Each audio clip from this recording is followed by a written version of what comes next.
Hello, hello. Yeah, hello, everybody. Hope you're all having a good one today. Good to see you. Glug, glug, glug. Migashu, Opponent 21, Benoit, Ristona, Okori 14. Sorry to hear you're not feeling so well, Benoit. Best of luck in feeling better soon. Meow Camo, Sleeve of Roses, Try Hard Only. El Pollo Batman, Dorifio, K-Man, Silver. Regarding Phoenix Point, I'm not planning on playing any today. It's likely that there will be quite a bit of it tomorrow. I do expect, based on how I'm enjoying it so far, which is the further I get into Phoenix Point, the more I enjoy it. Most valued supporters. It says continued support of the XCOM project. How's it going, Zonard Stark? Thank you so much for those 6 months. Half of 1/10 of 1 century. Heck yeah. Heck yeah. See, today is... Wait, shit, it's Thursday? Oh my god, I have...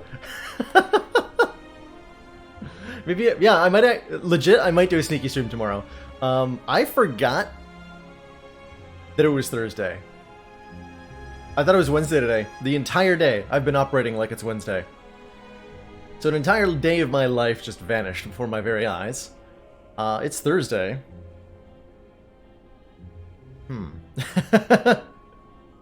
Well, I'll figure it out eventually. Anyway, chance of Phoenix Point tomorrow, because I'll probably want to play it.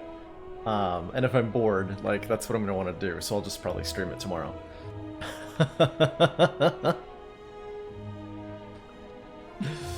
Whoops.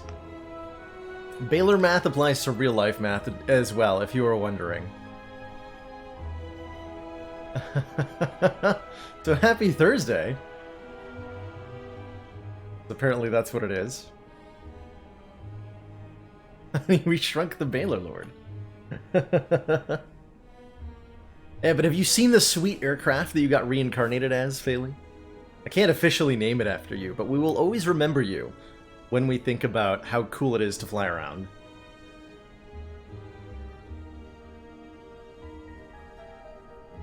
So, Phoenix Point, by the way, for those of you who have not heard of nor tried it, or are wondering about my opinion of it but haven't gotten a chance to tune in, Phoenix Point is a pretty interesting game. In the style of the old 1994 version of XCOM. A tactical, squad-based combat game where every individual soldier has 6 different hit locations, several different pieces of equipment, an encumbrance system. You have to manage their ammo, their time, your resources, and multiple objectives at once. There's a lot going on in this game.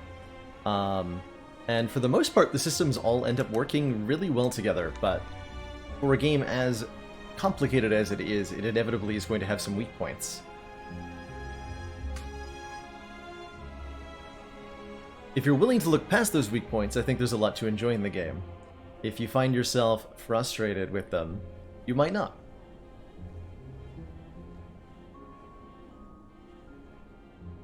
Yeah, I'm trying not to binge too hard on it, but it is definitely tempting to go harder at Phoenix and play more today.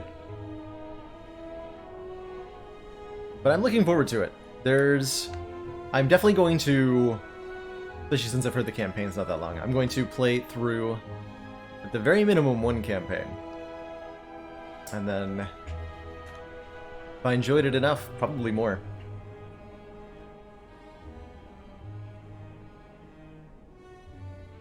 Mostly niche. Yes, I would definitely describe Phoenix Point as a niche game, for sure.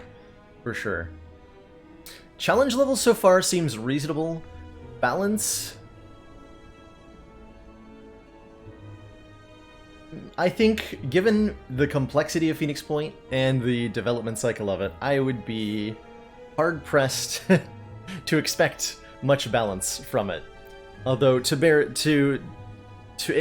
a qualifying statement to that, XCOM Enemy Within, the new Firaxis version, that came out, a game which I dearly adore and is the game that I got my start streaming with the Longmore mod, was not particularly balanced on release day either. Phoenix Point is going to get DLCs and patches, and I imagine some of the balance concerns will be addressed, but for right now, we've been enjoying poking holes in the balance of the game, and I'm curious what I'll continue to find. So I am guaranteed to enjoy my first playthrough just because of the art of discovering what works, what doesn't, what does the game allow you to do, and what are some of the ways to win.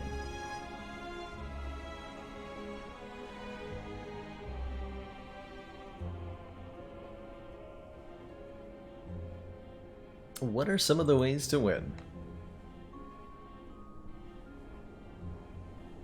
Speaking of ways to win, that is definitely one of the questions when it comes to Slay the Spire. What are the ways to win? Runic Pyramid. That is the way to win, usually. just take this relic. It works. Every time. Every single time. How's it going, Shunjo? Hello, hello.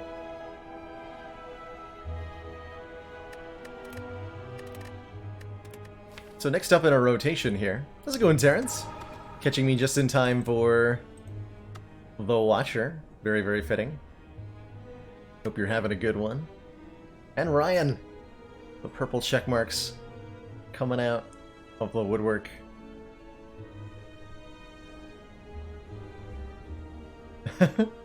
Yeah, somebody earlier was asking about noob traps in Slay the Spire a couple of days ago. I didn't have any really good answers for noob traps, like things that look good when you're new to the game that aren't. But there are definitely a couple of instances of things in Spire that don't look good to the average new player, but are very good. And Snecko is certainly the most prominent example of that. Very, very obscenely powerful relic, but is initially evaluated poorly or even outright rejected by a lot of players from what I've seen.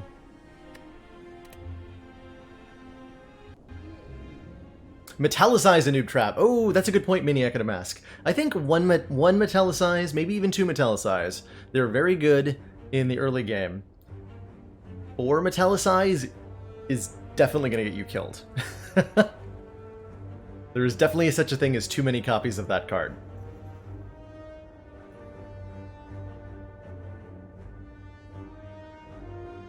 Greetings! Ooh, rare colorless card on Watcher. Pretty exciting. Possible pathings include disappointment on all fronts. Hello? I can fight like 2 elites and get like 2 fires, and that's pretty much it, no matter what. That's pretty much it, no matter what.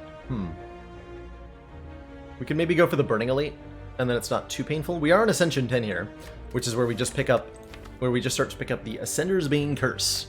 Unplayable, ethereal, cannot be removed from our deck. So we dead draw this once per combat. Barricade's another good example. I think of this as a relic idea. Get out of jail free card, play any card from the game once. Ooh. Just a one-time, yeah, get out of jail free card. If you can bring that to the heart, it would be a huge boon, that's for sure. And so every time I found it, I would be trying to carry it to the heart, probably. What if I could play one card against the heart? What would it be any one thing consistently? That's my question. Like Echo Form is an obvious example. Not always the right one though. Could be Demon Form, could be Corruption. Oh man, Corruption. Could be Omega? Yeah, Omega. That's a good answer. Omega. I like that one. Wraith Form. Disarm. Yeah, Disarm. Properly timed Disarm against the heart is a very big deal.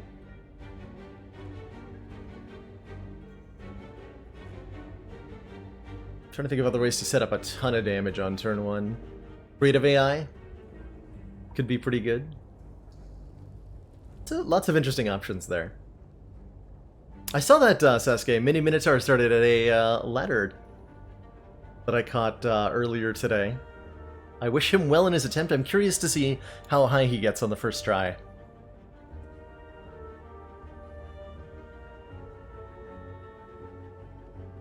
Let's take a colorless card here. Does Watcher like the bomb? I mean, everybody likes the bomb, right? Watcher also maybe has some unique ability to use Panache because of the pure water. Watcher is the only character that can play 5 cards in 1 turn with the starting deck. Which is noteworthy, I think. Is that good enough reason to take Panache? Probably not. Let's try the bomb. Into 3 turns, deal 40 damage to all enemies. This damage does not get multiplied by Wrath Stance, so already I'm disinclined from using Wrath Stance a little bit. And we've seen in the past that Watcher has plenty of ways to deal damage that don't involve Wrath Stance, so I'm not too worried about losing that.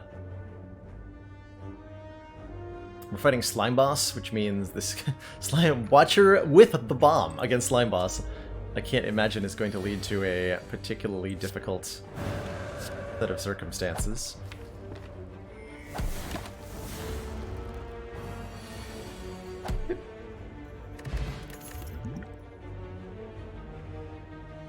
Battle Hymn does scale with Wrath, though. It's sort of each turn add a smite into your hand. Do we need a second card that does a ton of damage several turns from now?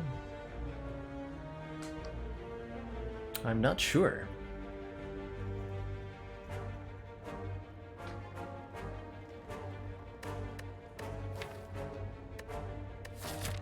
Let's grab it. Early enough. Heck yeah, 13 health for 2 random upgrades.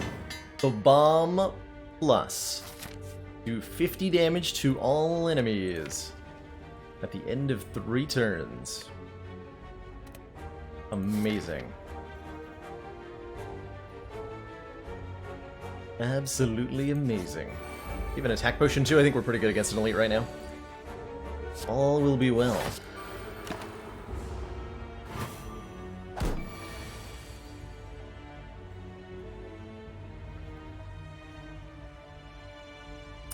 Plus 8. This does 9, so we have to do 12 more.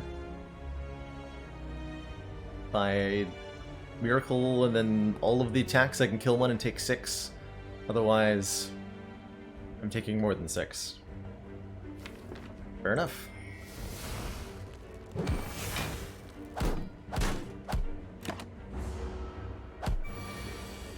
Fair enough.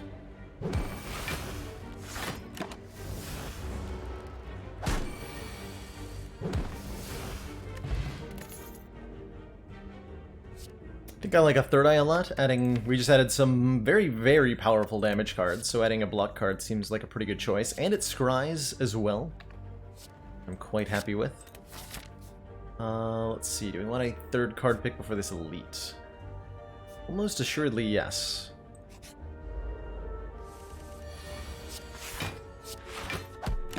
Strike upgrade's quite nice too. We'll definitely appreciate that we have that. And Bomb is so much easier to play when you have free energy on when you have an additional energy on a turn of your choosing, as Watcher does.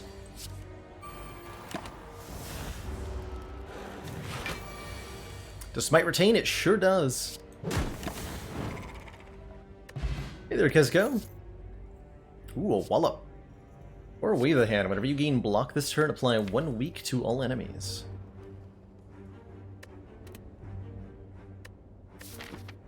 Wallop is so good against early elites. Let's grab a Wallop. And, ooh, we can upgrade the Wallop, or we can transform or remove a card. Hey there, Rigo. You've been copying the preference files from non-beta to the beta folder to unlock achievements in each mode, but now the problem is that in custom mode, you can't see the option at the ending. Oh, because you probably...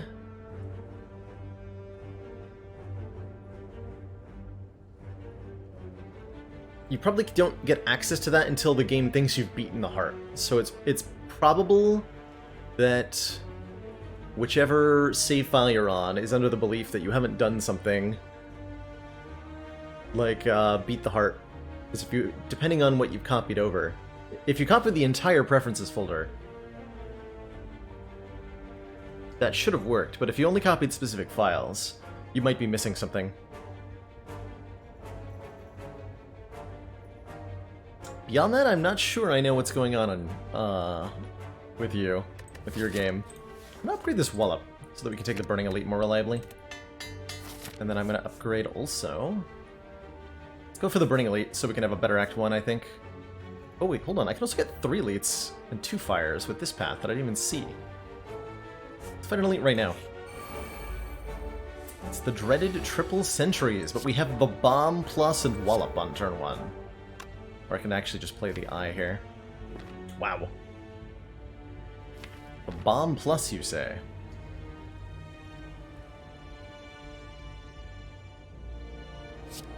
I think that was a reasonable ask. I've done enough file transferring and modding in Spire that it's reasonably likely I'd know the answer to that off the top of my head. Unfortunately, I don't, though. Spire Discord's a great place to ask about that. Yeah, I think that'd be the best place to get a swift response.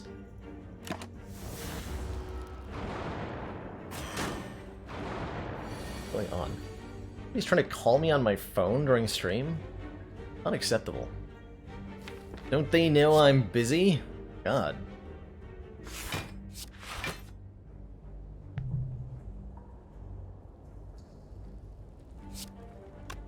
Unacceptable. Alright, we take 13 health for this fight, which I think is a pretty fine trade. And we win. Horn Cleat gives me 14 block on turn 2. I think that's one of the best block relics in the game. Very happy to have it. I'm thinking about this Deus Ex Machina. When you draw this card, add 2 more miracles to your hand and exhaust, letting us essentially have more energy to work with. Does Vault tick down the bomb? It sure does. Yeah, it sure does. What kind of creature am I sitting on? This is an ancient crab beast that the Phoenix Project unleashed from the depths and have converted into a convenient seating thing for me. Block cards next turn, please. That's good enough.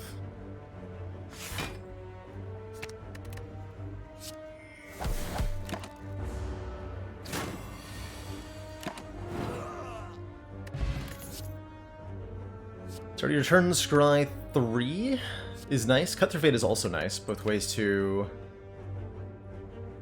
get through the deck a little bit quicker. Thinking about Cut Through Fate at the moment, as it's a little bit more helpful against the either Nob or Lagavulin that we're facing. If we're facing Lagavulin, we're going to have a very easy time. Nob will require a little bit decent draws, but we have a Swift Potion for that. Cut Through Fate. Yeah, happy with that choice. Very happy with that choice.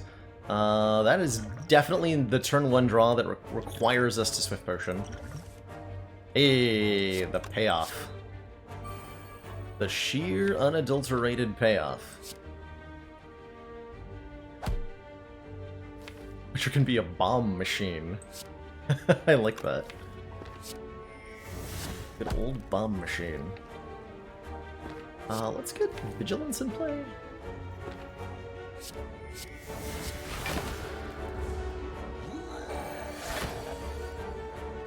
Rorg. Let's see, this will go to, if I enter Wrath Stance, this will go to 32, and Wallop will block for enough. Yeah, so this is fine if it hits Eruption. If it doesn't hit Eruption, that is also fine. We win next turn. Perfect.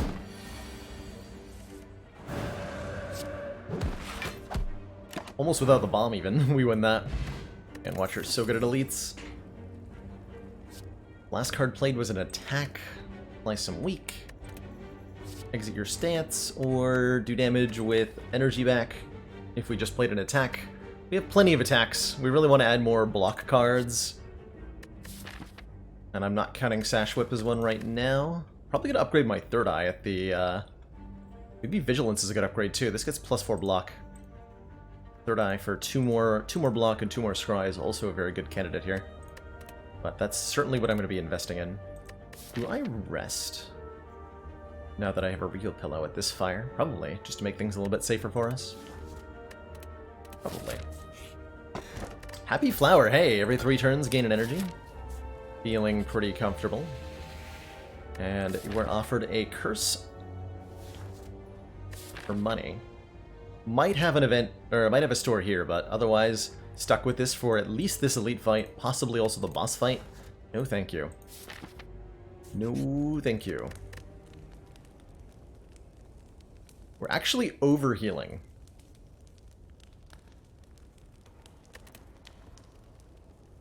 If I rest right now. We go to full health, because this is plus 34 hit points. And we're missing... Wait, hold on. No, hold on. We don't quite go to full. So that's a decent rest then. I'll take it. We'll take that heal, with the anticipation that even if I maybe don't need it, but I want the higher margin of error here, as we're still on relatively low ascension.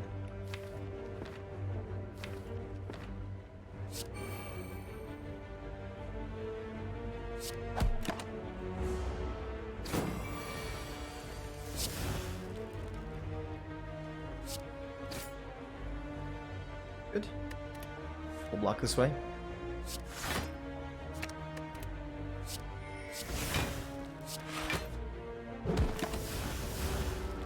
Let's go in Dozy Lion.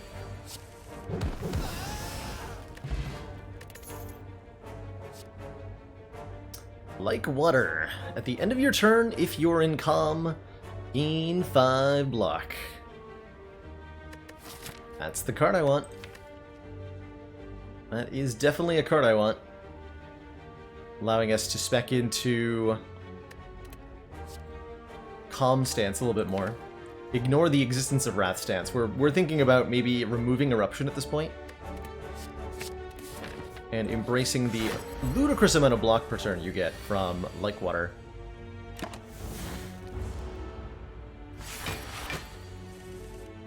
Ludicrous. Okay, we get Battle Hymn and the Bomb played next turn. Nice.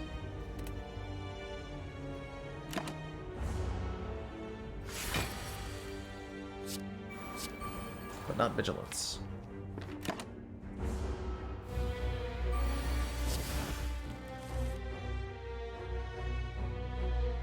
But now I can double play the Bomb?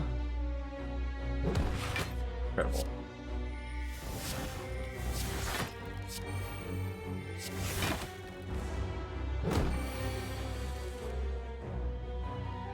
So Vigilance blocks for quite a lot, thanks to Like Water.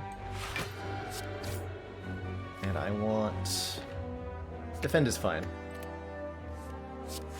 We take 2. Then our opponent is exploded.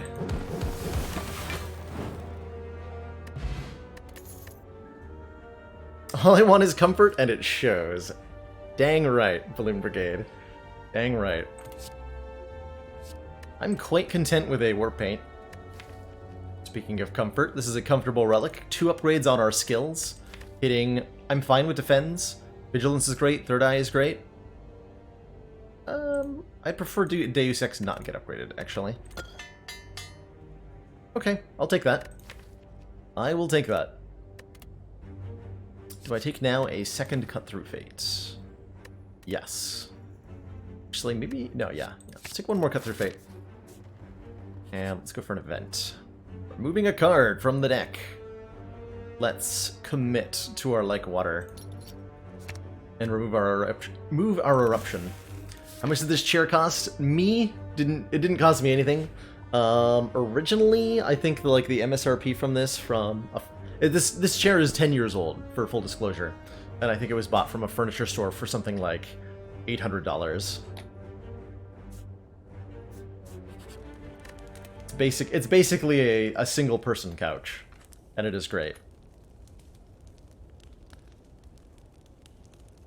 I understand that that's pretty standard for like a good recliner, right? that price range.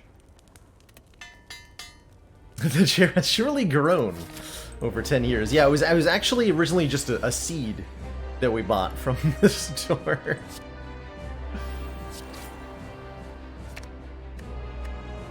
Let's get the Ascender's Bane out. And one of these Strix out. Draw pile.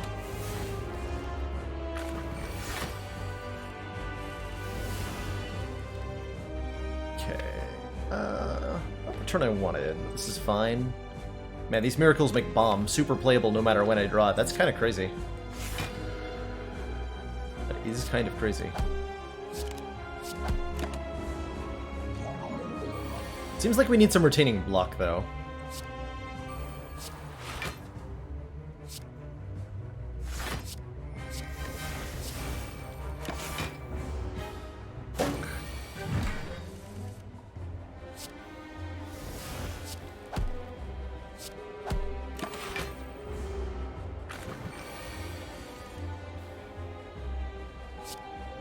Are you just super dead?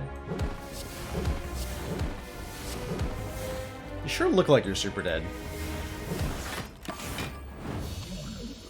Got him.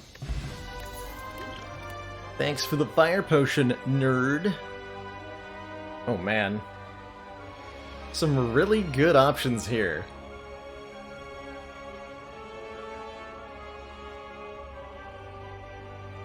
You have one of these, but it won't fit in your bedroom. Yeah, that's fair. That's fair. That's why I didn't have it until the studio. There's no room for this in my bedroom.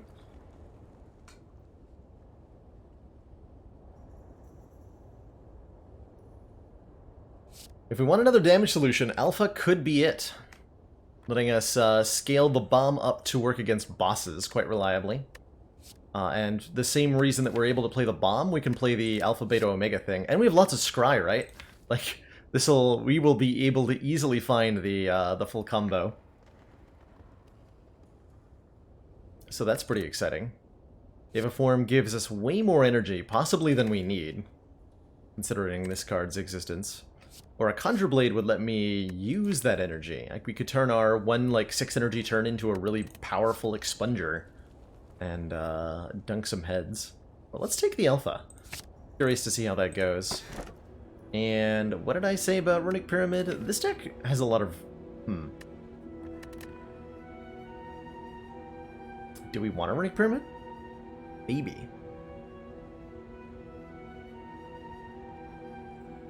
End of your turn, you no longer discard your hand. Makes Bomb more playable, makes Wallop a lot better. We already have a lot of retaining cards as part of the problem. All these miracles and the smites coming off of Battle Hymn.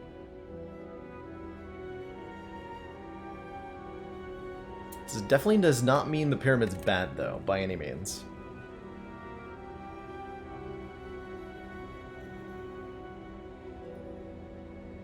How's it going, Critter?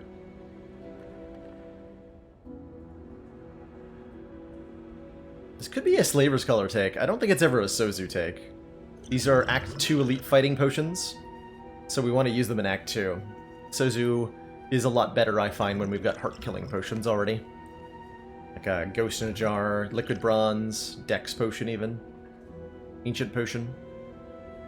Those are the sorts of things that make me want a Sozu. Let's just see how Pyramid works out here. Pyramid enables everything. And I'm wondering what kind of crazy block cards we get to take. We do a Pyramid here. I don't think we get to take this Burning Elite on, so we're deferring that choice to Act 3, because I'd rather go... Let's see, maybe Early Shop, question mark? Fire Elite Fire... Oh, yeah. That's a much better path. That's a much better path. What a beautiful turn one.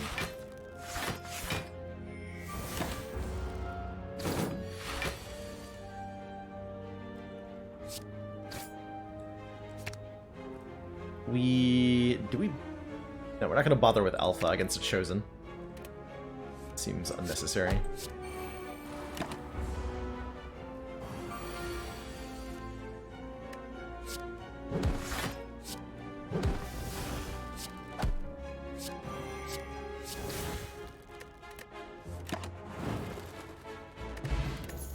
Your pot's most excellent upgraded Talk to the Hand. Deals 7 damage whenever you attack this enemy, gain 3 block. You have enough attacks that could be pretty good as a block generation source.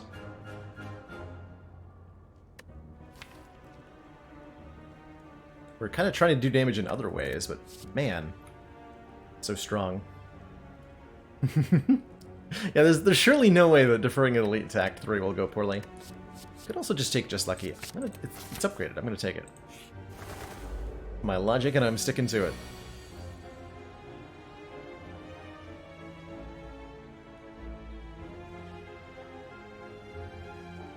No, Talk to the Hand Strike. That blocks for 4 and knocks 1 out of the air. And then a Defend will make me take 2. Also use an attack potion. Bowling Bash. Now we're talking. Now we are most certainly talking.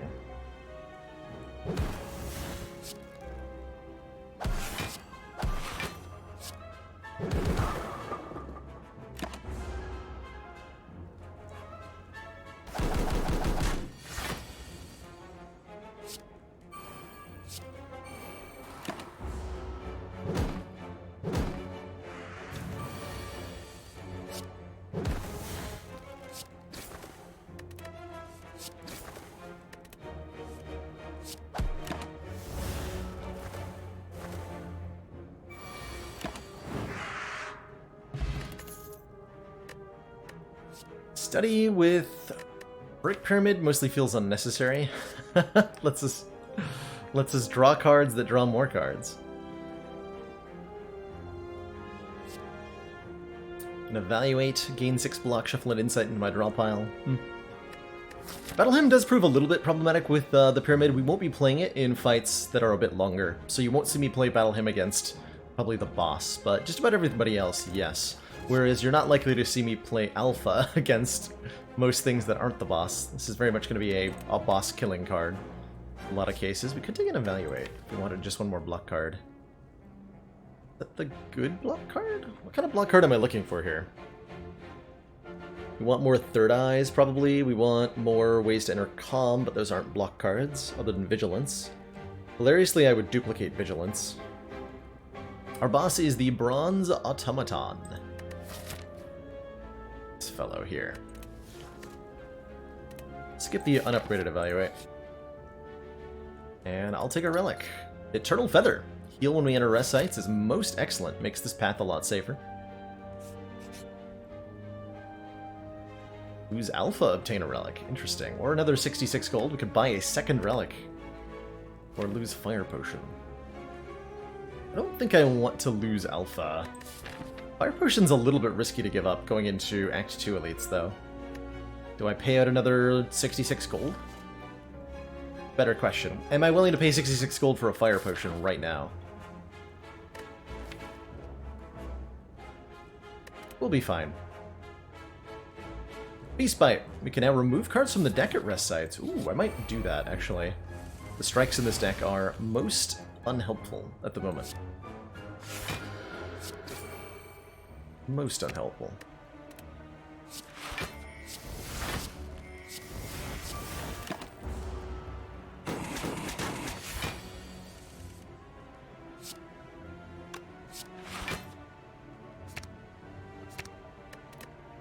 Water, please.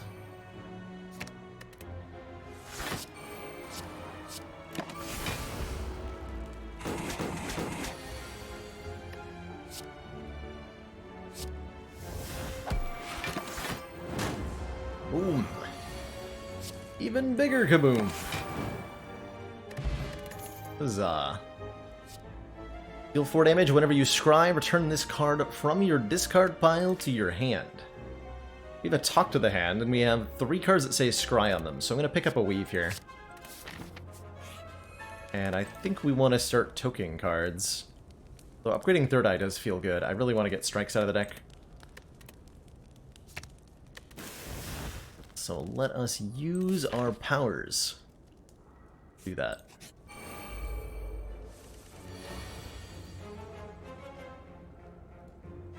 Okay, this is definitely a fight where Battle Hymn is getting played. We want to kill at least one gremlin on this turn.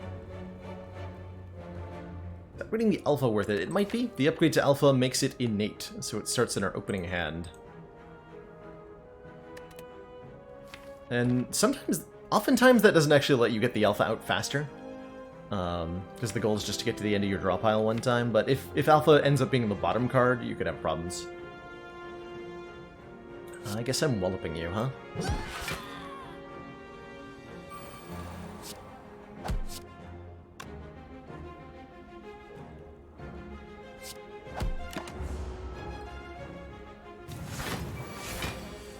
Okay, we didn't get attacked on this turn. I'm almost disappointed. Almost.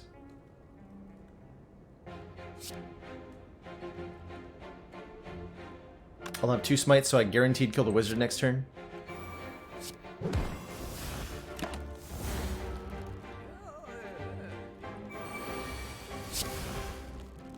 By miracles! No! How dare you?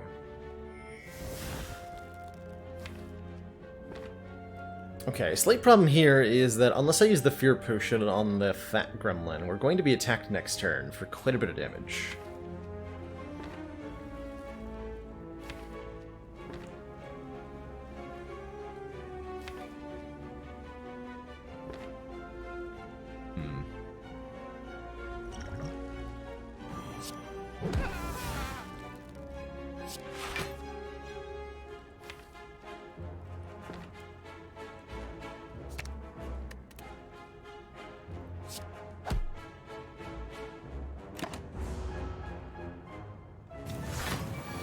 And then we got attacked anyway.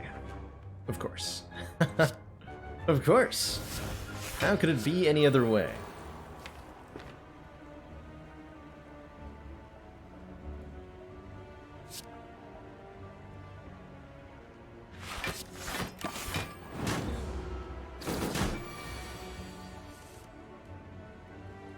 Okay, we missed our alpha window of opportunity. Well, not really. Actually, we can put that into play pretty easily, right? Of course, I can just do a bunch of damage to win that way. Do 97 more damage. That's not that easy, right? What we should do is find the bomb here. Put that in play.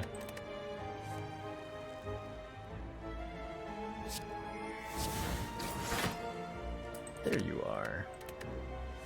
Okay, so we literally only have to survive at next turn.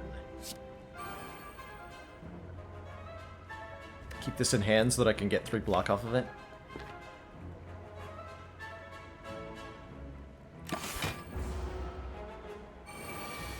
Good, okay. In that case, everything is fine, nothing is wrong.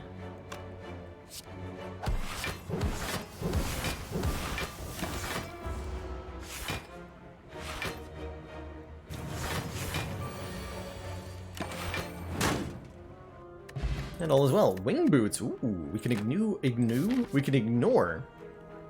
the path, the connections between floors on the spire. We can ignore these connections and just go wherever we want, up to 3 times for the rest of the run.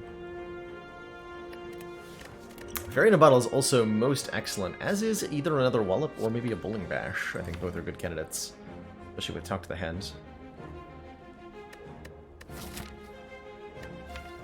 Or we can skip. Skipping is actually not that bad. I will skip. We end up going back to full health even after that fight because of the Eternal Feather here. Good stuff.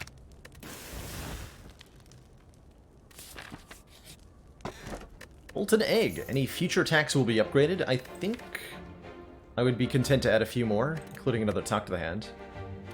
So we'll grab that. Do I upgrade something here? Getting one of the scry cards feels pretty good at this point. Let's upgrade the 3rd eye. We'll get another card removal here. We're going to have so many removals in this deck, I'm very excited. The Molten Egg effect smites. It does not. No. Unfortunately not. I have up to 7 energy this turn, so I can play these Cut Through Fates for sure. I'll Alpha... Alpha feels a little questionable.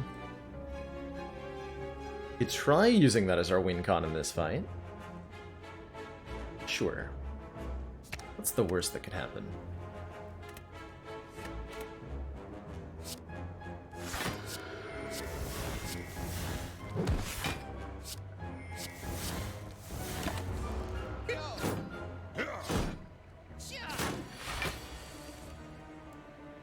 Okay, there's the bomb. Who needs the bomb when we have Omega?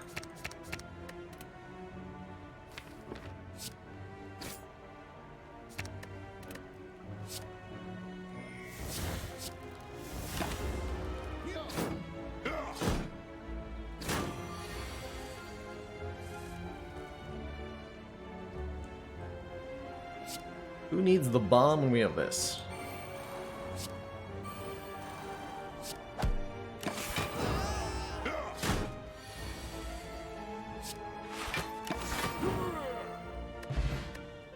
I think the upgrade on Alpha is a good one. Sometimes, I don't feel like it's particularly important in this deck, but it might be.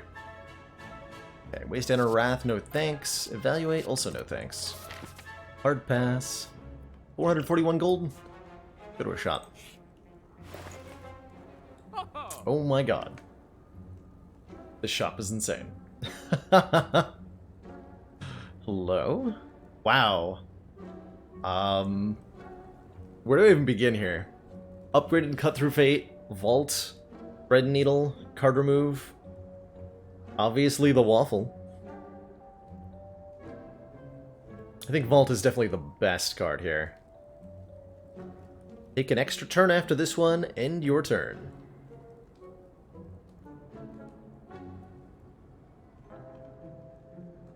Vault is cool and all, but here's breakfast food, though. I mean, we can get them both. Removal is still the low price of 75 gold, because toking does not increase this. So it's pretty affordable, despite my giant chair obscuring the price.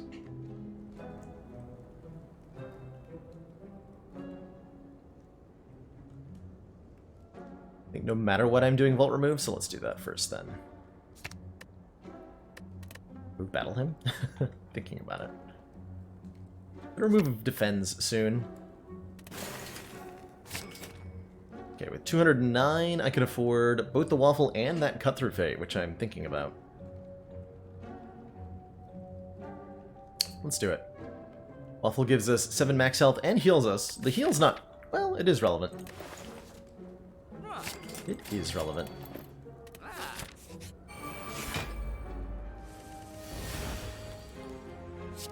So you're wondering, does Bomb Vault work? Yes. Also triggers Horncleave a little bit early, but that's okay too.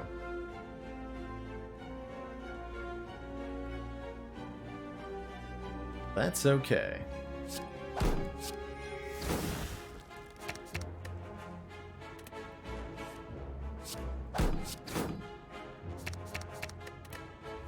Actually have to ever block in this fight.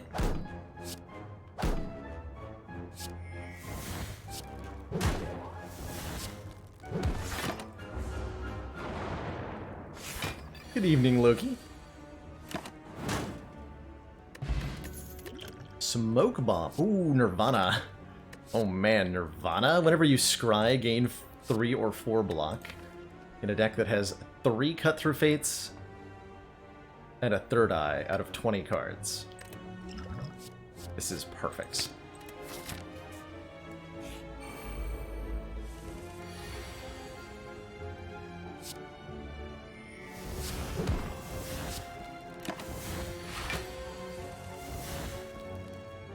Look at me, I have free block.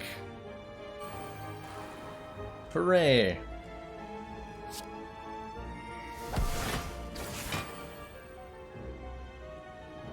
Those are all cards I want to put in play? Cool.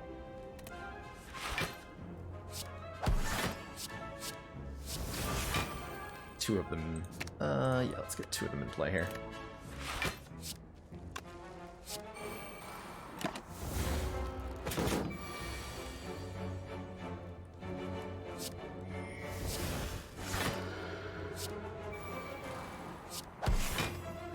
15 plus 7 is not enough.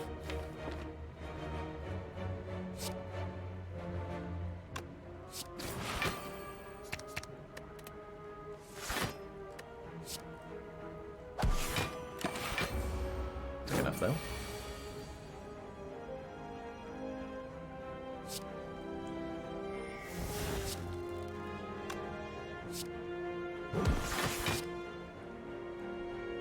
I can put Omega in play next turn, but that doesn't actually let me win, right?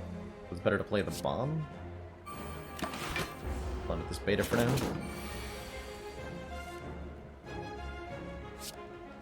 Remember, we will be watching. Adonis Incarnate, thank you so much for those $10 dues. It's supposed to be an advent calendar with quotes from the speaker guy. I like that. Where are you? Thing that lets me read the full donation.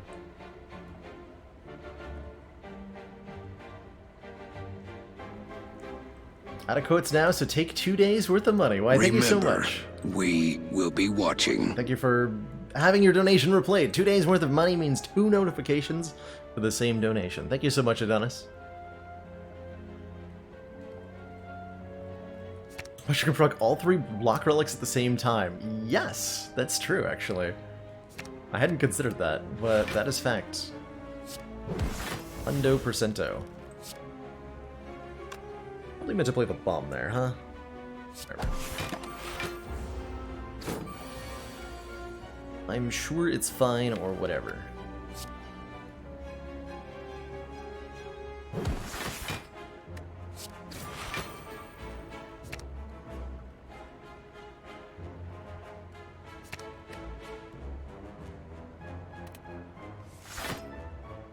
That's a full block. We want to keep Weave in our hand here. Oh, I did play the bomb. Okay, so we're fine. Kunai. Every time we play 3 attacks in 1 turn, gain some dex. And an upgraded Sash Whip is a lot better than the unupgraded one we had before. Continue to add such things. And I'm super upgrading Vault or Nirvana. Both are very good. Let's upgrade the Nirvana? No, let's upgrade Vault for this fight. The 1 extra energy is all we're going to need to get Omega into play, which is our win condition in this fight.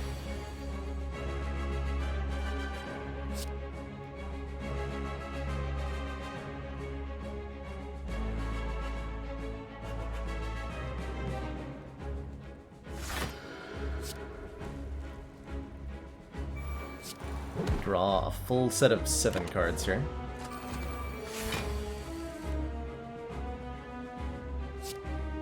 Battle Hymn is not going to get played. How's it going, Grizzledump? Hope you're having a good one. Okay, being stolen from our draw pile is either the bomb, Alpha, or Deus Ex Machina. Sure, I like the implications.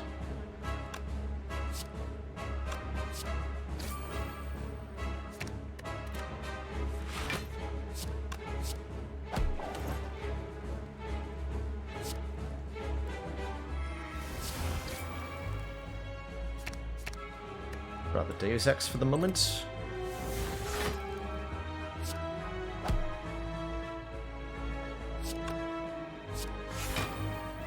There's Alpha and Cut Through Fate both on top, so Alpha's getting stolen 100%, unless I vault.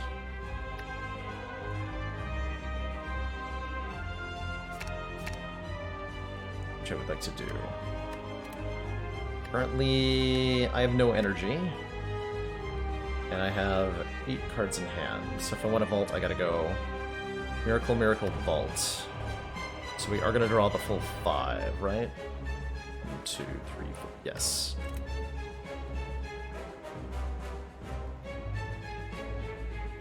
Okay, so we go... It's a real shame to lose all my block, though. Grr.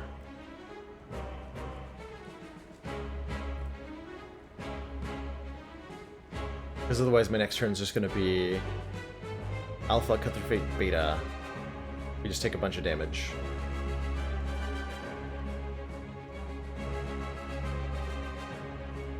we just do that? Okay, so we don't discard anything. 2 points of dex anyway. So we go Miracle, Miracle, Vault. The reason I did that is because we get exactly 0 cards in the draw pile, so we play Alpha, which puts a Beta in the draw pile. We cut through Fate to get it. And play it with Miracle here. And then Omega is the top card on the draw pile, so that gets Omega in play almost immediately. Whereas that would not be happening if... Wait. And then Omega gets stolen! Didn't think that all the way through.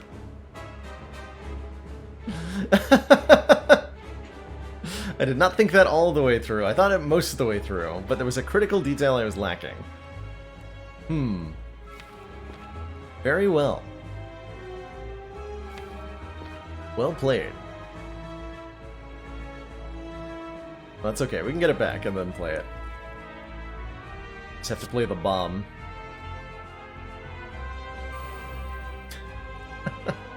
Whoops.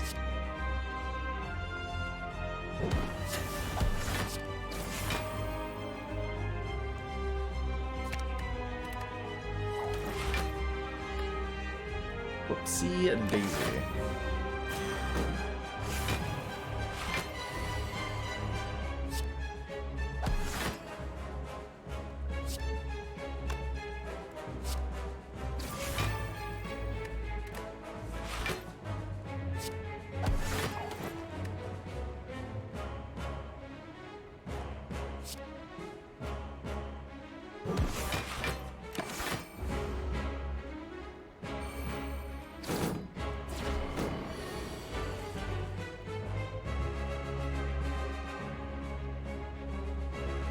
So I'm gonna have to wait a little bit to get Omega in play here. That's alright.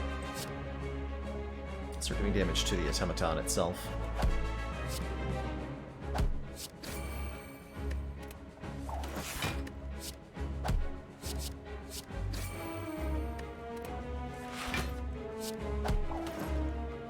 Six points of dex is a lot of dex, as it turns out.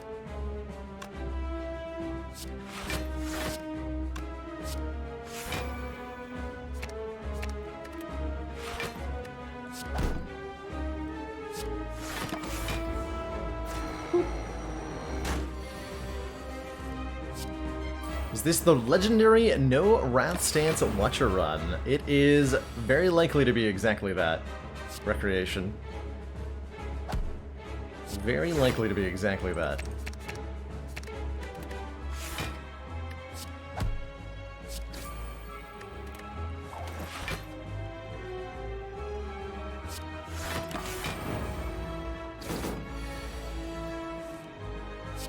Lens the Bombing.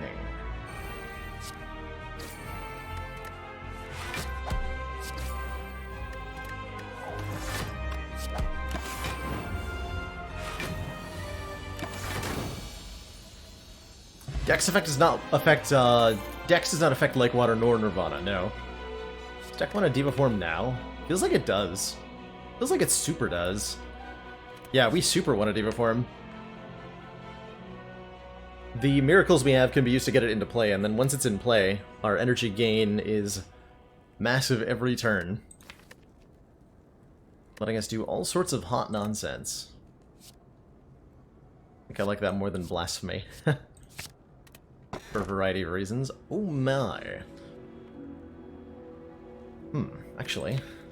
Our options are the Violet Lotus. Whenever we exit Calm, gain an additional energy. Runic Dome. Gain an energy at the start of our turn. We can no longer see enemy intents. Or the Pandora's Box. Transform all of our remaining strike and defense, which is only 5 cards, into random cards. It's the majority of where our actual block comes from. Though, Cut Through Fate's doing a good job of blocking between the Talk to the Hand and the Nirvana. Cut Through Fate's against the Heart are going to block for like 6 each. I could see this being a Runic Dome. Might even be the best as a Runic Dome, but we're going to take the Pandoras here, I think. Transforming our Strike and Defend into these cards. That's quite the combo. Those are incredible cards, wow. 2 Ragnaroks. And a Wave of the Hand to go with them. This is going to be a bit onerous to set up, although Pyramid makes it entirely possible.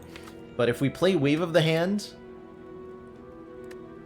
and then use Ragnarok on a target that's been affected by Talk to the Hand, we will apply 5 Weaken with the Ragnarok. Spirit Shield upgrades to 4 block per card in hand. With our frequently full hands, Spirit Shield is a tremendous amount of block, and more than makes up for our lost defense. Gotta make sure we go to the Burning Elite. Okay, this way. That means... we do have Wing Boots. Hold on, we have Wing Boots. So I can go wherever the heck I want. Oh, those are upgraded Ragnaroks. Oh, man. That was super worth it. That was super worth it.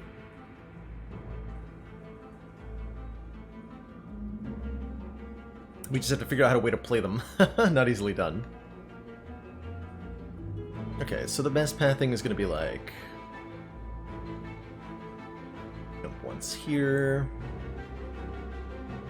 So here, jump to here. Jump to here. Something like that? Something like that. I think I'd like to go to that story.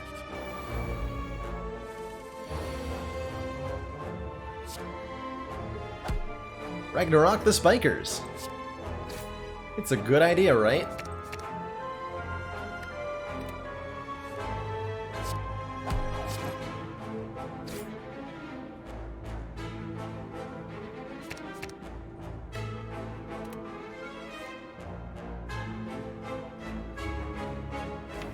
Just take 11 damage. Yeah, that's fine. Like, I could Smoke Bomb out of here. No, not, though.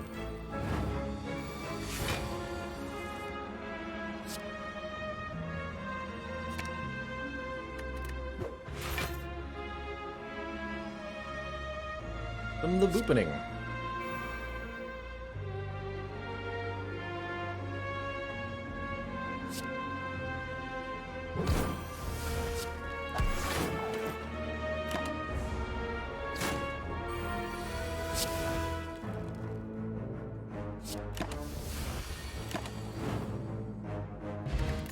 Entropic Brew. Although with a Fairy in a Bottle, not the greatest combo. The greatest combo. Do we upgrade a Deva form ASAP? Do we upgrade all of our cards? That's an option. Where I can get 999 gold and then go to, well, I can't go to 2 shops. I can actually only go to 1 shop because these 2 shops are next to each other. But I could toke the Normality easily enough. So we can take 999 gold pretty freely here. Or we can get the rare relic from the boss fight.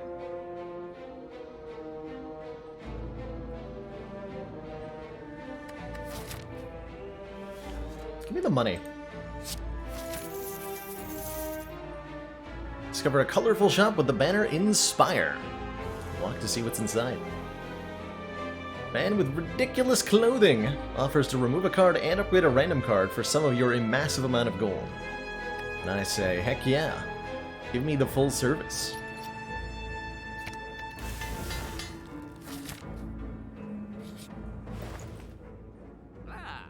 Oh, baby.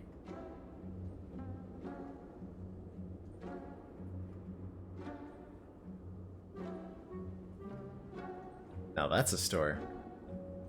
I've never had both Duality and Kudai together. Every 3 attacks gain 4 dexterity. Or whatever. Certainly we're going to take Preserved Insect. Certainly we're going to take Duality. Certainly I'm going to remove Normality.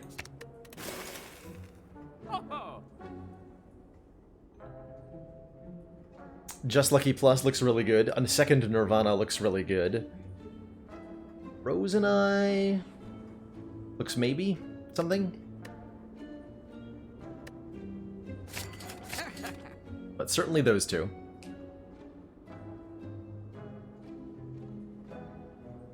many cards still benefit from decks? The Just Luckies do.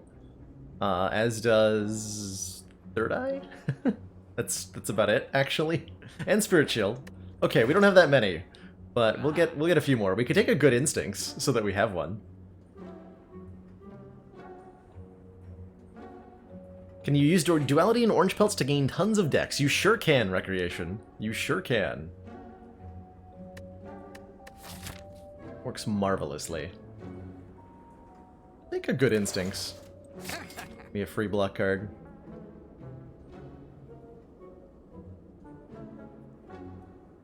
Maybe an Evaluate too. I don't think I need the... With this much Scry, I don't think I need the Frozen Eye. That might be wrong. That might be Hubris talking.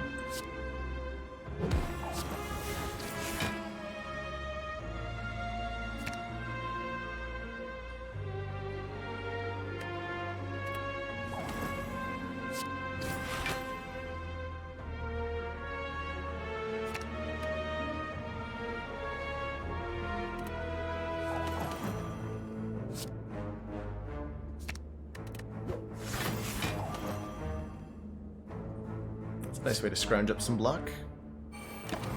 Who's the Diva Form there?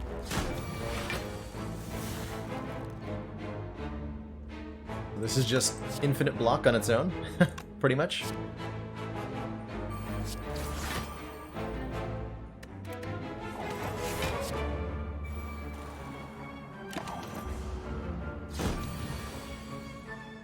Pretty much.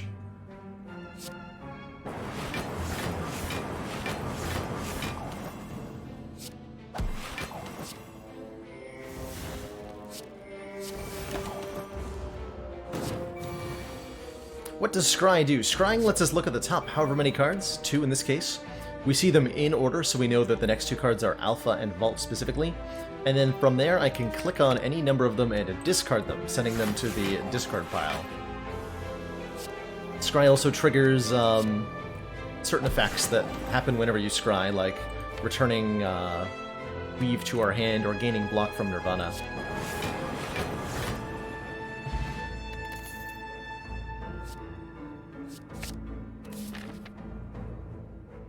Going to continue to add those to the deck. So what would I toke at this point? Battle Hymn is a pretty good toke. Or we can go for upgrades on Nirvana, Spirit Shield.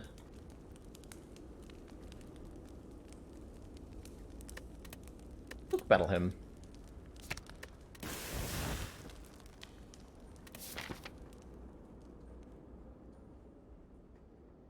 So am I jumping here for 1 extra elite? Jump once, jump twice, jump thrice. Where?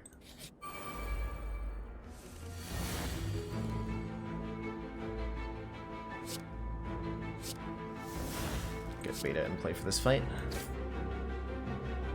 There it is already.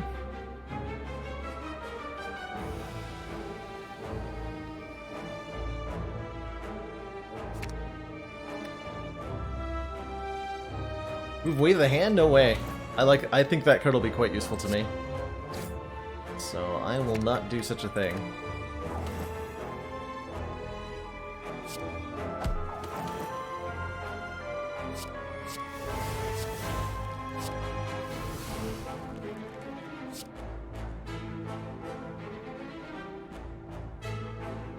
I'll even play it next turn.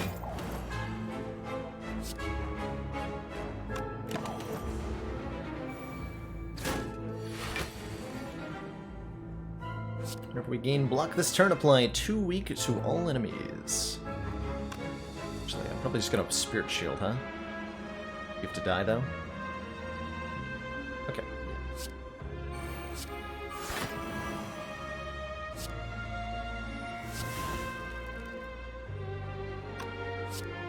Even then Scry.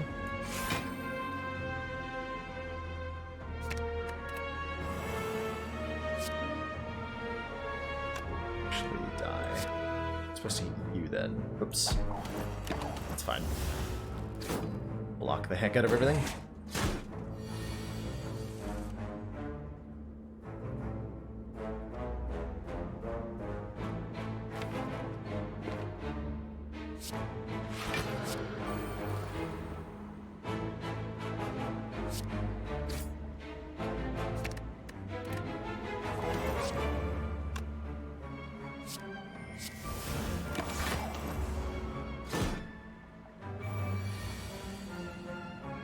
There's Omega.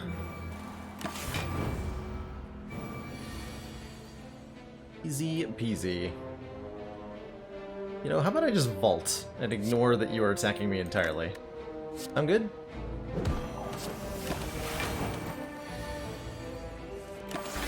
Sounds good to me. Akabiko. First attack each combat deals 8 additional damage. Didn't want any of that.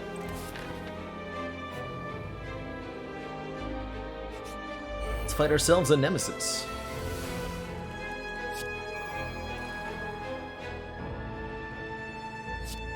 Commander, one of our most valued supporters. Newt. Says continued support of the XCOM project. Problems IRL, thank you so much for those 13 months of Tier 1 support. Greatly appreciate that continued counts of funding, and in return, enjoy your renewed smug sense of superiority.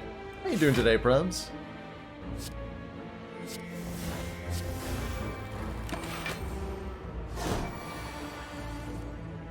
Just caught me in the middle of a very silly run with the Watcher here.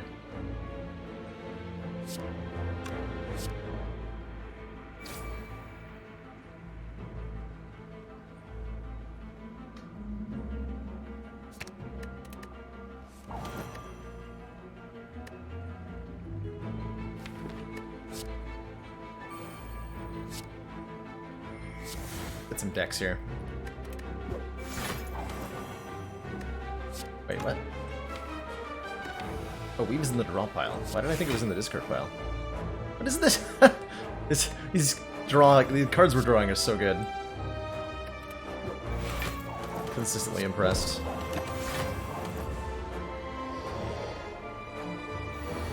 Consistently impressed.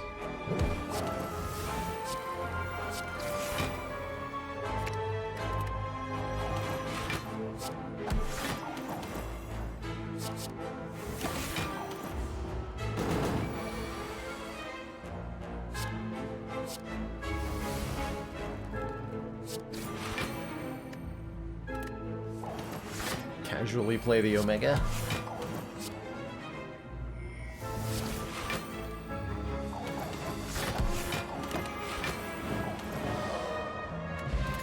Got him. Third eye plus again? Yes, again. Yes to that. Grab our Sapphire Key. Want an extra fire and extra elite?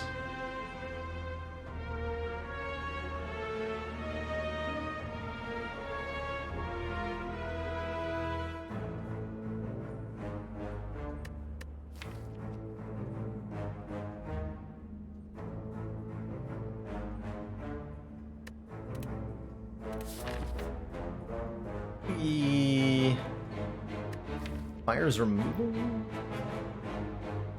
Removing what? The deck is almost perfect at this point. We just want to upgrade stuff. The Nirvanas would be good upgrades. We don't have our red key yet, so we are not getting any more upgrades until Act 4. Am I okay with that? I'm okay with that.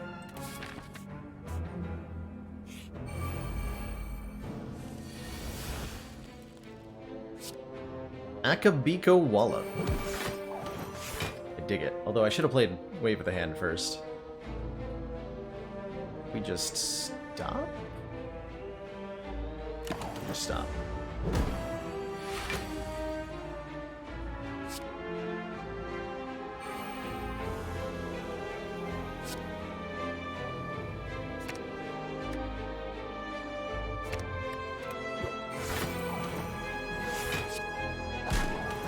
What's the worst that could happen? Hey, you've got a vault. Nice. By the way, if you've missed it, Probs, I have both Duality and Kunai, so every time I play an attack, I gain 18 dexterity. Feels pretty good.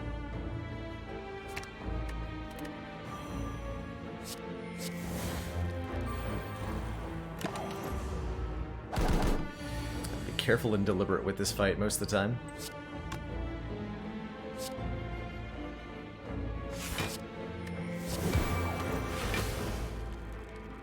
Good.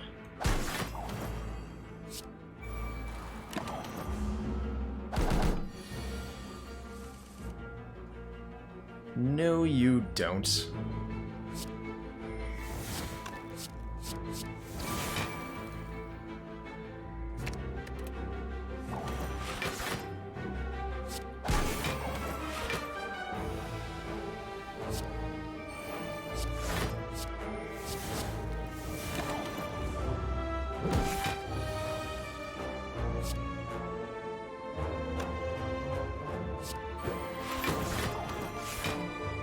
Block just from it, just lucky.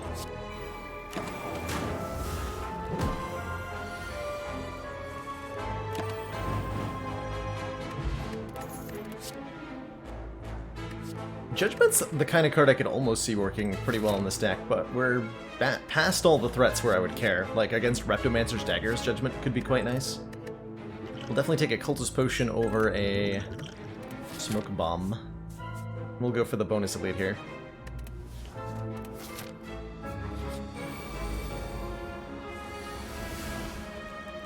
The bonus elite.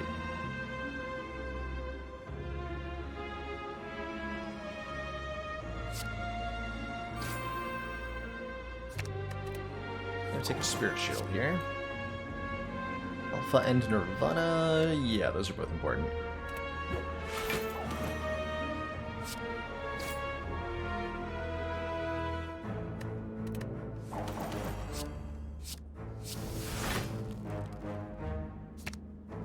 For now. And you know what? The Vigilance too.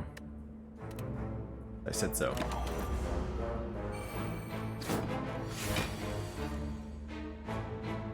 Because I said so.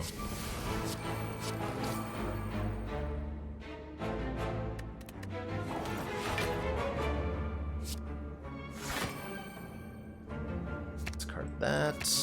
Discard that. 37, not enough. Dare you. 43.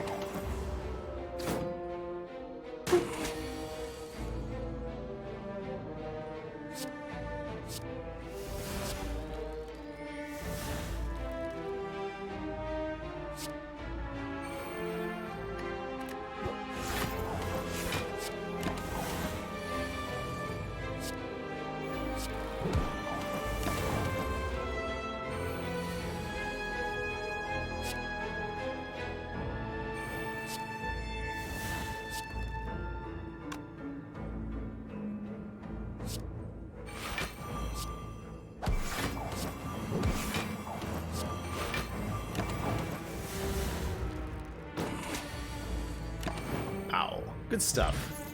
Shovel? I have to dig instead of toking? Alright. I think I pass all of this, though. Alpha and Scry work really, really well together from what I've seen so far, Lord Beef. So that would definitely be my recommendation if you want to give, another chance to Alpha. Combining it with some level of Scry could do quite a lot for you. Potentially.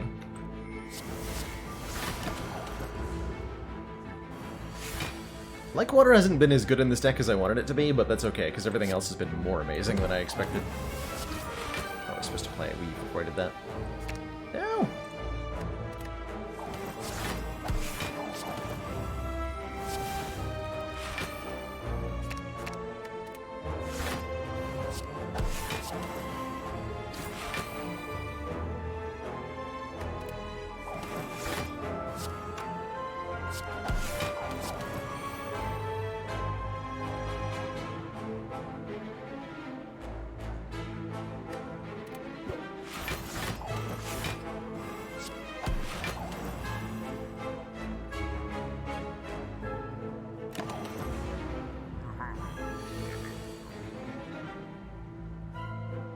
Yeah, exactly, Carissa. Watcher does not have a lot of direct card draw, but Scry can function a lot like card draw, and it works extremely well most of the time. The thing this deck is running into is that we want to play literally every card that we have.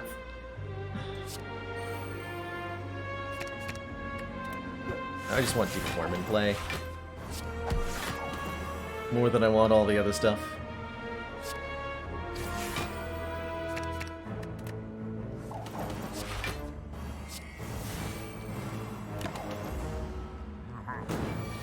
Too many things to play.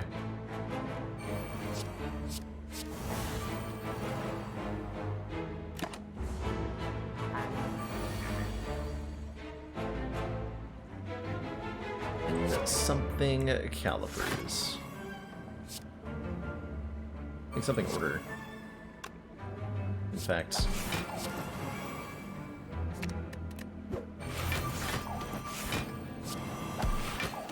If we're gonna remove anything, it would be Sash Whip, I think. Given how much weaken I seem to be able to apply on a decent turn here. Mind me, just putting 18 turns of block, 18 turns of weaken on Giant Head. No problem. No problem at all.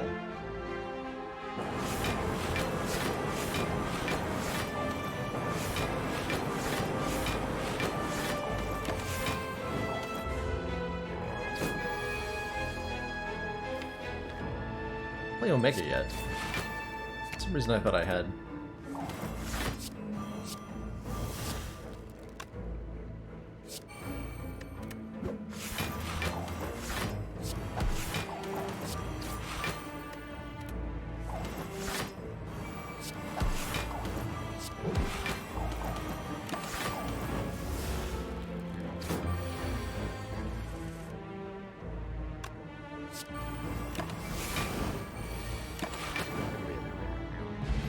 Meal ticket! When we enter our shop, heal 15 health. Liquid bronze, I'll probably take over a fairy in a bottle because we're not gonna use the fairy in a bottle. And I would rather drink the entropic brew on turn 1. We can drink both of these turn 1 against the heart. They're just lucky. I mean, we're... I don't know that there's such a thing as too many of those.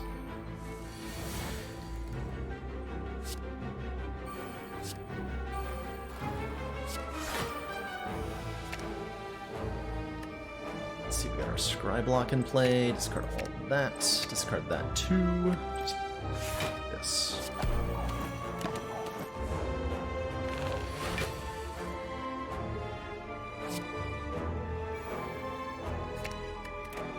Well, it's not that great against the Spire growth, as if you use it, you'll still take the constrict damage, which applies to the end of your turn.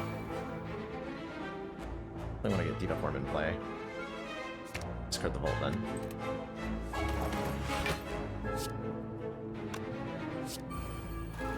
We're taking 28, so I need to block for 5 more.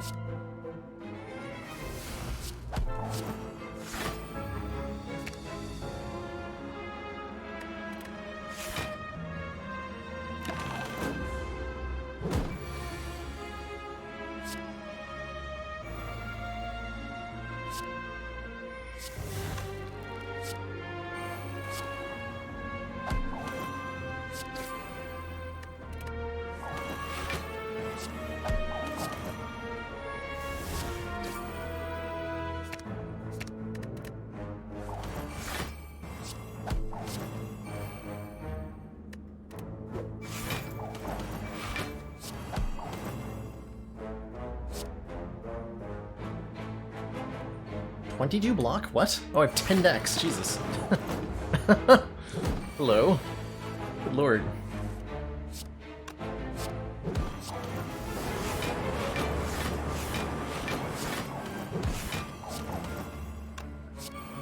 Seems excessive, quite frankly.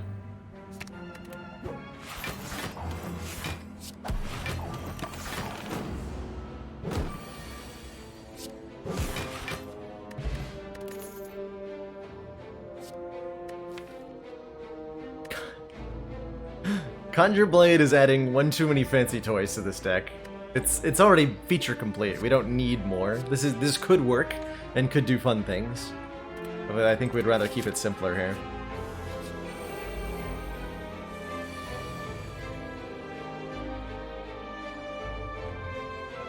I have no ability to draw cards, so what we see is what we get. Except for... we'll benefit a lot if we can get a weave into our hand here. I cannot do.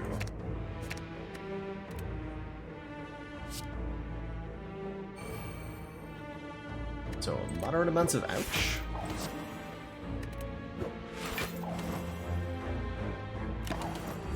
Guess I should have played the alpha, huh? But pocket watch value.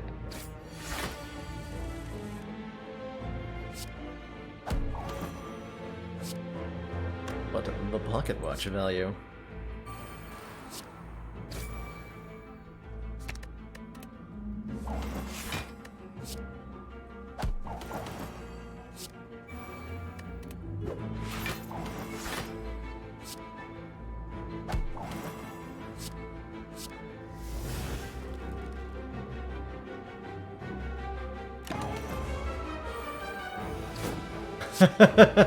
It is. It is exactly that, Probs. I'm super happy to have it. To be able to chill out in it while I stream.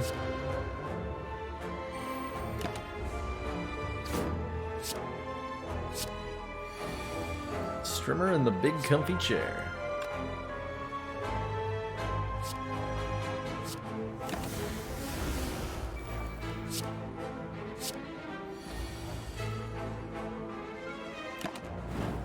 Wait. I noticed you were... I actually didn't see that it was attacking there. I knew the bomb wouldn't kill it. I just failed at other things.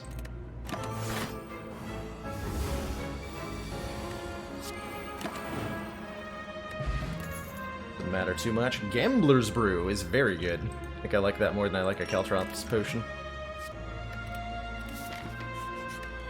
We heal up anyway, a little bit.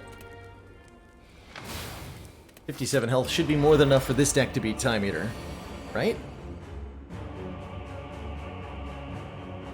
Probably. Give me some decks.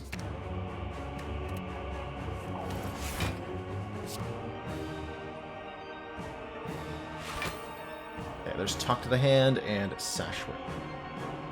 That's pretty good. And David Form next turn, too. Do I Miracle to Wallop this turn? I think I have to. It's a Kunai proc as well.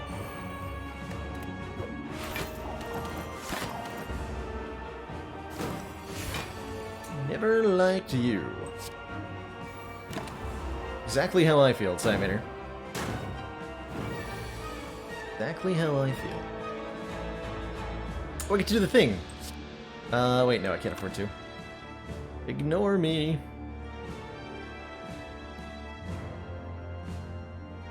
I still do get to Wave of the Hand, talk... Yeah, Wave of the Hand, Talk to the Hand. Apply some weaken here. Is never liked you a Watcher-specific thing? Yes. Time Eater will only say this to the Watcher. He's quite polite to everybody else, as it turns out. Watcher, he don't like her.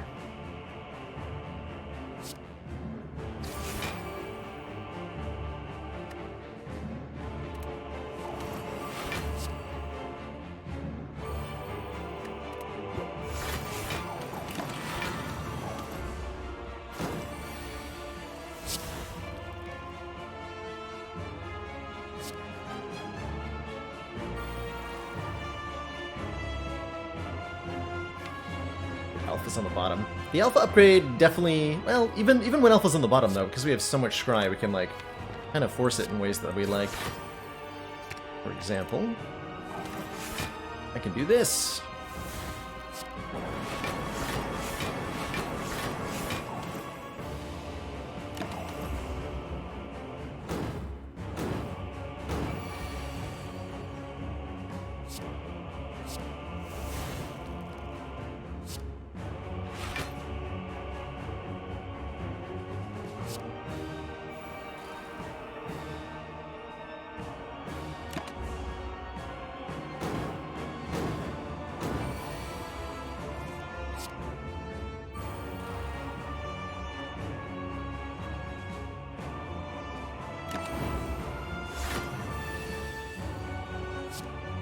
11 times 3. Okay.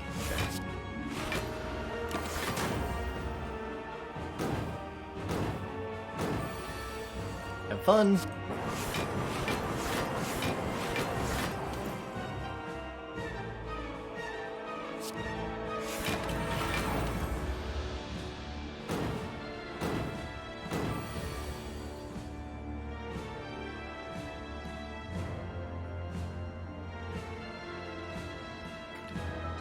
If you made a particular joke about the Watcher, the spam filter might have caught you on that one, Roxa.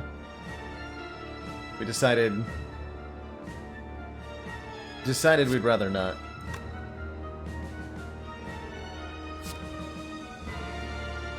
So you're only to half.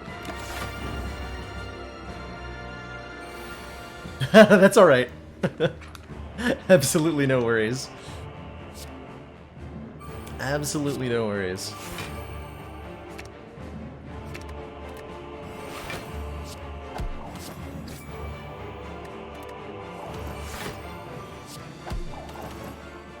Oh no.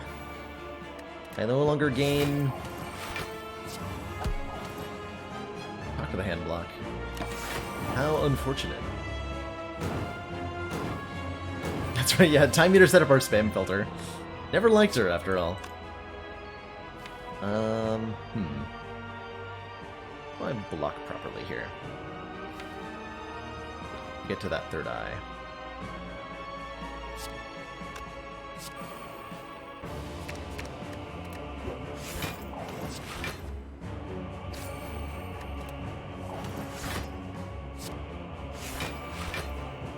I'll do it.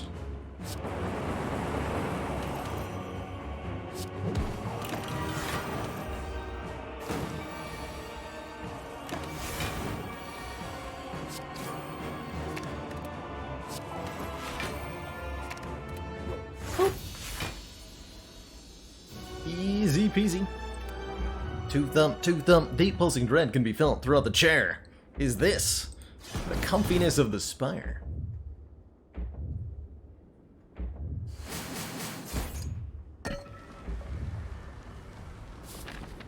So we get a full heal at the fire and then overheal at the at the shop. I was planning on, you know, upgrading something, but obviously we have to dig, right? We get the blue candle. Oh boy, the value. The sheer value. Say I'm a cat person?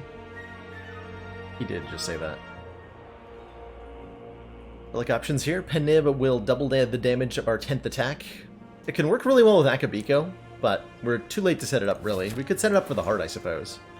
Pair gives us 10 more health, which is great. We can afford a card removal alongside that, which would be probably... I'd legit consider the Lake Water as a decent removal. What else would I think about removing here? Sash Whip. Right, we said Sash Whip was the removal. Don't really want a Flying Sleeves or a Crushed Joints or a Violence or any of that. I think our current potions are better than the potions that are on sale here. So let's go pair card removal. Get rid of this Sash Whip.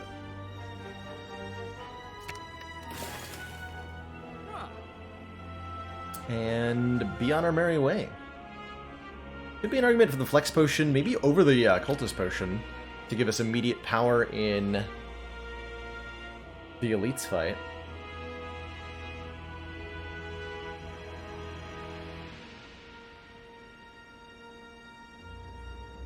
That Cultist Potion will do wonders for us in the Heart fight. Like a ridiculous amount of damage for us in the Heart fight.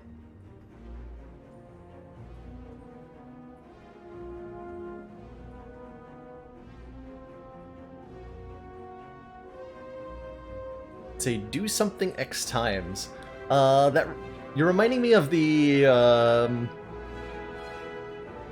what was that card called that Thornton had that let you do 3 completely different things? You just choose one of 15 different effects 3 times. What's that card called? Like Octopus or something? Is it an Octopus card? That was pretty strong.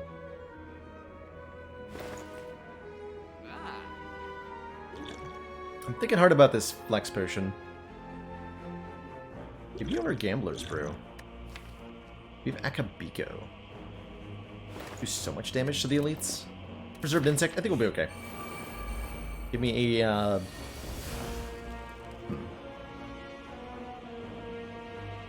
Not what I wanted. This isn't what I wanted at all. That's what I wanted. Yeah, those cards. Those are good cards. I like those cards.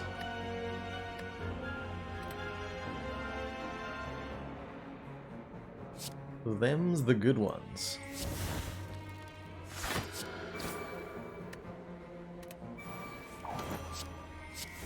Okay, we take some damage here, which I'm totally okay with.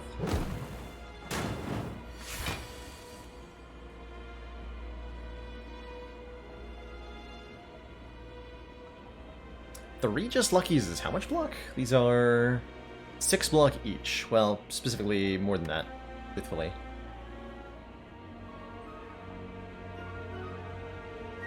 Can't apply Talk to the Hand until I have Wave of the Hand in play. How good is Chemex Expunger? Pretty sweet, the 6 Ninja. I think it's quite strong. Conjure Blade's already pretty good. Let's go Bomb Vault. We lose our 14 free block. But ideally we're gaining more than we lost. See how true that is. Number 1, we want to find our weave here.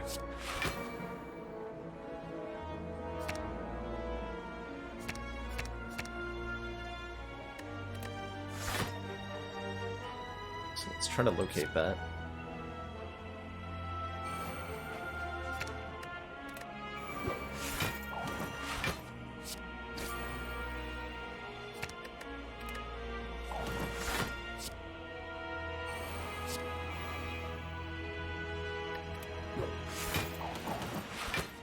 Well, I suppose that's fine.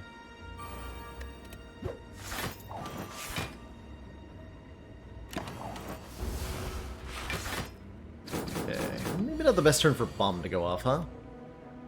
But it is definitely the best turn to have drawn Spirit Shield.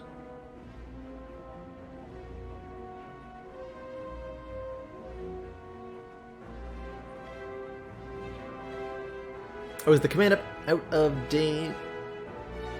A little bit, yeah. We started this run on defect just because the previous streak died on silent.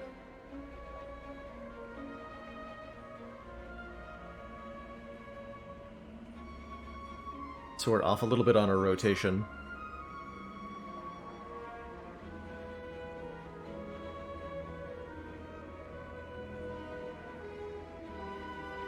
So I can nail my Talk of the Hand this turn if I want to. Go Wave of the Hand, Miracle. Oh yeah, that'll work.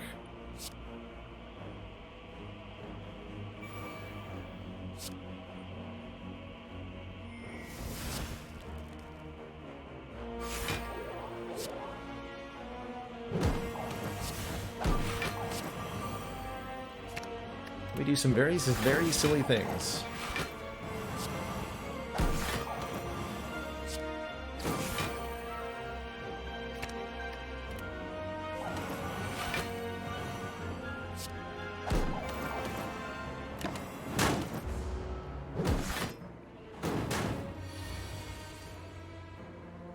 Okay, Devil Form gets in play. Next turn's a little ugly. They're both weakened for 13 turns, though, so that seems nice.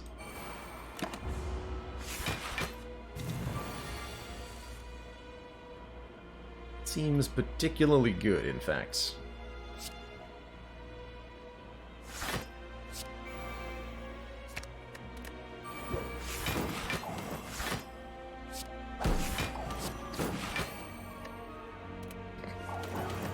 It's just scry cards all the way down.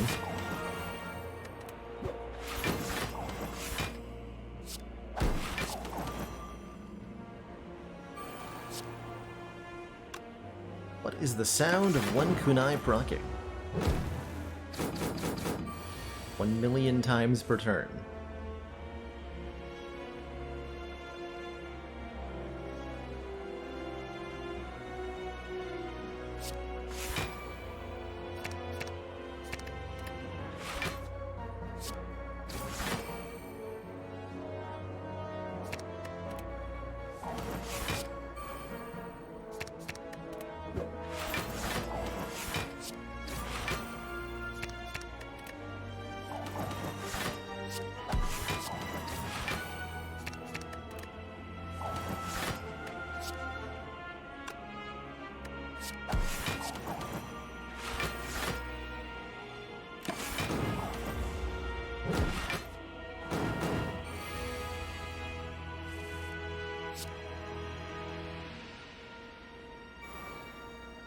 Burn should trigger before, or after Like Water goes off, I believe.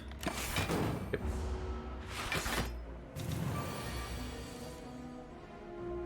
Yep, indeedly doodly. How many Ragnaroks do I play this turn? All of them?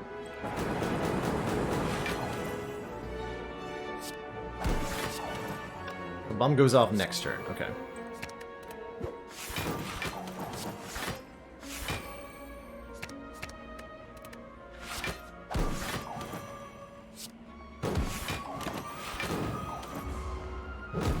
So much block. We could have killed these two a long time ago, but I went for a blockier, heavier strat here. Seems to have worked out alright.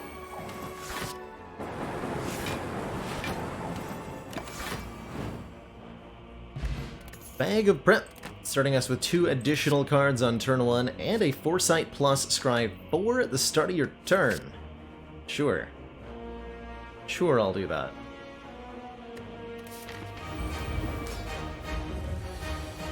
Ooh, we got ourselves a turn 1 Diva form. Caw. And a turn 1 Talk to the Hand, and wow, that's a really good turn. I can do Diva form, Miracle, definitely Diva form. Man, this is a ridiculously good turn 1.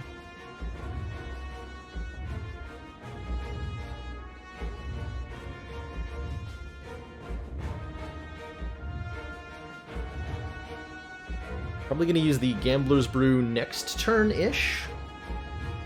And then pop the Entropic Brew then.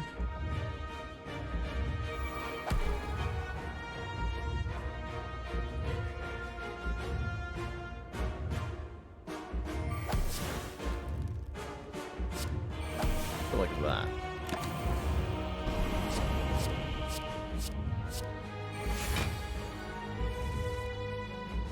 Okay, you're not quite welcome yet, Vault. Certainly we want to Talk to the Hand and Weave and Cut Through Fate. And Wave the Hand this turn, for sure.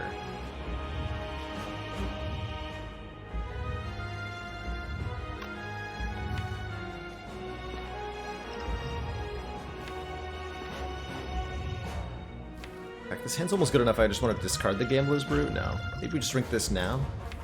For only 2 potion value. That's also an option. But I would like some potions right about now. The chance of a duplication potion for the Talk to the Hand is good. The chance of a power potion early on is good.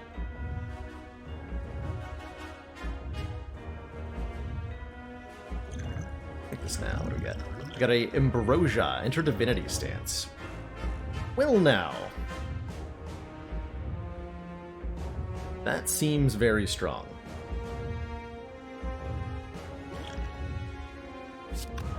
Seems incredibly strong.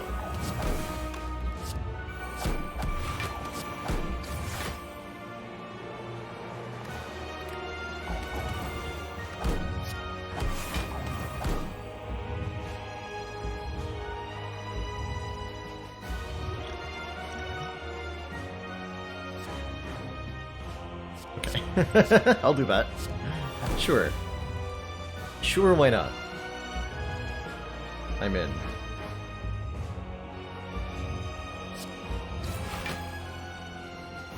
Oh, I was supposed to Nirvana before I did that? This is fine. Like 10.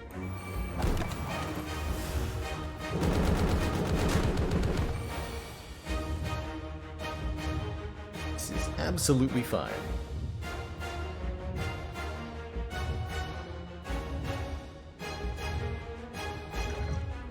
This is a reasonable turn to Ambrosia. Or we can hold on to that until we do like 300 damage with it. That's even better, probably. So this is a good turn for Good Instincts, Beta, Slimed Vault. Seems reasonable.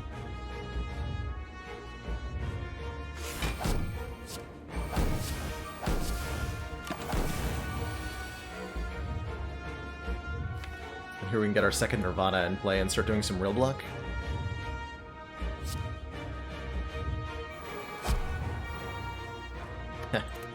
Okay, those are the cards on top. I accept.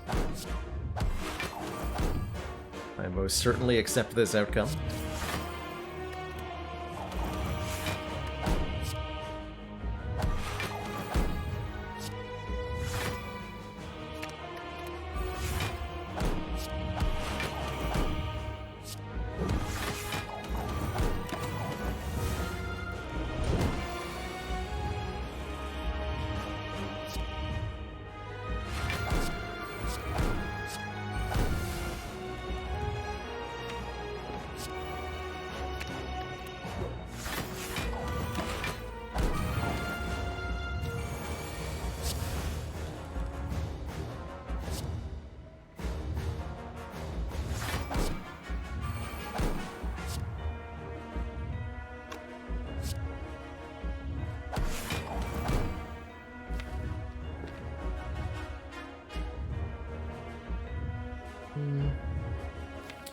Do that next turn, maybe?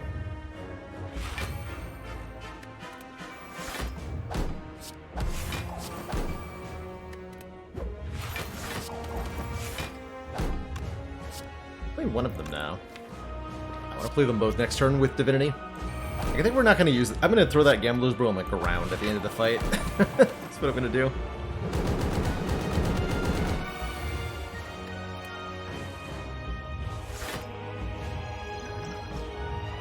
Oh my god, Wave of the Hand is going to be so much block, so much weaken on this turn. Oh my god. Let's do it. Whenever you gain block this turn, apply 2 weak to all enemies, you say.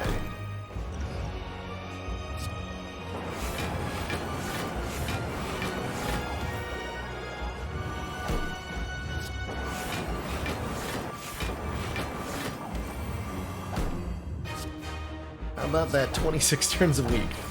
Having a good time there yet, Hart?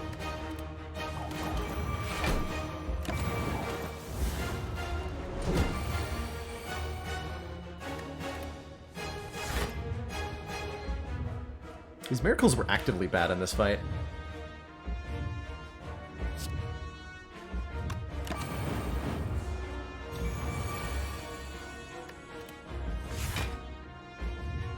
"11 out of 3, Diva form." This card right here is what's causing that to happen. Start your turn, gain an energy, and increase this gain by 1. So every subsequent turn is 1 more energy than the last.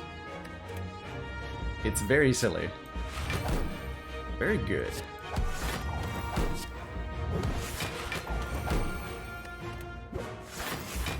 Well, G freaking G, Heart. Extremely bodied.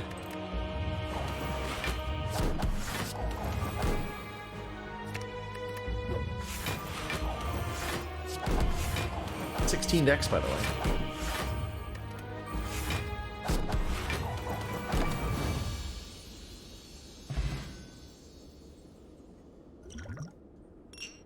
GG.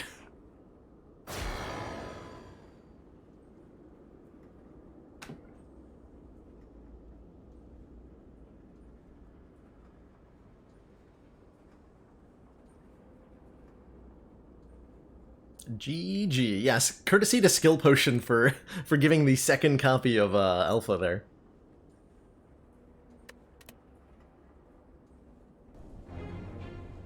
Pretty much Sneaky Moses, yeah. I'm sure we'll see a couple more tweaks to cards before the official release, but the devs have been pretty quiet lately.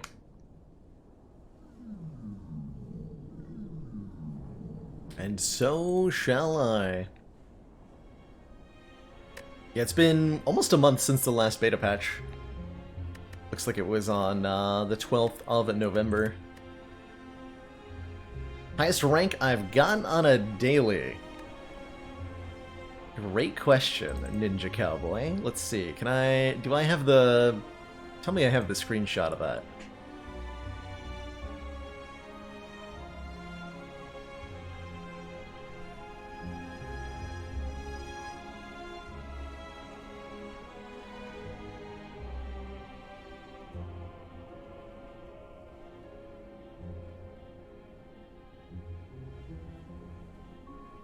Oh, that was on the old computer.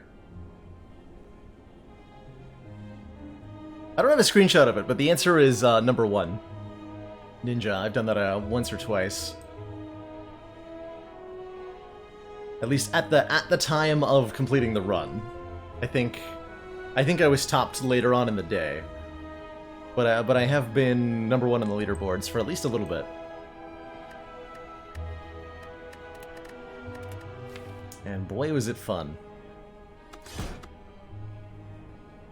Ascension 11. It completed a 1201. It still counts! It still counts.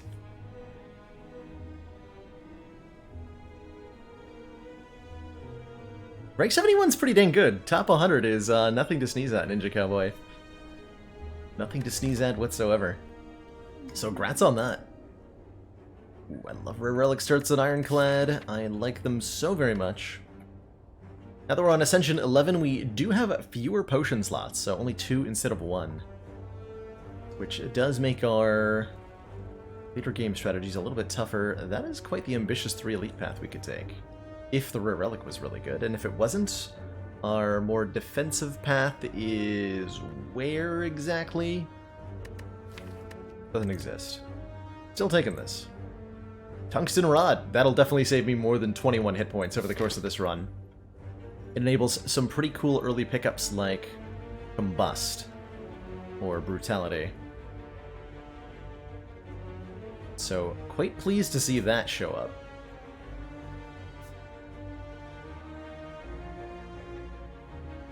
Quite pleased to see that show up.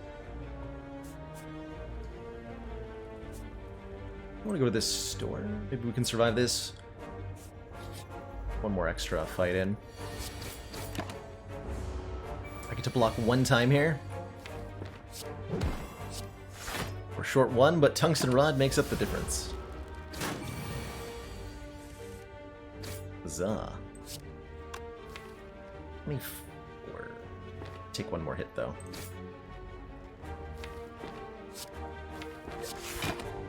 Take 4 here. Then we gain 6, so it was a net gain of 2.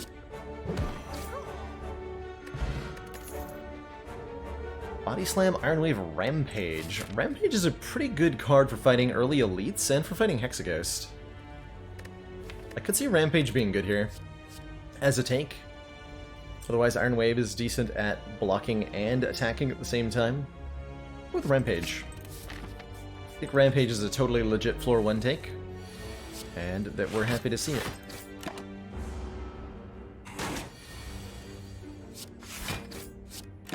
Oop.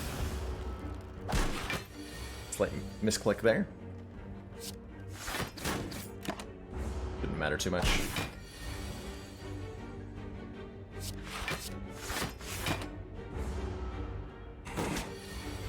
Rampage with Headbutt is indeed a very good combo. Works well with double tap as well.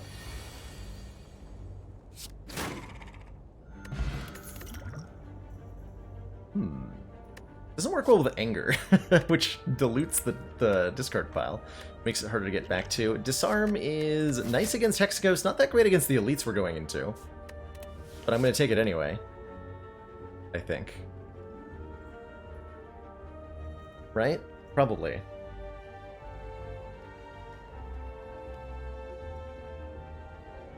Oh, I think I forgot about that time, Rigo. When we beat Champ with an attack potion rampage. Incredible. I very much like Disarm going into the later game. Early Relic Find gives us a Vajra for +1 strength, which is a huge find this early in the run. And I'm thinking we're a lot more comfortable going this direction now. Let me just verify that that is enough of all the stuff that I want. We can go this way to get 1 elite and... Sorry, 3 elites and 2 fires. Or if we go this way, it's the same, except we get an extra fire. So it's not the same. Noted. So noted. It's the same, except that it isn't.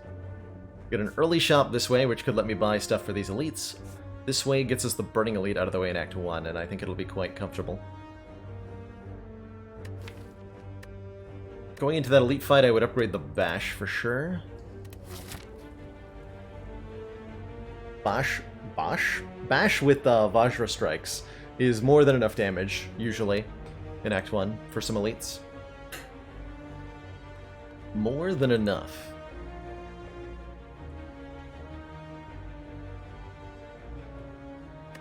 We say heck it, and we knock out some Act 1 Burning Elite. Go this way.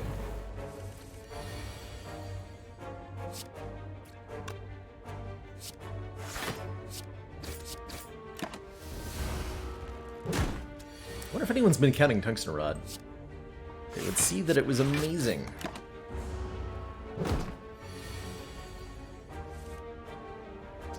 Tungsten Rod Tori is definitely OP. I've had that combo a couple times, and it's beautiful.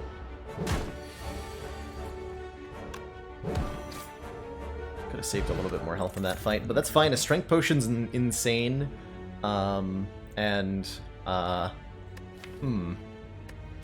Reaper seems good-ish. I think Cleave is better for the short term, but Reaper will be fine. Deal 5 damage to all enemies and heal for unblocked attack damage. Cleave is an excellent AoE. I'm gonna take the Reaper. A bit of a greedy choice, but I'm doing it. We'll lose 6 backs to get this gold medal. That's pretty comfortable as well.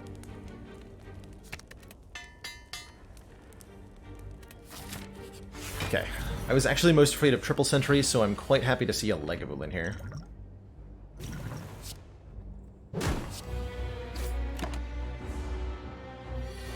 Rod does work indeed on damage from events.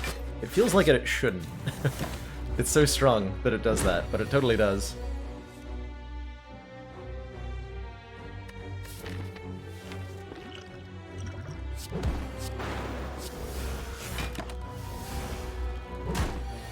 Totally does.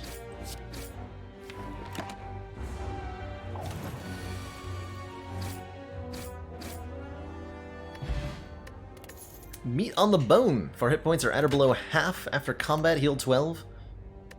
That makes me want to Reaper less, but the Reaper makes me want to Flex more. Gain 2 strength for 1 turn. Flex does kind of want an upgrade. And we can't really afford to upgrade her right now. I'm going to give it a try, though. Don't often find myself taking a Flex, but it is a pretty good card. At times. What is this? Disarm Strike. Or we could go Bash Strike and kill 1 and take 8. Or I can go Defend, Disarm, and take 3. I'd rather take 3 than 8. We get double Tungsten Rod value this way.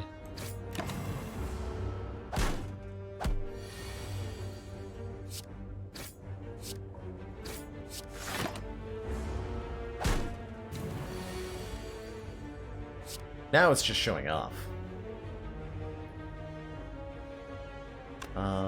This heals me for 8, and then causes me to take 4 additional damage. That's fine.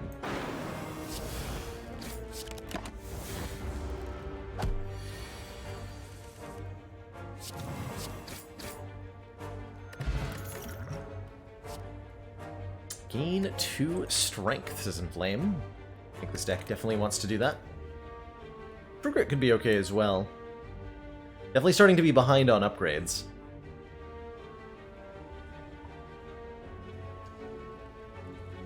Relic that increases all healing effects. Like Magic Flower, Jimmerk? Magic Flower is very good.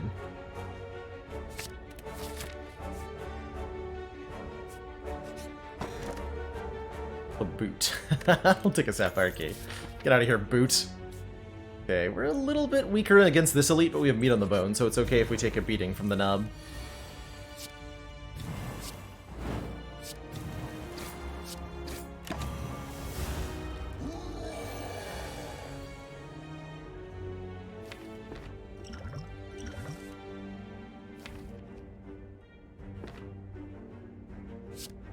Rude.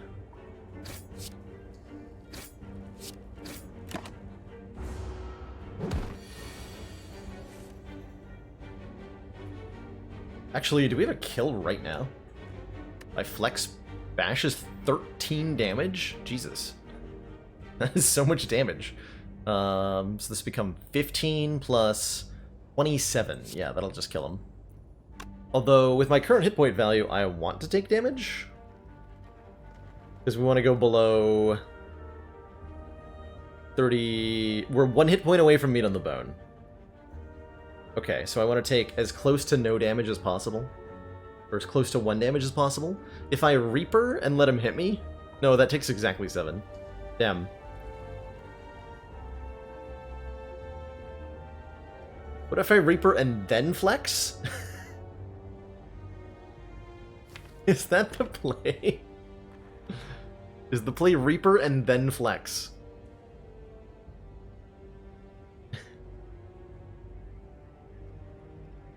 Now that's thinking. Now that's using your noggin.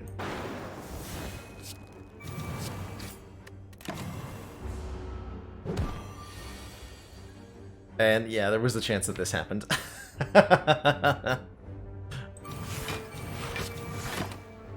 There was a chance that happened. Still ahead on health, though, compared to not doing that play. Get ourselves an Ancient Potion. I think I will take the Cleave. We do want some actual AoE. And we have 285 gold for this shot, which is very exciting. Hi there, second copy of Reaper. I'm actually going to let you stay where you are, thanks to my meat on the bone.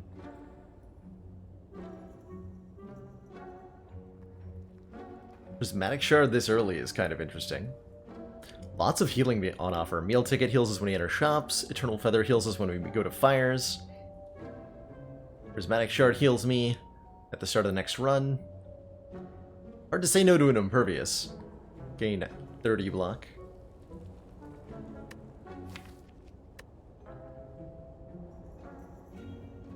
Could do like Impervious, remove Defend?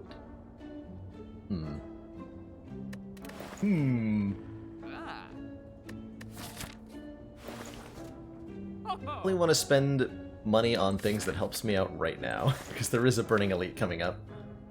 I think we're okay against that Burning Elite, probably. Self-repair guaranteed. Really want to self-repair? Important questions. Do I even want that? Let's see, we're not going into nub fight. I will remove 1 strike from this deck. If I take an attack potion, make sure this goes well? Probably I should. Or a fear potion. It's gonna be an attack potion. Just for safety's sake. Looks like it's time to riot. Okay, I said we were behind on upgrades. Let's take the event that gives me one then, and get our flex upgraded. Inflame is better for the unconditional +1 strength. Yeah, let's go with that. Okay, these jerks are going to be easy to beat with Gremlin Horn and Flex Cleave. Oh boy, the Flex Cleave. Wait, these are regenerating? Oh god. Get out of here, regenerating triple sentries. No one invited you.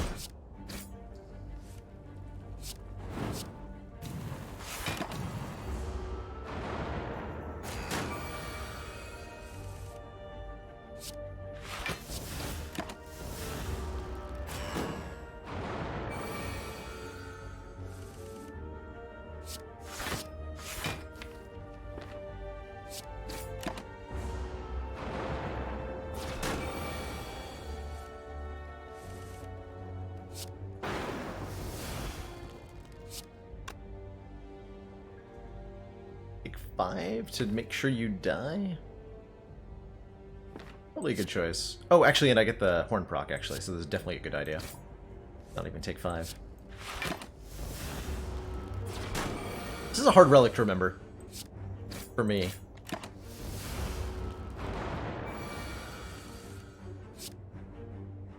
Four months of support. So what we need... extremely impressed. We need to take... a few more points of damage before we get parity on the tungsten rod. And the price we paid at the start of Act 1. Jowls, thank you so much for those 4 months. Tier 1 support, greatly appreciate that. Continued council funding. In return, enjoy your renewed smug sense of superiority. We almost have enough strength for me to consider a heavy blade. I'm digging second cleave, honestly. I'm digging second cleave. I'm also digging... Yeah, I'm digging second cleave. With this much strength and a gremlin horn. Ew.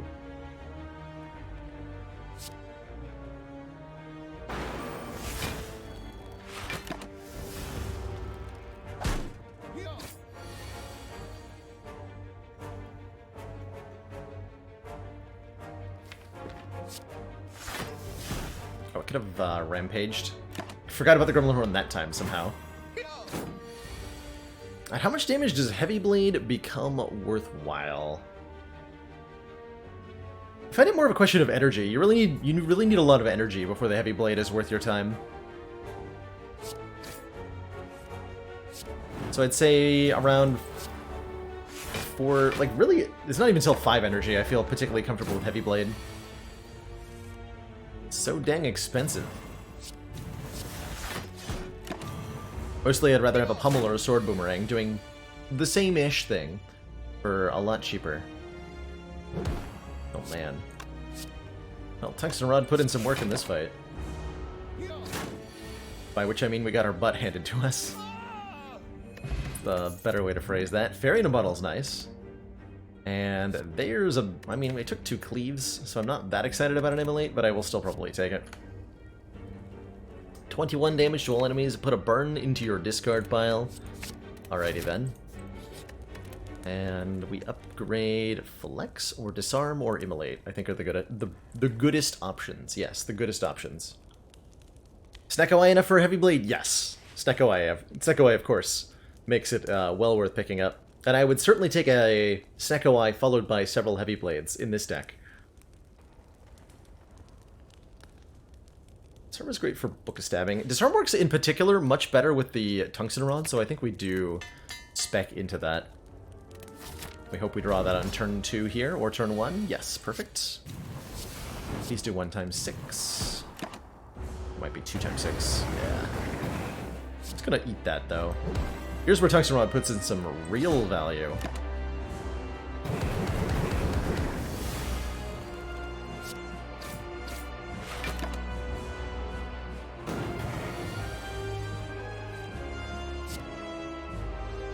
Ah, that's not a great hand.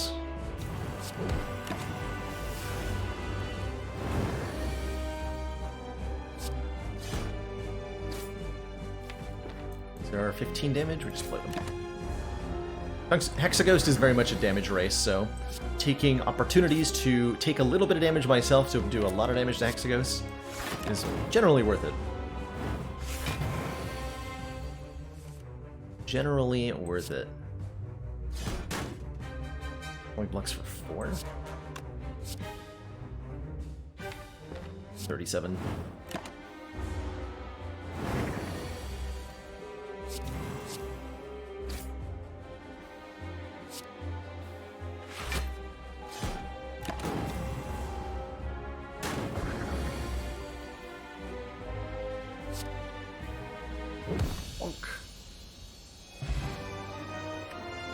GG Hexaghost. That was pretty good. That was pretty good. So that ended up being, let's see, we had 1, 2, 3, 4, 5, 6, 7, 8, maybe 9 fights.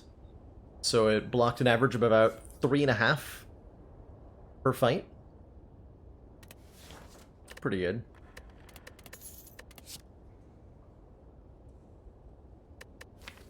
How many Reapers is too many?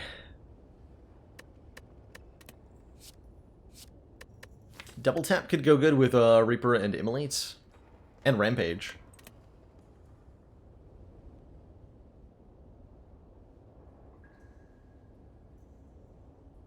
I think we do want this Blessing of the Forge. Given how little our deck is upgraded. Double tap the cheaper Reaper.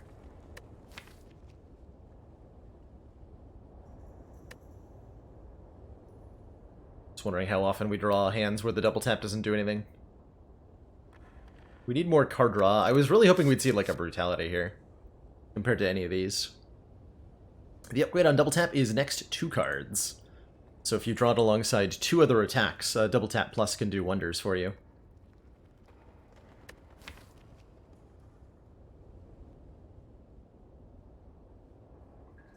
A lot of attacks. 1 double tap. I think I go without the Ancient Potion? No, I go without the Farina Bottle? Yes. Well, I think we could probably get away with a Philosopher's Stone. Giving all of our enemies +1 strength seems reasonable. We've got the Tungsten Rod and the Disarm to cover us, so this is an option. Could go for Astrolabe, transform and upgrade 3 cards. This deck is expensive, though. A lot of the time we've got Impervious, we've got Reaper, we've got Immolate, got Bash, Double Tap. We certainly want some energy. Or Ectoplasm, gain energy at the start of our turn, but we can no longer gain gold, and I think anytime you have a golden idol, you should probably not think too hard about Ectoplasm.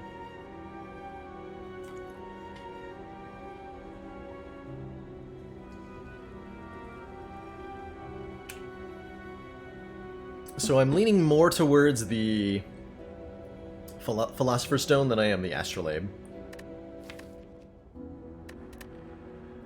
If we meet birds on the first floor, I'll just laugh at them. Cool. We're fighting the champ. Not too worried about champ. Looks like I have to do at least 2 fights in a row no matter what. So we go here. It all condenses. What's this layout? If I wanted to fight some Elites Act, I have a really good pathing to do so with. Could even fight 4.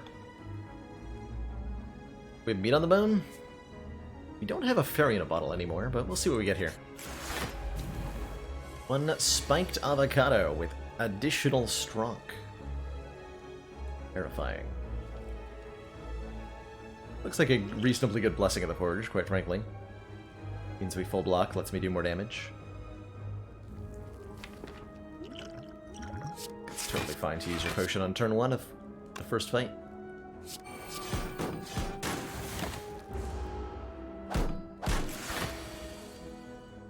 Thanks. Where's Orichalcum when you needed it, huh?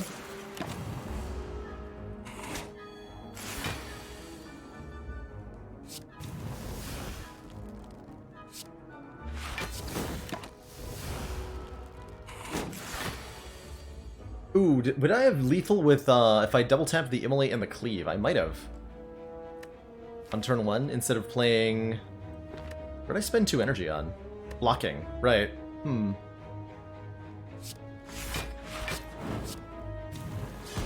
I didn't actually look at that route. So I may have completely missed that.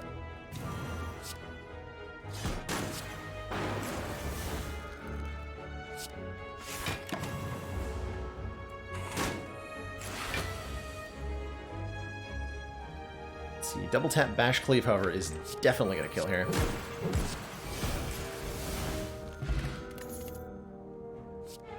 Whenever you play an attack this turn, gain 5 block. Oh yeah, that fits in perfectly with what we're doing. I will super take that. Here's the thieves. The thieves that were promised.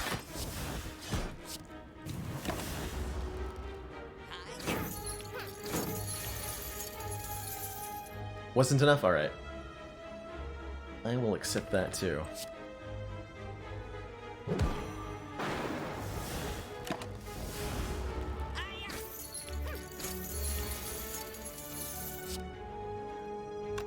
Rage, double tap, Immolate.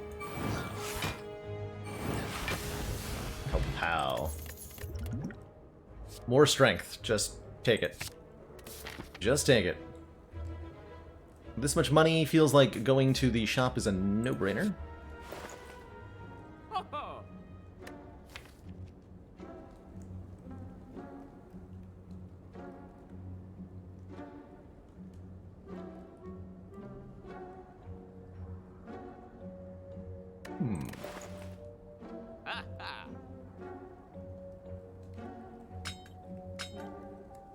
Start of your turn, gain 2 strength, and all enemies gain 1 strength. Philostone Brimstone combo. It's quite the combo.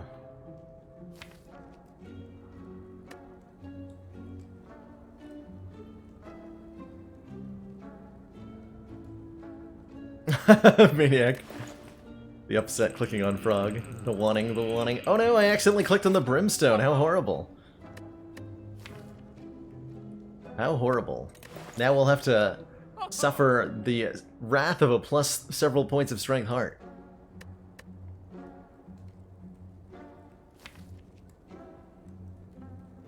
So then do we take the Pummel? Pummel's pretty good. Can I afford that? Yeah, I can afford that alongside a Carter move too.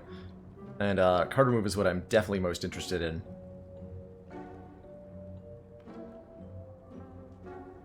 Couple people expressing doubt. Take note of that doubt. It doesn't... There's a feeling of we cannot win from this position. And I'd like to ask you to question that assumption as we progress forward here.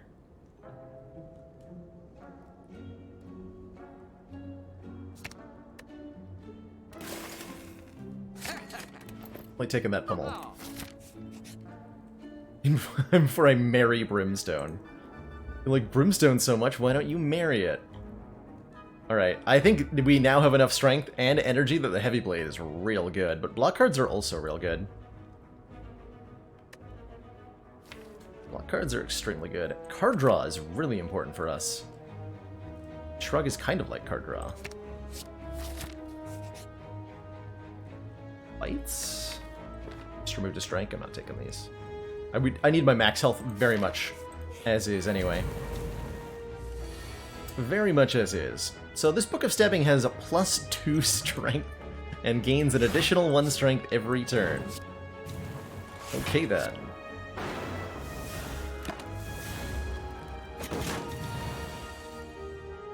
Okay, yes.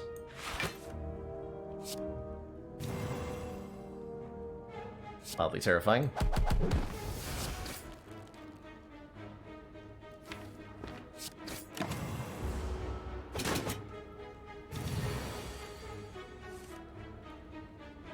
Not the turn to draw disarm game. Rude. That's rude.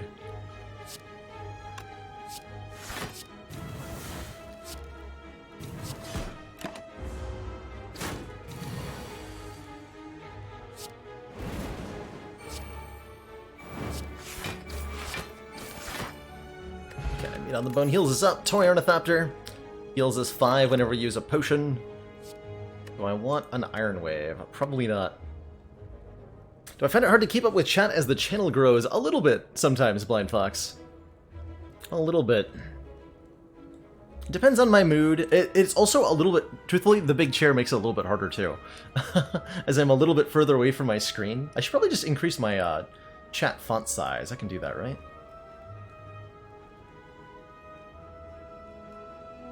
Bet I can do that. Somehow. Just read every message out loud. Even if I read them out loud, there's no guarantee I'll comprehend them.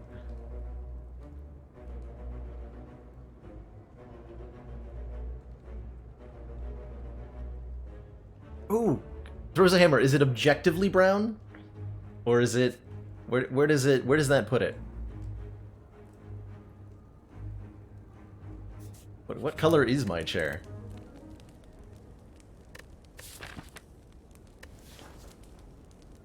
Kind of objectively brownish. I like it. What are we upgrading? Almost good for the extra hit. Honestly, upgrading our block seems like a wise investment at the moment. Define brown. I'm not going down that rabbit hole. I am definitely not going to do that.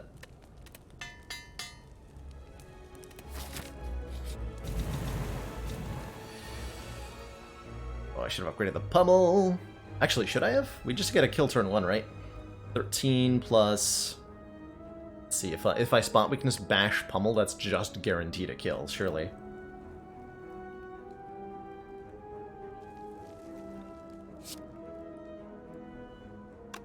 The reason I didn't upgrade the pummel was because we're, for the most part, doing enough damage anyway.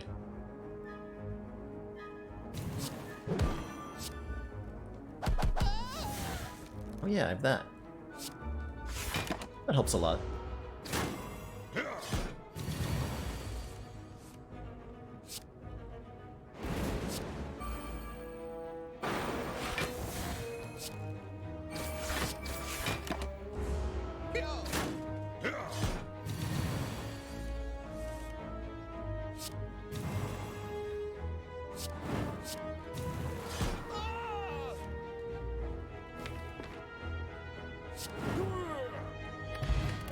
Regal Pillow seems like it's nice. Intimidate could be okay. I think I'd rather have a Shockwave. If I'm taking Intimidate, I kind of have to upgrade it. But Weaken is one of the ways that this deck can mitigate reasonably well.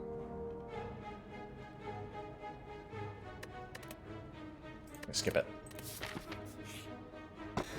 Akabiko. Our first attack each combat deals 8 additional damage. Now I'm going to upgrade Pummel.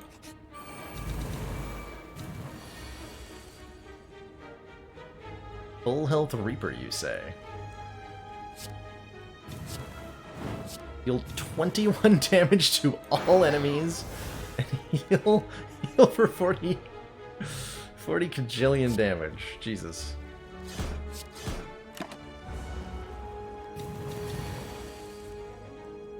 Don't ever give up. Unless you're gonna die. Then you can give up.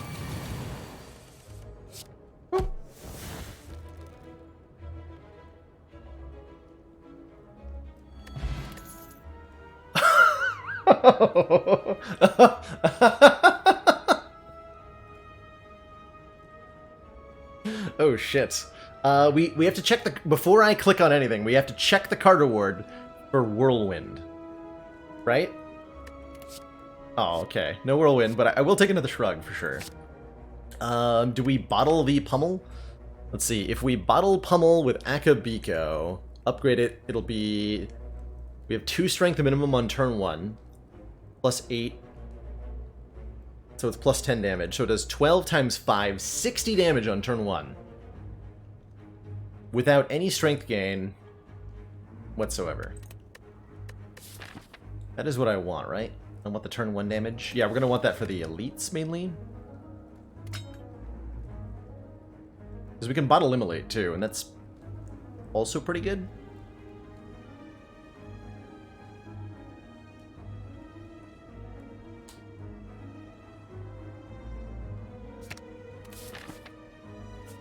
The 2 upgrades over the 1 elite, I think. Yeah.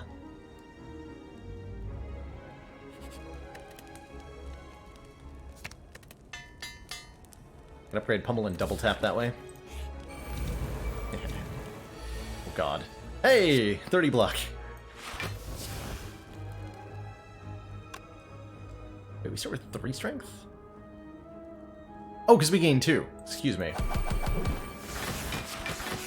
For some reason I was doing math as if Brimstone was 1 strength every turn to us.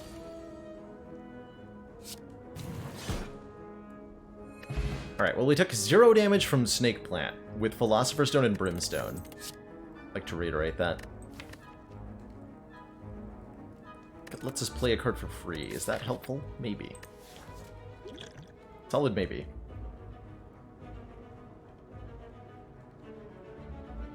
Trying to evaluate how I feel about Colorless Potion.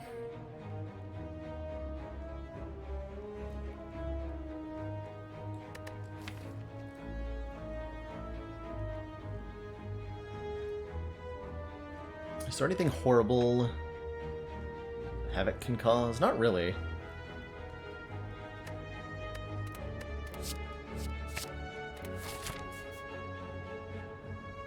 Double tap pummel does not apply Akabiko on both, no. In the same way that Pen Nib will not double both hits of a double tap. They're counted as two separate attacks. Unfortunately.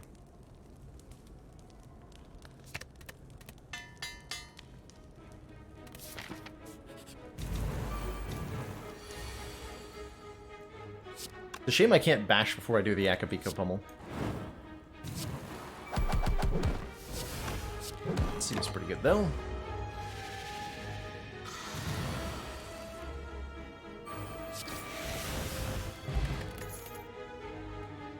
Do I think it's possible to win Slay the Streamer on A20? Probably. Almost assuredly. Although, if we're counting going to the heart, I don't know. I have beaten it on A20 before. Before the heart was added. We haven't taken a heavy blade yet, and that is a dang good heavy blade. If we're willing to upgrade it. On the other hand, a Feel No Pain is potentially one of the ways this deck can start to block better. We have Disarm, Impervious, Pummel, Havoc, Ascender's Bane.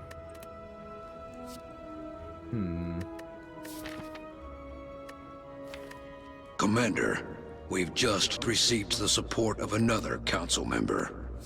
Grab the heavy blade. Kurt Senate, thank you so much for that Twitch Prime sub. Welcome to the council. Enjoy the new emotes, the community, and of course, your newfound smug sense of superiority. Gonna keep the pummel in the deck this time around. This fight against Champ has to be a quick one. I'm sure you can imagine. This Champ is gaining strength every turn.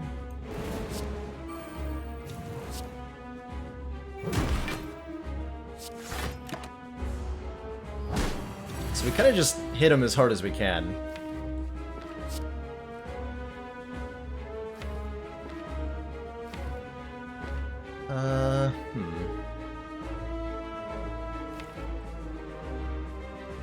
I really want to double tap the Reaper here.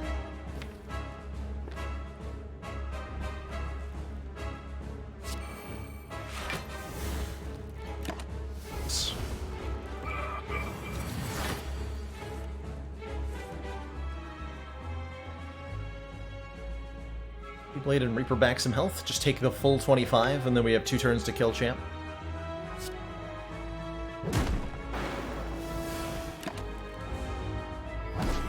I imagine we die to execute, right? Hey, this is why we kept Pummel. Oof.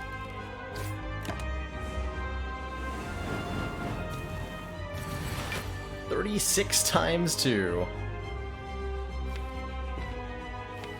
I only have 1 attack in my hand, but I get to draw 2 cards.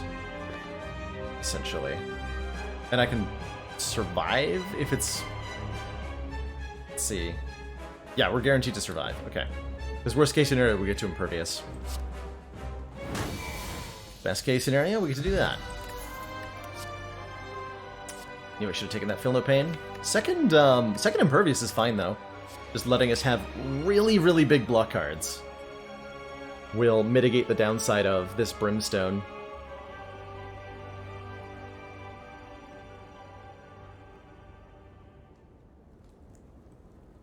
Does drinking a potion here heal? Probably, but I'm not allowed to.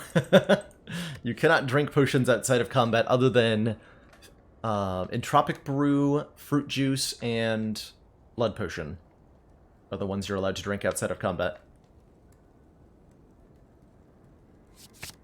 Grab another Impervious. And we left a previous Colossus Potion on the ground. I'm going to continue to do that. Can't die if you kill the enemy on turn 1. That's brilliant, Rego. I don't think Coffee Tripper's completely safe here, but I do think Slaver's Collar is good. Slaver's Collar is the only... Like, we do appreciate a 5th energy in boss and elite fights. In hallway fights, we're killing stuff on turn 1 with Pummel.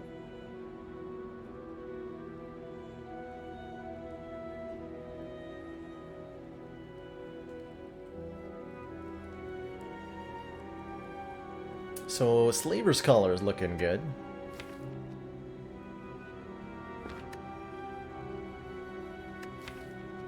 Remove 2 strike. Maybe defends of the remove. God, I don't know what we're removing. I'm gonna take the Slaver's Collar though. I think that's a good take here. I think that's a good take. We want to get some relics. Fortunately, I'm not really allowed to do that. I guess we're gonna get upgrades instead. I guess so. Phoenix Point any good? Yeah, mixed is a good way to describe, I think, the reaction of most to Phoenix Point. It is a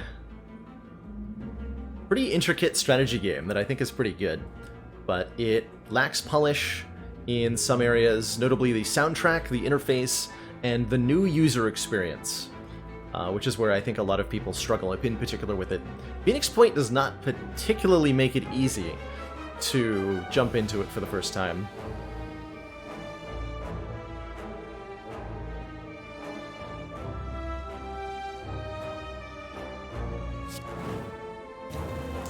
Damage, but that's only with the Akabiko boost.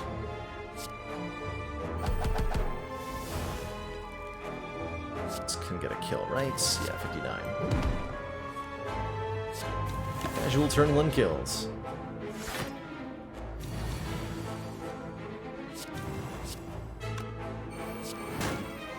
That said, if you... I'm going to list off a few games. One of the things that Phoenix Point does really well is it's a new release in a fairly niche genre of game that hasn't seen very many entries lately. If you have in the past or played or recognize the titles XCOM UFO Defense, the 1994 version, Silent Storm, Jagged Alliance, what else comes to mind in that vein? There's really not very many games like them. If those games are things that you know of and have enjoyed, definitely check out Phoenix Point.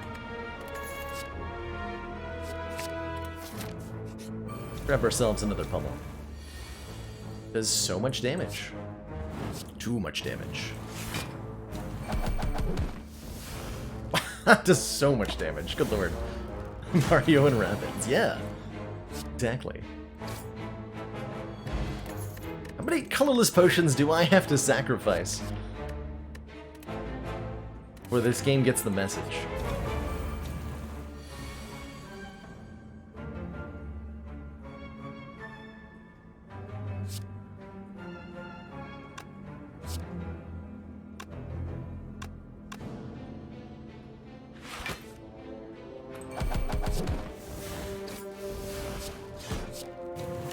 This could hurt a little bit.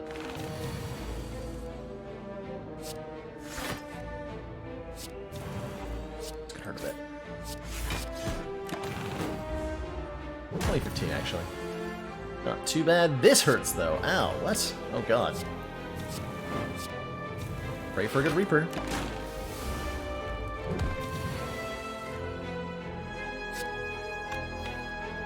Double tap Reaper, okay. Okay, that works. We're gonna have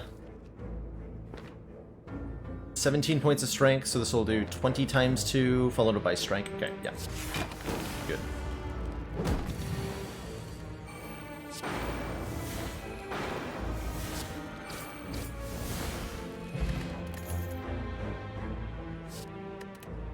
You don't need more attacks, quite frankly.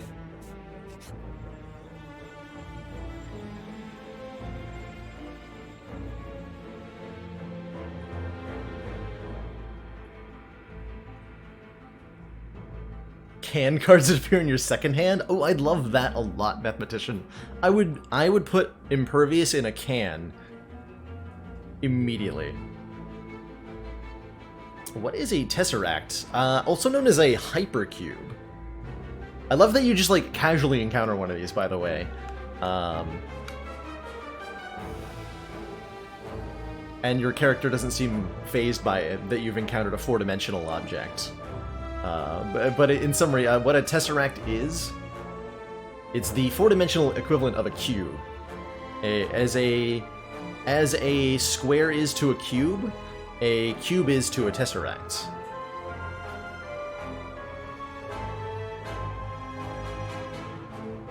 They're really weird. You can get, like, rotating models of what it might, in theory, look like online. Not with time being the fourth dimension, no, a fourth physical dimension, which is pretty much impossible to picture in your mind because we're so used to perceiving things in three-dimensional space, but a fourth actual spatial dimension. So with that fourth dimension being perpendicular to length, width, and height. It's perpendicular to all the three of those things. Which is crazy, right? That doesn't make any sense. And yet.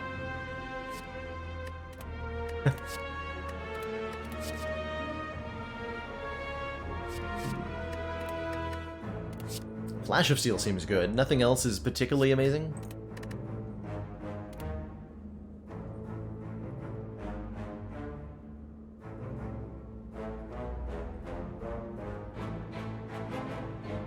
Blind is also good.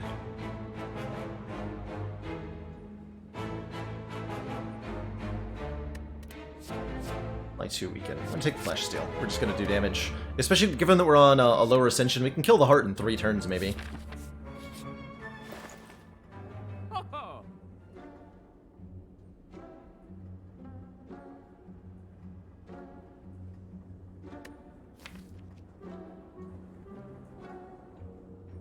Not a fan of these defends anymore. There is a Shuriken if I wanted even more strength.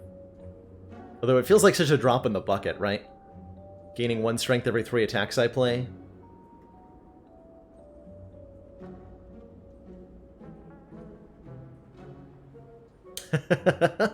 Appreciate the reminder, Pearly Whirly. Oh, I gotta delete that rules command.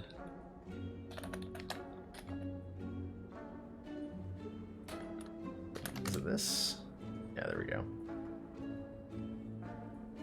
Probably just gonna take another shrug. We have 5 energy against the fights that matter, so we can really use these. Keep using the Smiling Mask to thin the deck out. Take a defend out. War Paint could be okay. Medical Kit could be okay. War Paint would potentially upgrade either Block cards or an Impervious, which is significant. Quite significant. We also, presumably... I'm allowed to go to this shop if I want to. Am I? No, I'm not going to go to this shop. I'm not going to go to that shop. Go this way. Alright, in that case I will take the War Paint. Yeah, we got an Impervious upgraded. That's plus 10 block, and with the damage numbers we're going to be seeing, that's important. That is important.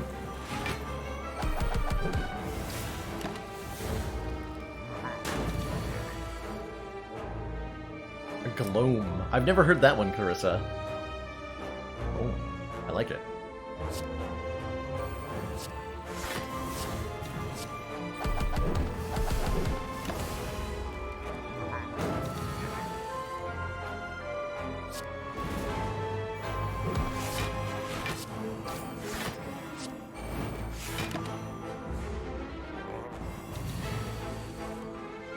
Ancient Potion's coming with us to the heart at this point. Blocking vulnerables really, really important.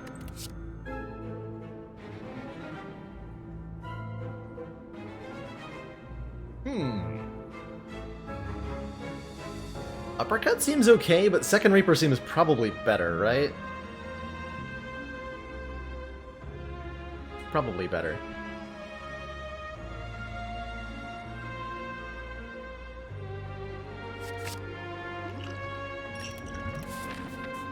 Deck spot too.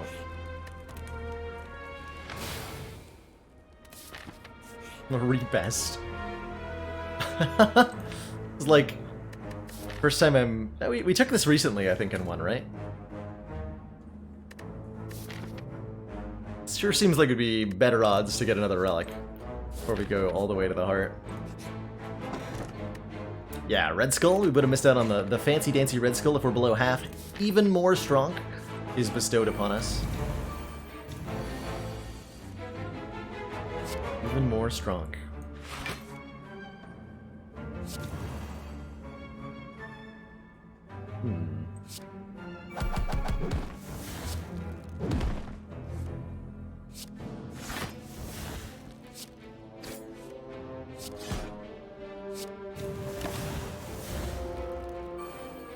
When is taking that event good?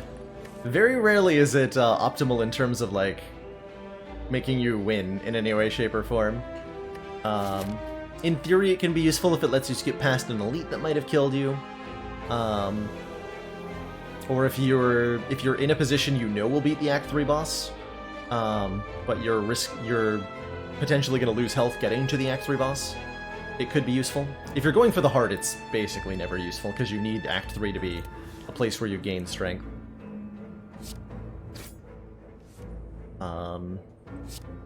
And if you want to skip the rest of the act, because you're tired of the run, it can be pretty good. How much damage is that? That is more than 40 damage. It is way more than 40 damage.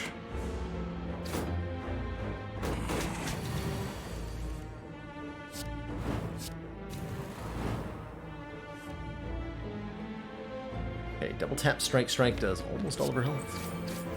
Still a chance to Reaper.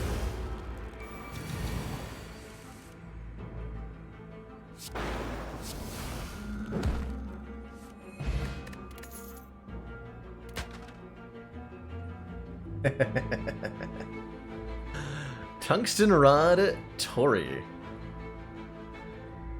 Whenever we would receive 5 or less unblocked attack damage, reduce it to 1. Joke's on us, the heart's gonna attack us for 10 times 15.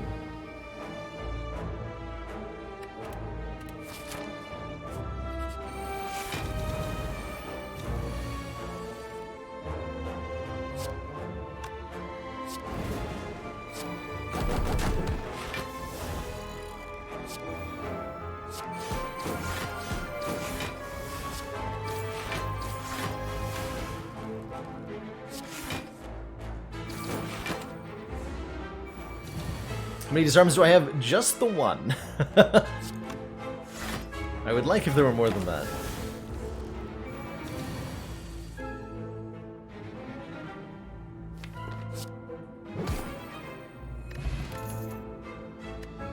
Too late, combust. I've gone a completely different direction. Too late.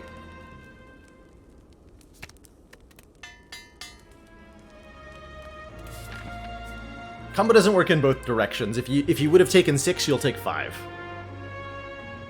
Tori always applies before Tungsten Rod. I explicitly asked for something that wasn't a combat, thank you very much.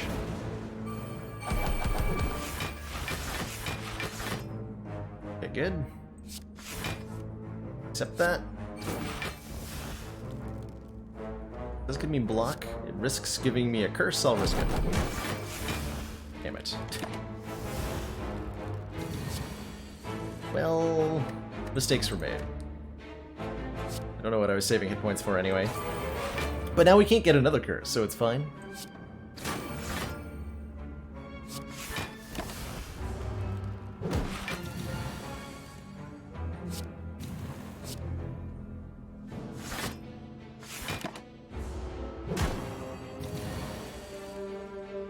We didn't take any damage because of Tungsten Rod, Tori. Beautiful.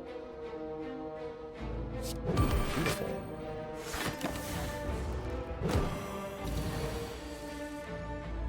Oh my god.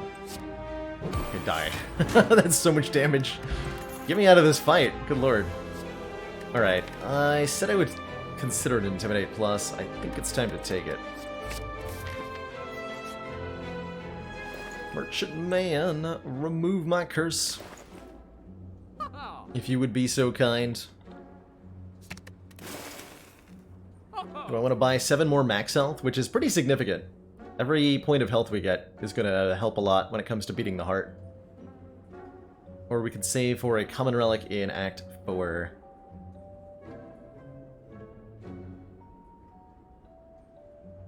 And I didn't take the shard, I'll take this one. Give me the delicious waffle. To me.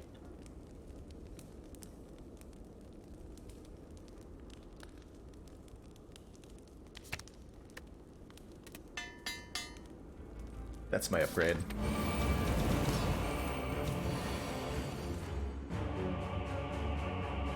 Okay, what does our turn one look like? We're definitely just gonna play in flame against it's jerk, right? Yeah. And we'll use our Gremlin Horn here. It's a limited effect. I have 10 strength now. Beautiful. So taking 6, Commander, I took 5 there. One of our most Notably. valued supporters. It says continued support of the XCOM project. Sir Night Train, thank you so much for those 10 months. Twitch Prime support, that is an awfully long time. You know I appreciate it. Thank you so much. Big 0.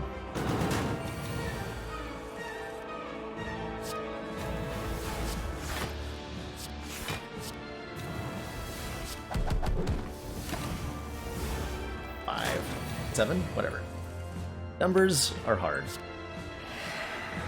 We can all agree on that.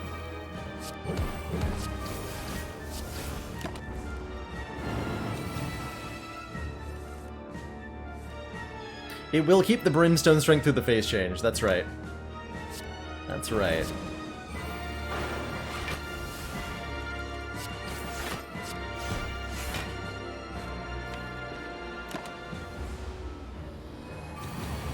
So this gets pretty scary pretty quickly.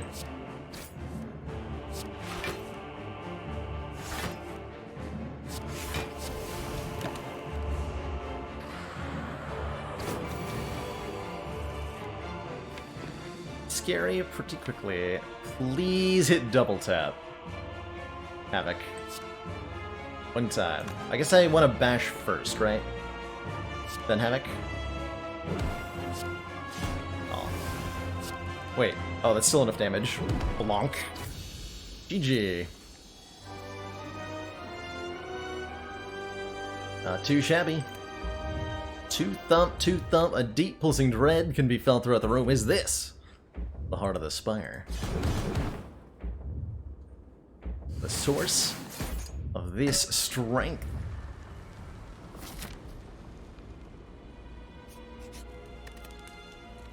Okay, now do we upgrade the second pummel? I think so, yeah. Although Flex is a decent option as well. It's my current, like, total accumulated damage. I think it's capped at, just shy of 1 million. There is a cap that each account can deal to it. Of I think 1 million total. And I've been at that for a long time. Probably to prevent people from editing their game files to make the number obscenely large and affecting the total people see at the end. Would be my guess as to why there's a cap on that total. So, can't afford all this because we bought the waffle, and you know what? I'm pretty okay with that, although Pen would have been sweet. Any potions I really miss? Ah. Quite happy. Be quite happy with how this goes. Hey, we got Flex. That is a lot of damage. We're doing 40 to me on turn 1. Terrifying. On Ascension 11, it is a 300 damage per turn threshold, Jotunborn. It only becomes 200 at Ascension 19. So we got a ways to go. I've been able to kill Spire Spirit on turn 2.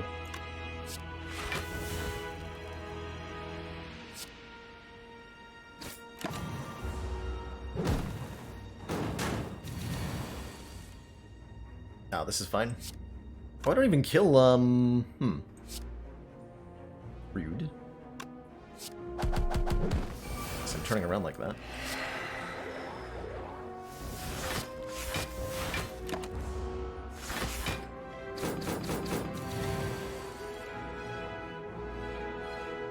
These are 14, so 28 times 2 is not a kill.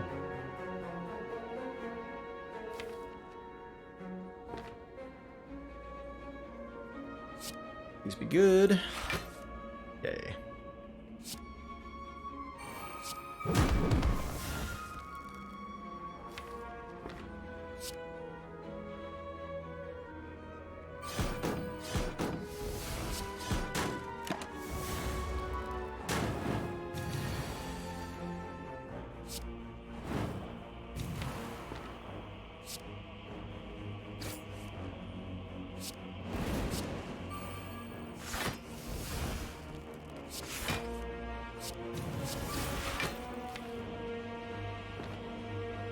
Hopefully I just kill with that next hand.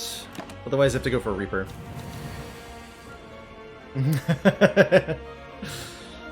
You just know sometimes there's a hammer. You can tell. You can tell with people. Got needs. Okay, I'm gonna actually break out the calculator here. So 105 minus 23. He's at 82, then this will do 51. And then strike does not do 31, so we do not have lethal here. That's terrifying.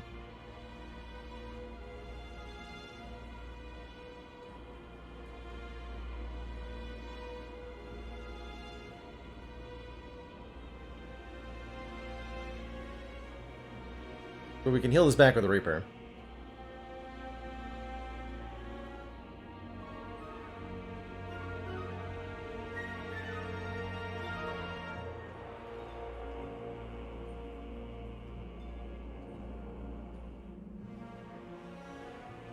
Which means I think we just defend Bash. Which is really risky. I could actually die next turn.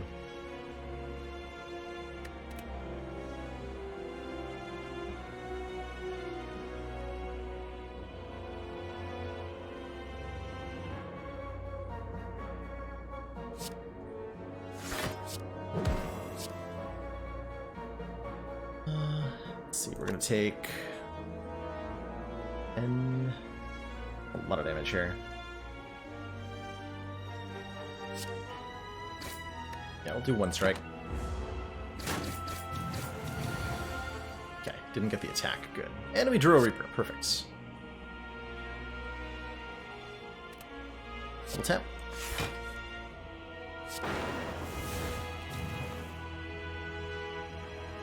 This turn is the mild attack. Chance that I don't draw lethal is very low. I'm gonna let this go another turn and try to get the other one.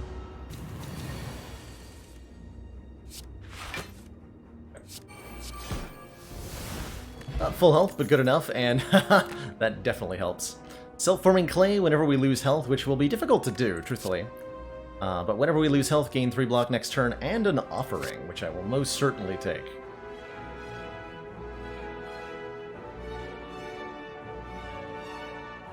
But that clay is actually almost useless in this heart fight. Because the tungsten rod will shut down all of my attempts to lose health.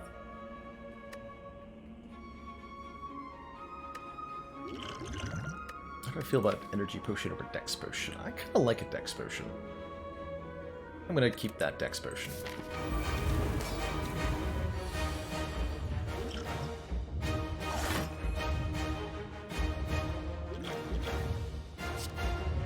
So every time we play a card, Beat of Death does 1 damage to us, but that ends up being no damage to us. Is there a reason not to just play Pummel right now? Yes. Okay. My turn 1?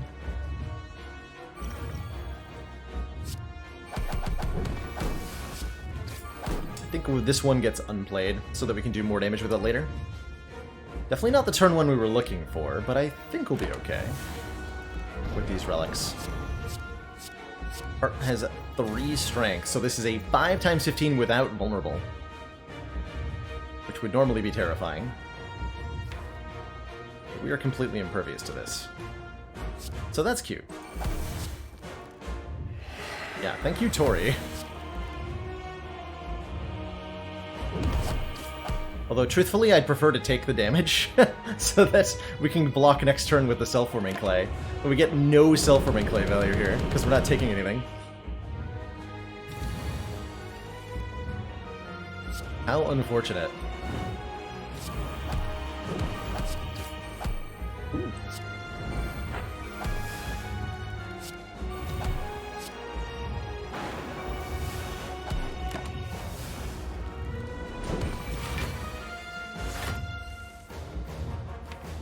Oh, crud. So the next multi-attack will kill me. We didn't draw Disarm.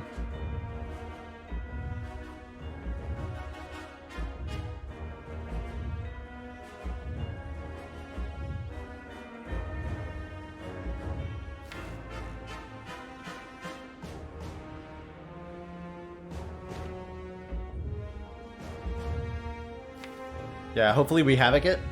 I think we're if this hits impervious, we die. Okay, that's pretty bad though. Good luck to us.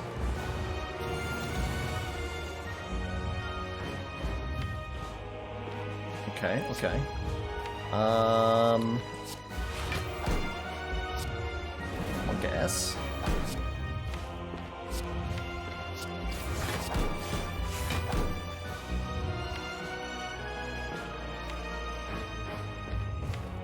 What are my outs? That's a lot of damage. I'm so dead. Oh man. That disarm draw really kicked us to the curb.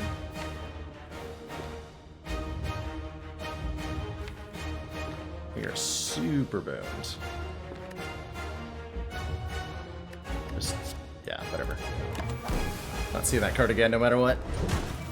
Yeah, die? I think that's what we're doing. I believe that is the play. I believe that is the play. Man, this might actually be my first time losing to the heart with Brimstone. Certainly I have one more of these than I've lost.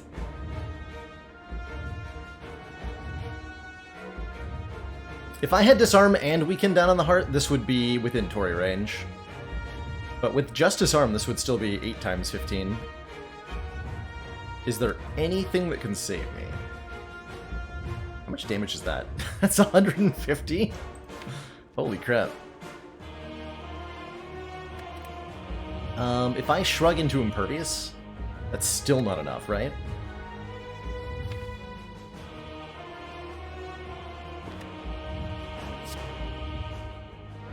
The oof.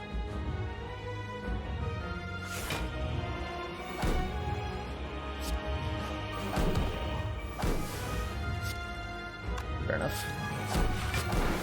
GG. You got me good that time, Heart. Got me good that time. We needed another copy of Disarm, or more sources of Weaken in the deck for this to be reliable. Which makes me think I should have taken the Uppercut rather than the second Reaper. I was wondering about that pick. We're also not doing enough damage quickly enough to the heart. I think we still had too many starter cards as a secondary problem, especially considering that we had a Smiling Mask. That we still had 3 of each is a little baffling. GG, though. GG. Our ladder streak ends.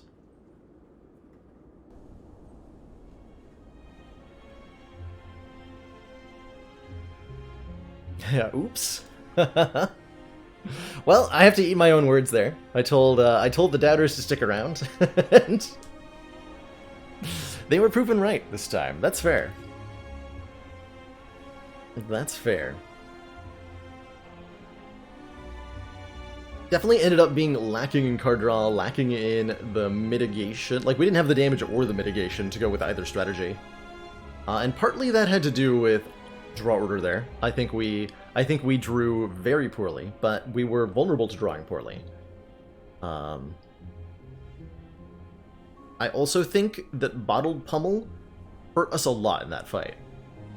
And as much as we enjoyed grabbing that early on, in the one fight that really, really mattered, that Bottled Pummel was very bad. It was very bad. Can I start the letter over now or do other runs? I don't know. A good question. I'm feeling like I could do either some more, like, start a new ladder, or I could do some A20 runs. I think those are the 2 ways I would lean right now.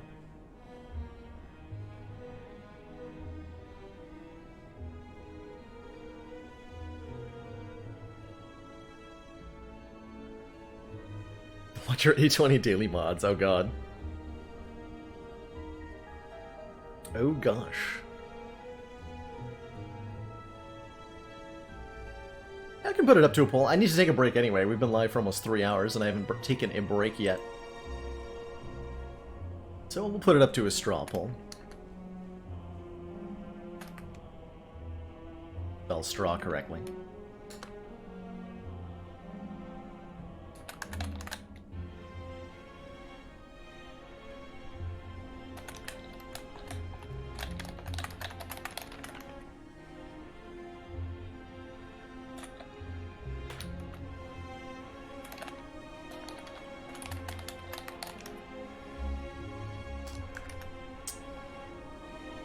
Those are the two options.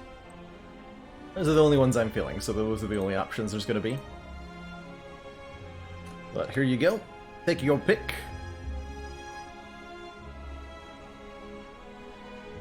I'm going to take a short break. When I return, I will abide by whatever people are more interested in seeing. And we'll have some more chill Spire runs. Stay tuned, everyone. I will be right back.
Alrighty, everybody, I have returned. Thank you so much for that moment of patience. Well, the results are in. And Ladder Strength's a popular boy. So we'll give him lots of love and attention. Perfect timing, too. If we lose on Ironclad, I get to start on Silent without even having to make an excuse about Ironclad being the A20 run. That loss to Brimstone does sting, but you know what? I don't regret a moment of it, and I would do it again. Brimstone is too dang fun. Also too dang fun is a Black Star start with Silent. Elites drop an additional relic when defeated. I think I might make a tradition of just always doing a boss swap on Ascension 1. Because why the heck not? Why the heck not? We are a little bit weaker without our starting relic, but as soon as we beat some elites, which won't be too difficult on Ascension 1, we do need a little bit of damage, so I'm going to go to the shop to get some help with doing that and get a couple card picks. But it is most certainly relic time. We want our relic bar to stretch across the sky. The goal for this run, 35 relics. Can we do it? Can we do it?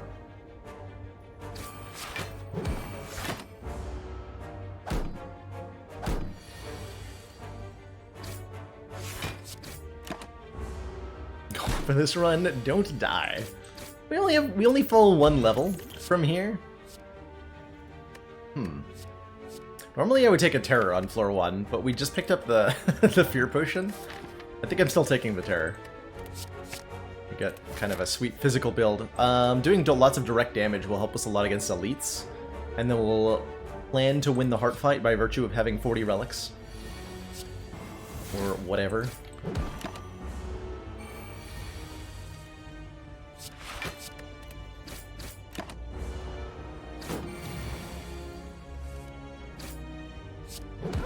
Cool.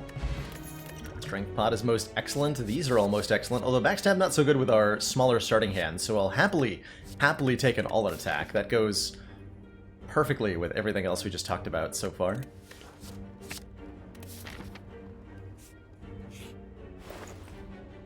And a dash is good for fighting elites. Also means I get to remove a strike. Excellent work, Commander. This council is pleased to see our continued support of this project has been worthwhile. Rosebeef TV, thank you so much for those 3 months of Twitch Prime support. Greatly appreciate that continued council funding.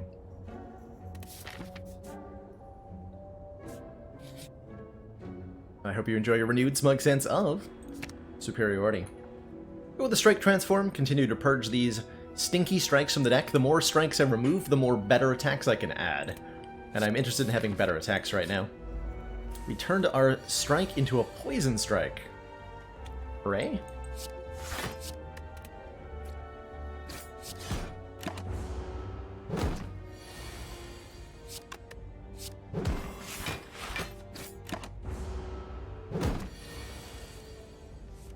What do you do besides unsub? I wish I had an answer for you, Curly Whirly. You can put in a feature request to Twitch to ask for choosable badges, but as much as I think it should work that you can select any badge that you have unlocked, but I don't believe you're allowed to do that, are you? I don't believe that's a Twitch feature. If it is a Twitch feature, somebody should let me know, because I would take advantage of that. But I don't think it is. Dagger Spray, yes. Or AoE front-loaded damage. And we're almost assuredly going to end up with strength because of how many relics we're going to have. Plus we have a strength potion right now. So if we end up against triple sentries, we can strength potion before we dagger spray. And the value will happen. And the value will happen. Wondering if I use a fear potion as well. I think I do.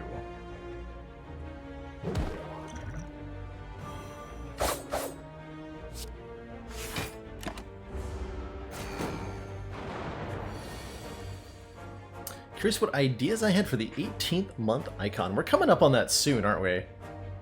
How many months have I...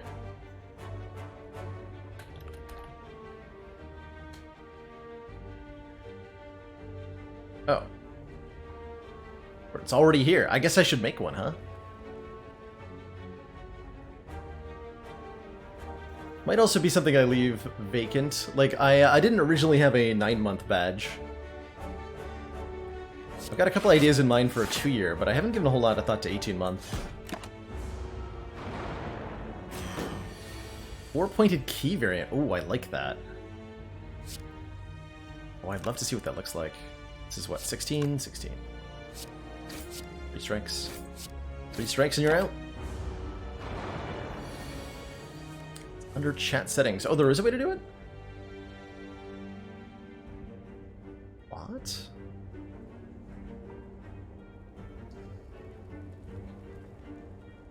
Oh, I can't do this in my own channel. So there might be a way.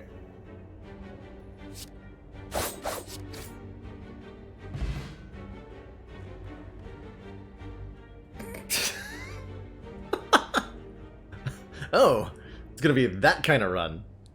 I see. Well, that's ridiculous. Akabeko Gambling Ship as our first 2 relics. Bottle your pummel.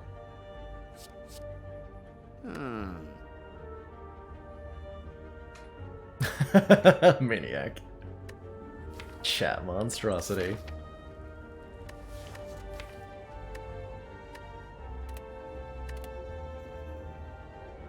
Thinking about a flying knee here. Would take a backstab if we had a bag of prep. We don't. Could also be just be a skip. Wait, I wasn't supposed to come here. Oh, never mind, maybe I was. Take the leg sweep. Why do I like the boss relic swap so much? It is risky. It is definitely risky. On lower ascensions, the risk can be made up for, usually, and on higher ascensions, you need to get a lot of stuff, so the risk is often worth it. Boss relic swaps can definitely go wrong, but many start bonuses can, and you need to accept some level of risk in order to be able to win a run of Slay the Spire.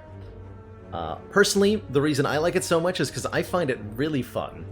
Boss relic swaps puts you into some crazy situations, like getting a Black Star immediately, or having a Snecko Eye as your starting relic.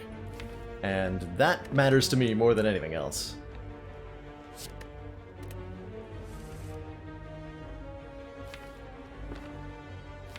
We just wait patiently for terror. Yeah. 18 twice.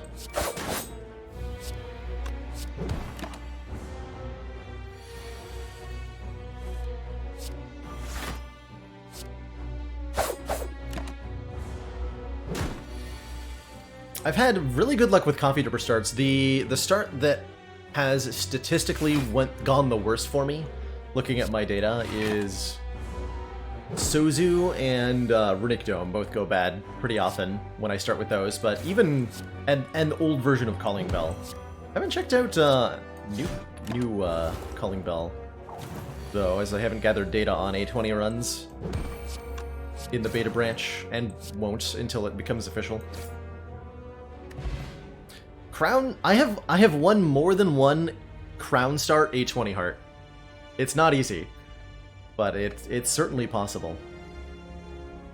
Best starts are Pandora's is like way up here, and then Snecko Eye is a little bit lower. Runic Pyramid is probably actually a little bit above that.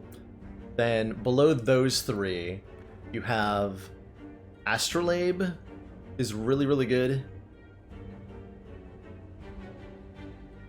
Then come, like, the baseline energy relics. Probably Coffee Dripper. Velvet Choker is probably a high, especially on Ironclad, is the highest energy relic. Like, Velvet Choker. Fusion Hammer's pretty good.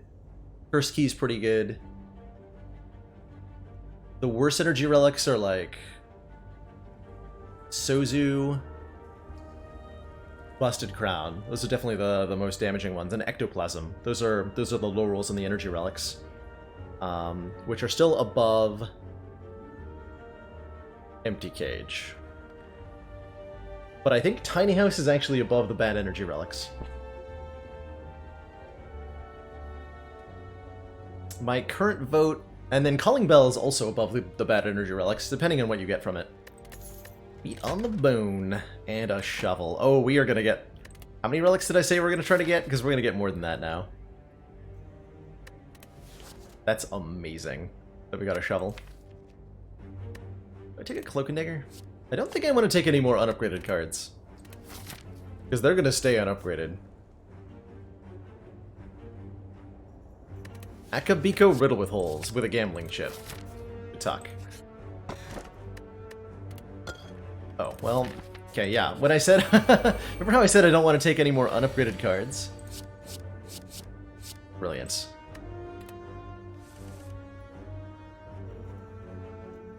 Brilliant. Please don't discard dash. Thank you.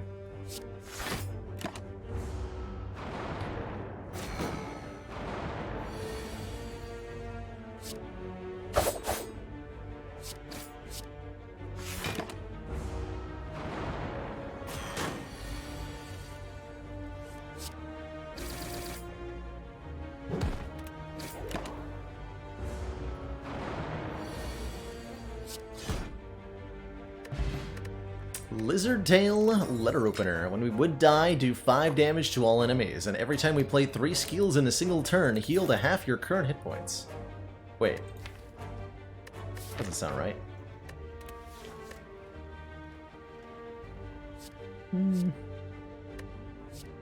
Never upgradable Waylaid plans? Nah. I'm like so not in love with this card anymore now that it costs 1.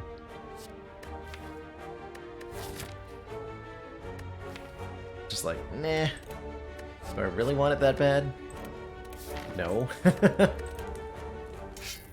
Heal ticket heals us when we enter shops. Cool.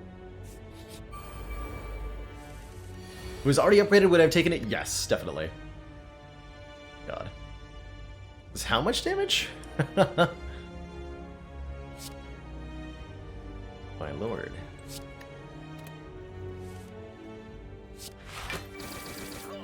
Go.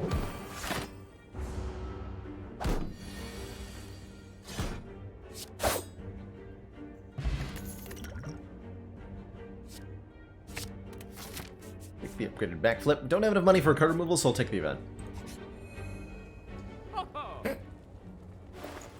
And end up in a shop anyway.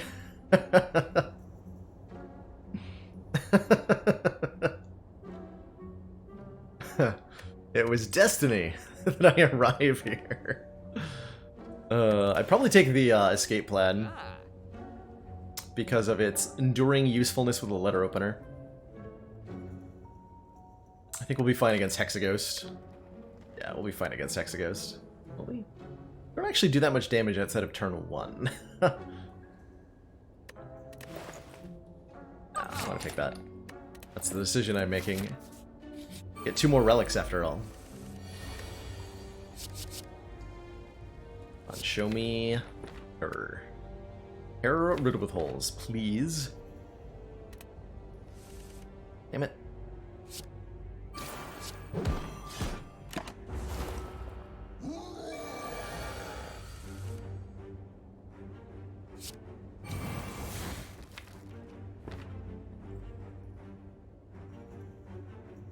I mean, we're fighting Hexaghost. I'm okay taking a little bit of damage, right?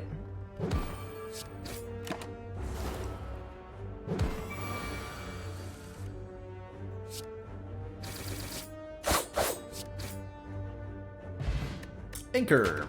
Turn 1 gets even better, and we're no longer going to find fights in question mark rooms, which will allow us to collect more relics, which is what I care most about here.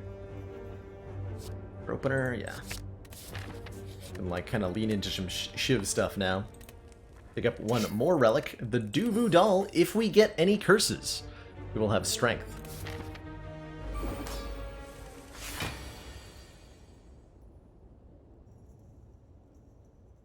Have a red tie. Oh yeah, there's a little bit of there's like branding on the zipper of the hoodie or sweatshirt I'm wearing, which is in red.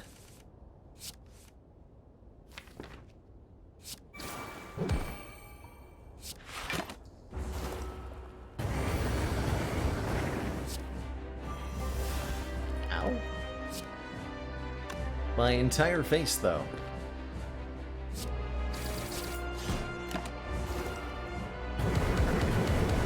Hey, Bailey, we did hit our head on every rung on the way down. Bit of a tragedy, really.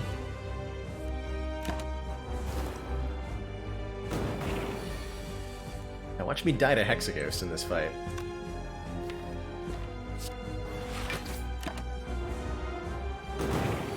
Probably do need to use my attack potion, I think. Just not sure when I'm supposed to.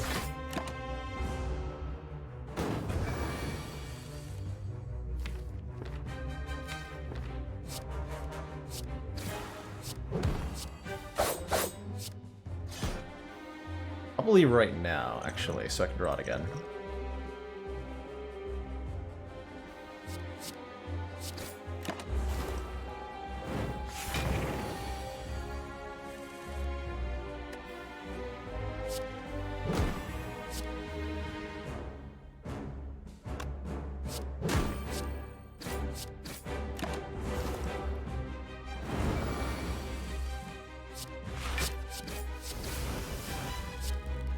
Rather than... Actually, let's see. Leg sweep next turn.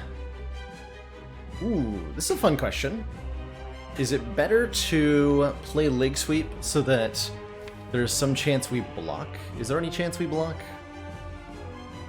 All situations where we would block, we would also do the requisite 5 damage, so we'd rather use the letter opener here. I can do both. What am I talking about? All that discussion and I missed that I had an energy.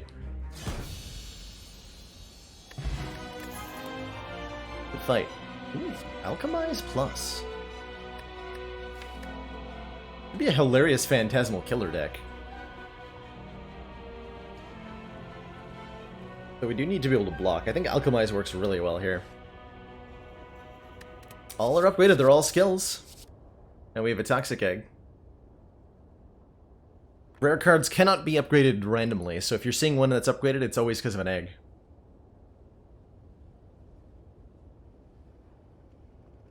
Yeah, I think Alchemize is the safe take for a myriad of reasons, and works well with Letter Opener as a 0-cost skill, so that's my take. I like the direction we end up going if I take the Phantasmal Killer, but I don't think we can do it yet.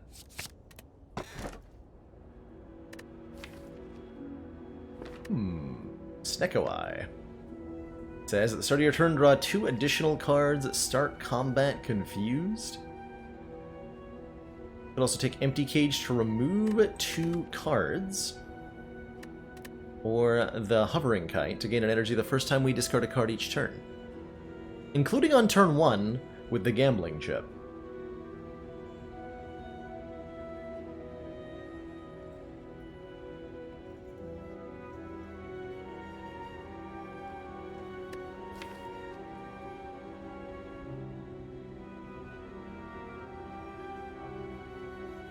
What did they change, Kite? I think that was changed when Watcher was added.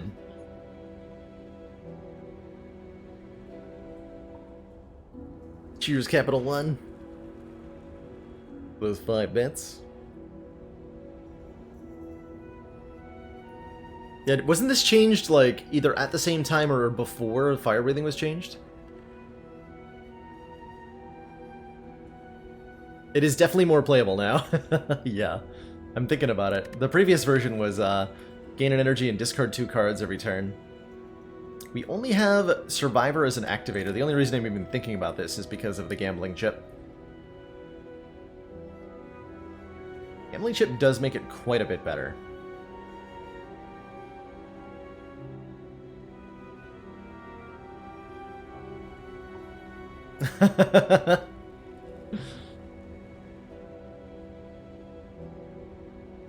I didn't even really take that much issue with what it did, Phaley, so much as how it was implemented. That if you had altered it so that you would draw cards from, say, Predator before being forced to discard, or Tools the Trade before being forced to discard, I would have liked it more. This is a tough choice. I think it's a pretty good Snecko Eye with 3 2-cost cards. Oh, we haven't... Hold on. Snecko Eye Gambling Chip's insane. Yeah, let's just take the Snecko. Why am I waffling over this so hard? So Snecko Eye makes all of our cards a random cost, but causes us to draw 2 additional cards per turn. Okay, we want to hit many elites as possible. And then as many fires as possible also, because we get to dig at those fires. Get as many relics as possible.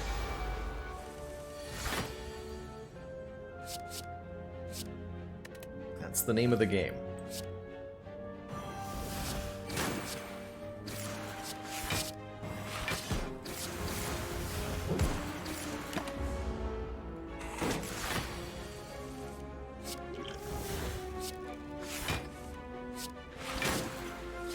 I think we're strong now.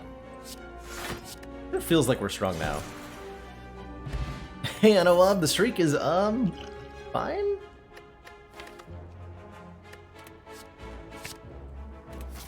Sure, let's call it fine.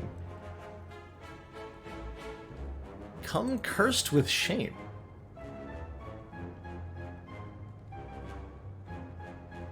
You snatch the precious relic from his clutches and walk away.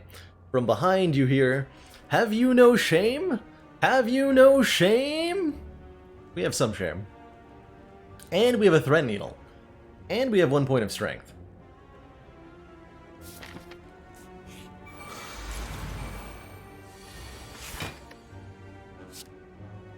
And we have a handful of 0-cost cards. And I have 10 block. Oh, that was a 3-cost. My brain was seeing that as 0, but it doesn't even matter. Lord. Good lord.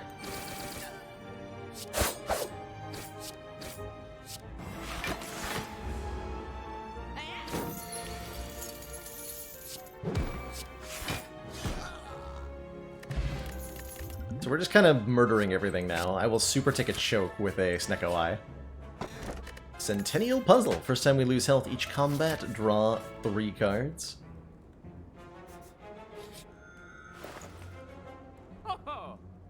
Oh, you can't convince me not to take Toolbox here, I don't think. That just sounds fun. Actually, that's even beneficial, right? Because Toolbox generates a card before I'm asked to discard with Gambling Chip. So at worst, this draws me 1 card at the start of combat.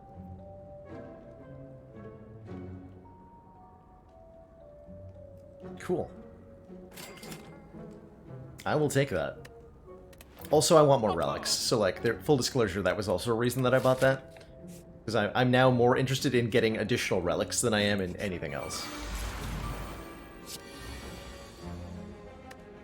Secret Technique seems like a free...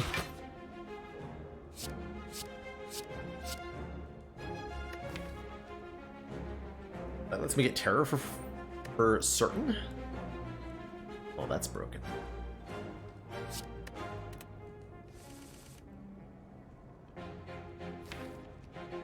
Odds that I can kill if I go Secret Technique, Terror, Riddle with Holes. That does 90 damage.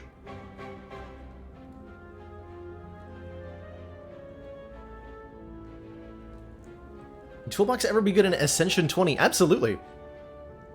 Toolbox has a chance of giving you an Apotheosis on turn 1. It can also give you the Bomb on turn 1. Secret Technique on turn 1. It could be really good. In its current beta incarnation, to be clear, the one where you choose 1 of 3. You can often do better things with 150 gold, though, so it's not like the best option always, by any means. Simply a pretty decent choice. You know what? What's the worst that could happen? I'll use my Power Potion to really... Oh, this will actually make this entirely work then. Cool. Let's be invincible next turn.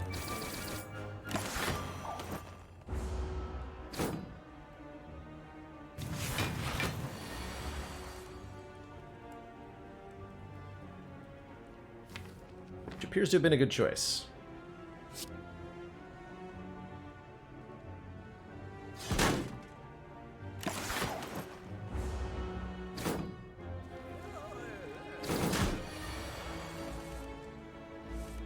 Is this A20? No, this is Ascension 1. We're starting a brand new ladder streak. So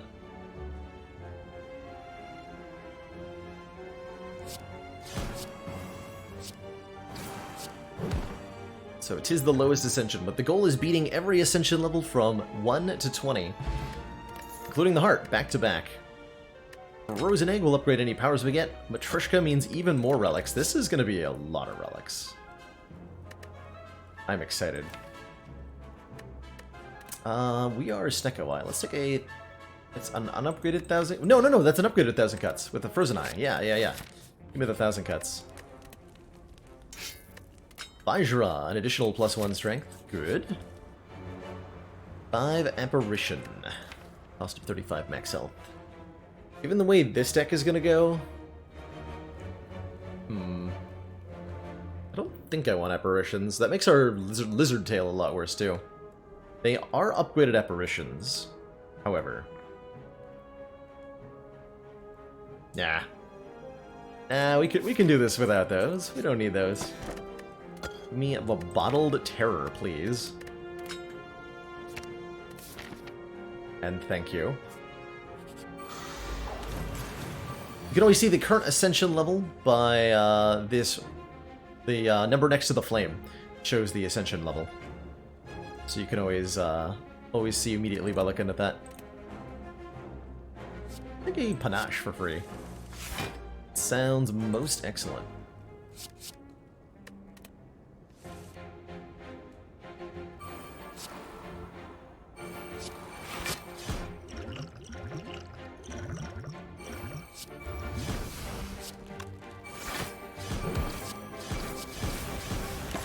Slice and dice.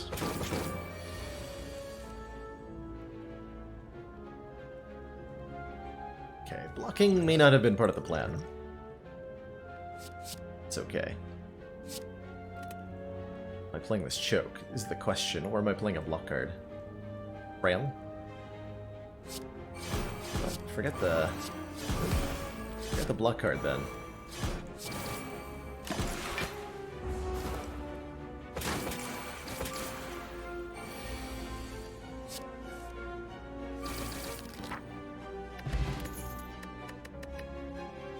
Fossilized Helix prevents the first time we lose health each combat, and Tori says if we would take 5 or less unblocked attack damage, reduce it to 1. Seems like things are going pretty well for us at the moment.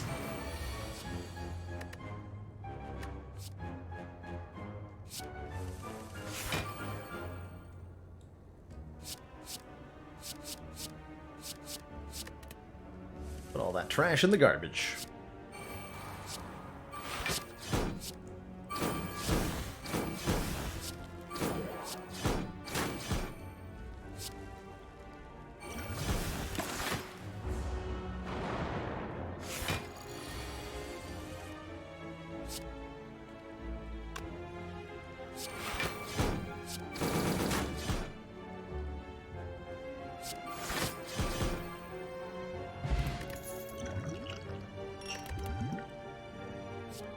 With our 1,000 cuts, these Cloak and Daggers seem like they're... And our choke, yeah. These Cloak and Daggers are pretty good now. Keep digging. Bag of Marbles. Apply 1 vulnerable to all enemies at the start of combat. Does make Bottled Terror a little bit less good. But you know what? I'm okay with that. We're going to remove a Strike. We want the Curse because it's giving us Strength. So that gets to stay.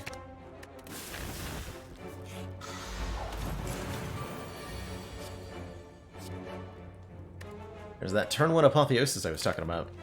Let's consider that. What does Frail do? Frail makes you take...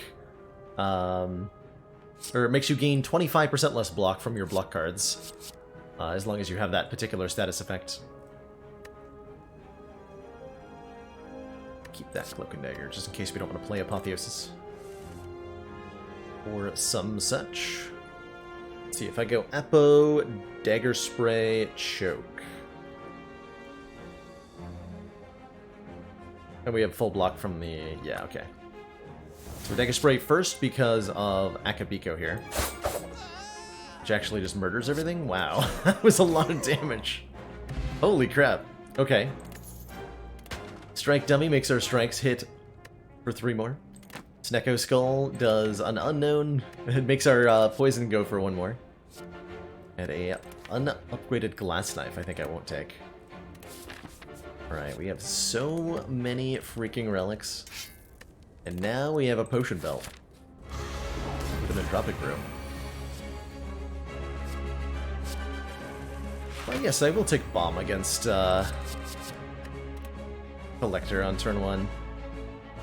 That sounds super helpful.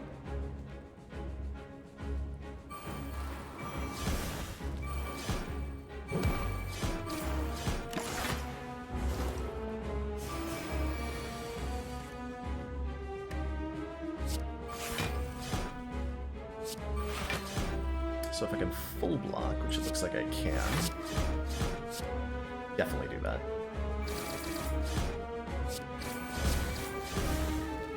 Bomb will take care of this nerd next turn, although 1,000 Cuts seems like it's about to do it already. Got 1,000 Cuts.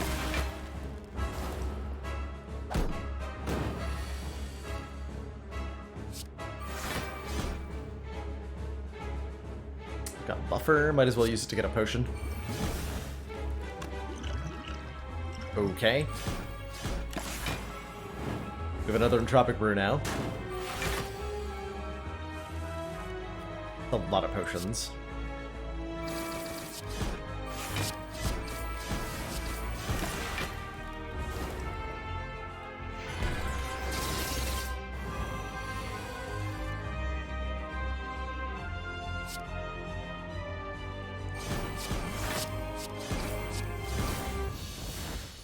GG. Sacred Park incoming? I hope so. Oh man.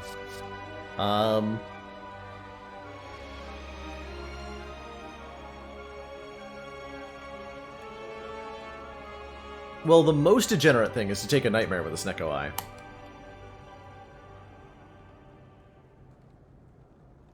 So that's probably the take. The bullet time is reliably good. The corpse explosion is reliably good. Although it feels a little unnecessary. Nightmare lets me do really silly things. Let's take a Nightmare. Nightmare and Snecko Eye. We got it! Yes! Sacred Bark doubles the effectiveness of potions. Deal. Taking that one. So our fire potion is now 40 damage. This speed potion gives us 10 dex. And we have 4 plus 5 additional potions in these Entropic Brews. There's also Fusion Hammer. Fusion Hammer was great, but it wasn't great enough. Sorry, Fusion Hammer. You just don't cut it. Then we have, Juicer Bracelet. What did I say the goal was for relics? 35? I think we can do that. I do have to remember to recall, and I do have to remember to take the blue key, though.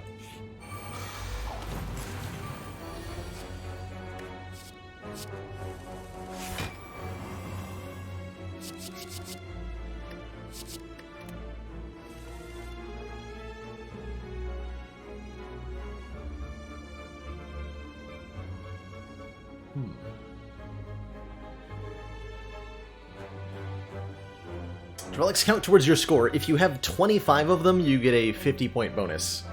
Called... Ooh, Shiny, I believe.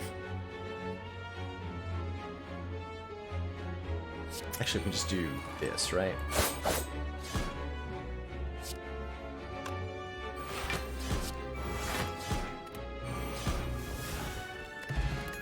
Fight! Swift Potion draws 6 cards, and I will super take a Leg Sweep Plus. Hello, Giant Rengar. How you doing?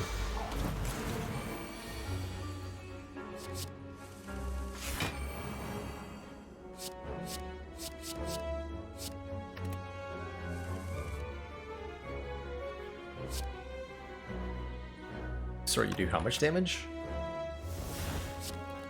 21 damage 5 times. Okay then.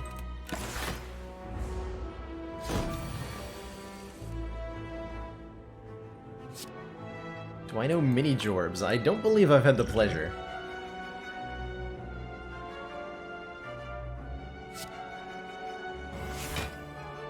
Don't believe I know that lad.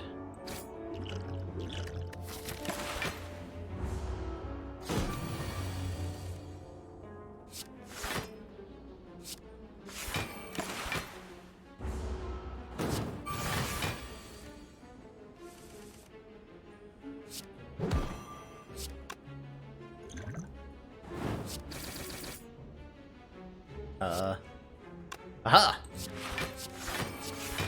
Got him. Ginger prevents us from becoming weakened, and I will definitely take another 1,000 cuts plus. I was just thinking, you know, it would really be nice if I had like 8,000 more cuts. And a writhe. So that we have a point of strength that we can gamble that away on turn 1 with the chip. And I want more relics, but I can buy more than one relic with 224 gold. So I will not take your offer. I will take this membership card, however. Which does leave me unable to buy the shuriken. But I couldn't buy the shuriken in the first place. I think we just want to buy more relics, right? Doesn't really matter what they are. We need more of them. That feels correct. It must be correct. Piercing Whale. We need Piercing Whale is where we're going? Probably. If I double a speed potion, does it strip 1 or 2 artifact? If we're talking with the Sacred Bark, then only 1 artifact. If you mean drinking 2 speed potions, then it depends. If you already have the artifact, then it'll strip 2 artifact, 1 when you drink each potion. But if you drink both of the speed potions before gaining artifact, then it'll all be removed at once, and it'll only be blocked by 1 artifact.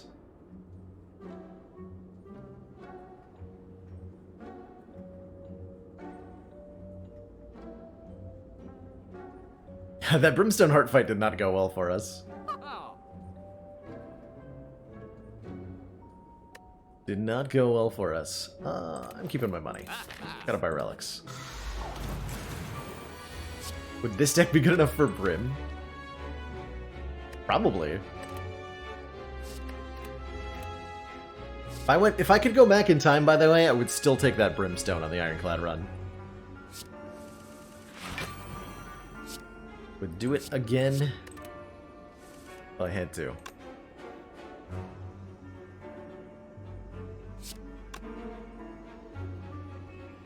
So clearly I'm gonna riddle with holes. Don't need the terror, I suppose, but it's free. Worth it.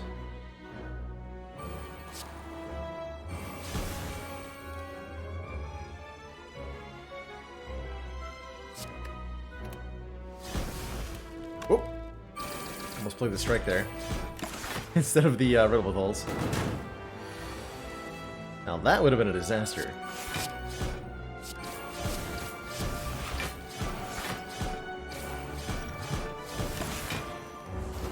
A second speed bot.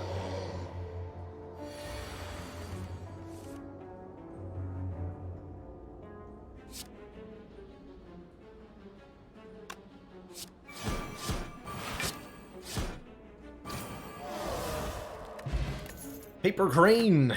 Tornithopter. And another Riddle with Holes is tempting.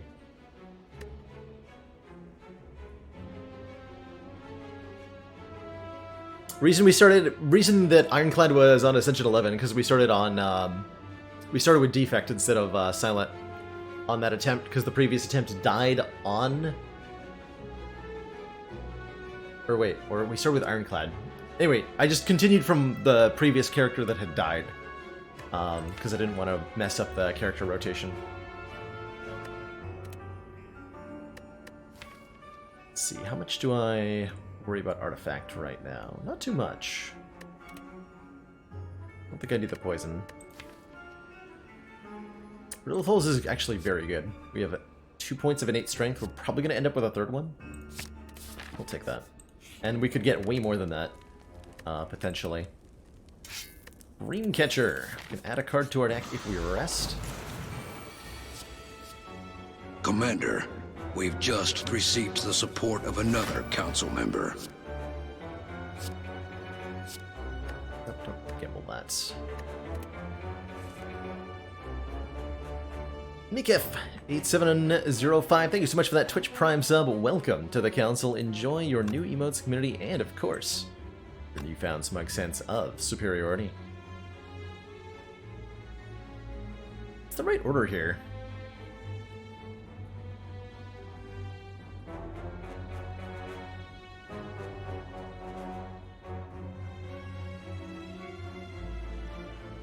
So, Choke does 3 damage per card that we play after it. But we have to play it after Riddle with Holes. But the slow value on Riddle with Holes is 10% per card we play before the Riddle with Holes. So we want to play the Riddle with Holes as late in the turn as possible. So yeah, I think it becomes Terror, Cloak and Dagger, Transmutation. Actually, Terror, Transmutation. Because we won't have hand space. We get 3 0-cost colorless cards.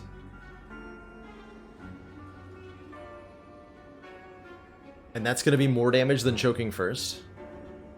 Or Riddle with Holesing and then choking. This should be more. I believe?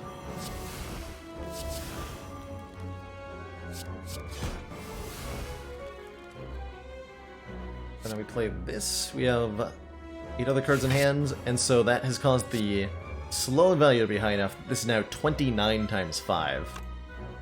I could panic button if I really wanted to maximize my damage output.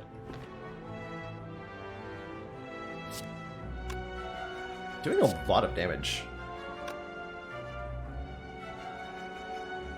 Sure.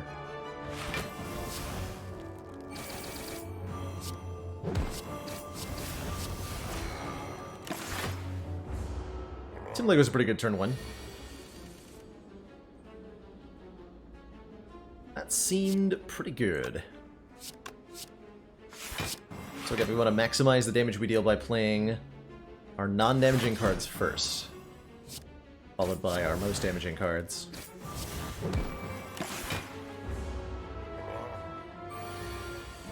So it results in some weird orders, but we get there. Let's see, these are plenty of damage if I do this. So we win next turn, guaranteed.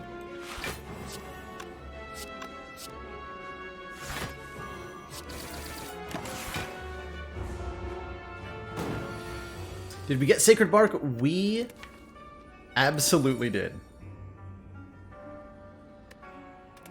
Yes, we did.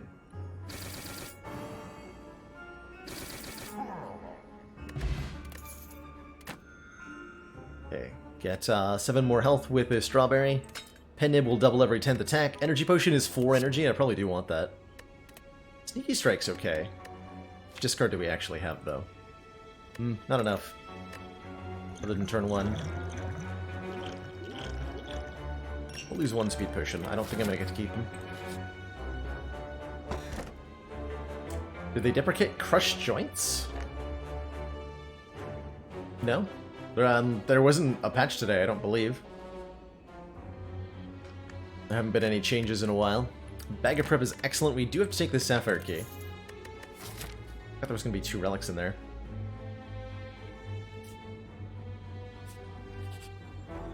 Glowing Tesseract. Give me Dark Shackles, we will take. And none of this else, because it's all 0 cost. But Dark Shackles is good at 0 cost. Dark Shackles be good. It's even hard to remember when it's not on screen. It sure is. Yeah, it sure is. And yet, we'll try. We will do our best. Remember that it's there. To cherish it, like our own child.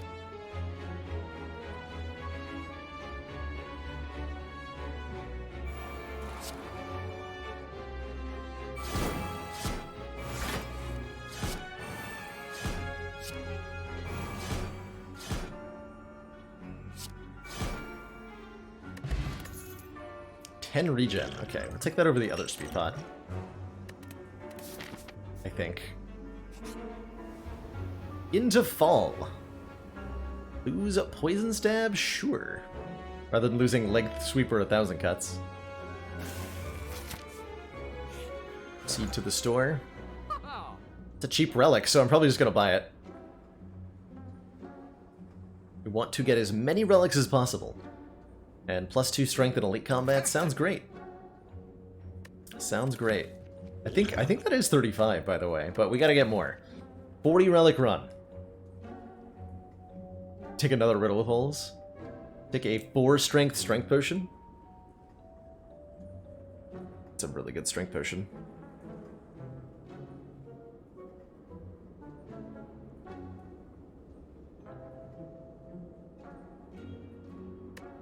Hold out for what's in the last shop. We're gonna get a gold coin off this guy. It's gonna be great. It's gonna be great.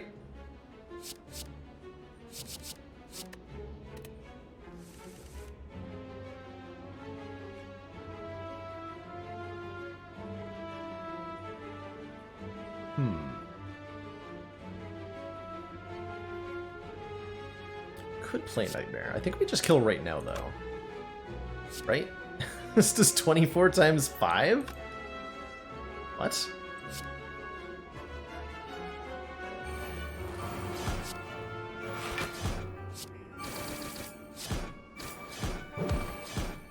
Almost.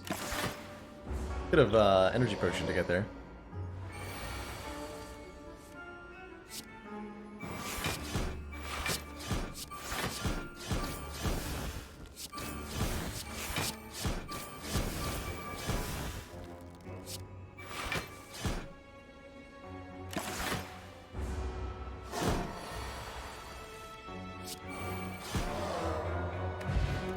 Tough bandages. Whenever we discard a card during our turn, gain 3 block.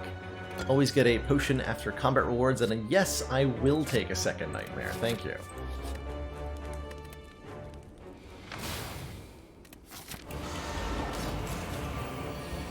Do I mind showing page 2 of the relics? Here's what we've got for everybody who's forgotten, including me, because I've forgotten that I had some of these, that's for sure. We've got a Snecko Skull, Potion Belt, Sacred Bark, Ginger, membership card, Paper Crane, Toy Ornithopter, Brain Catcher, Strawberry, Pen Nib, Bag of Prep, Sling of Courage, Tough Bandages, and the White Beast statue. Might be easier to list what we don't have at this point. Is this the page we want to be on?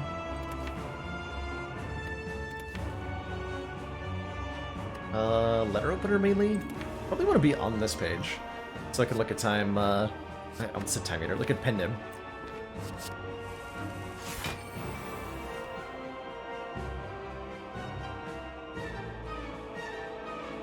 Okay, Nightmare copies cards at their current cost.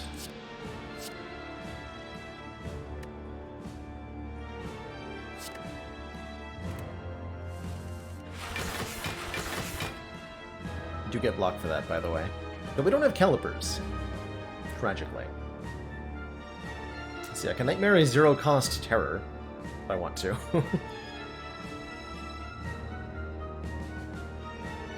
I think we do play this escape plan. If I apotheosis, I can't Nightmare. That's okay.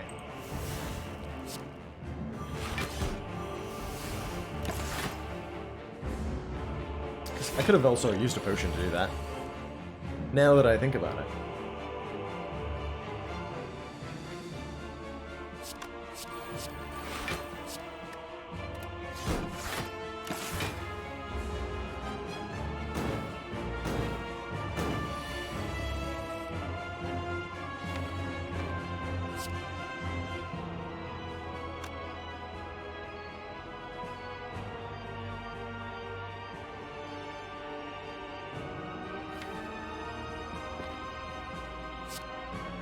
Wait, how much damage? We did Pen Nib Akabiko with Riddle Holes. It does 45 times 5? Holy crap, that's a lot of damage.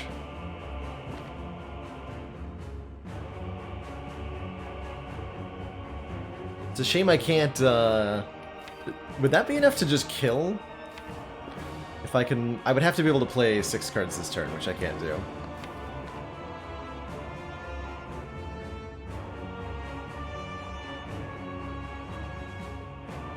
Although, if I use the energy potion, can I do Nightmare? No, I would have to also draw potion. Because I can't just play the thingy. There's no way that's gonna work.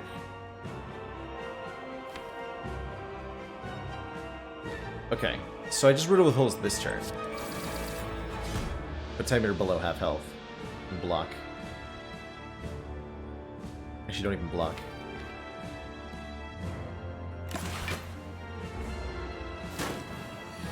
Don't like that.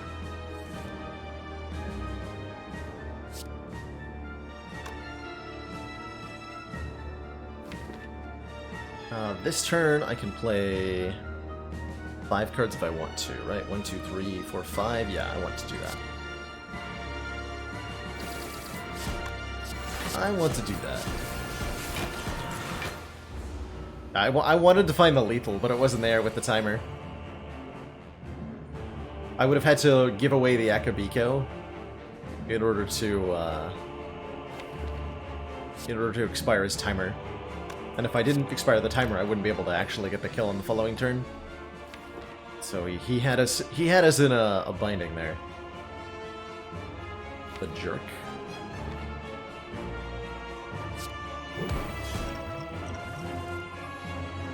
What's the drop potion? My Nightmare the Lake Sweep? You bet I do.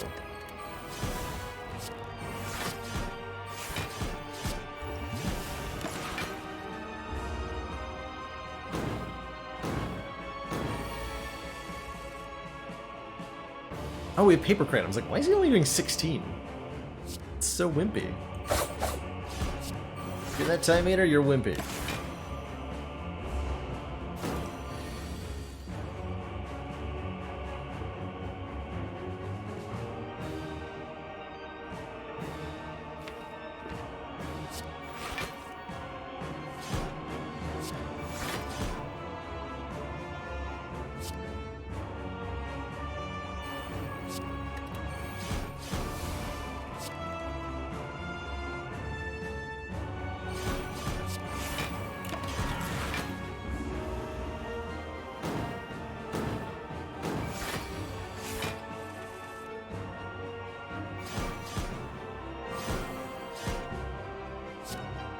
Let's see. So do we... I think we just commit to the 3rd choke immediately? Yeah.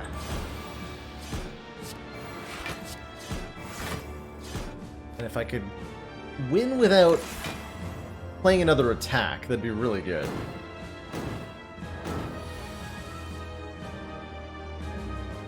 wonder if I can do that. My only way to do damage is with 1000 cuts? I can probably do that.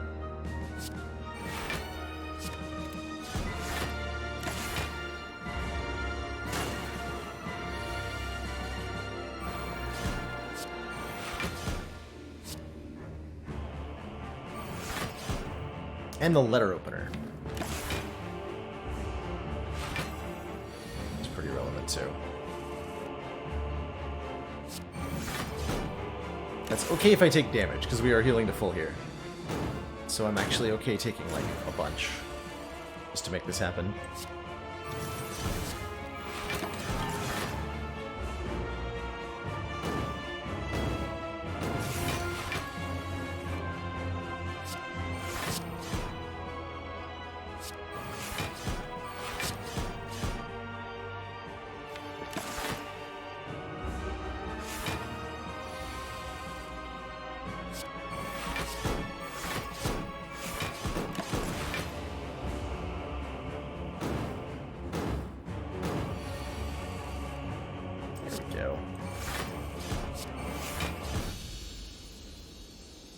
Easy peasy. Two thump, a deep pulsing dread can be felt throughout the room.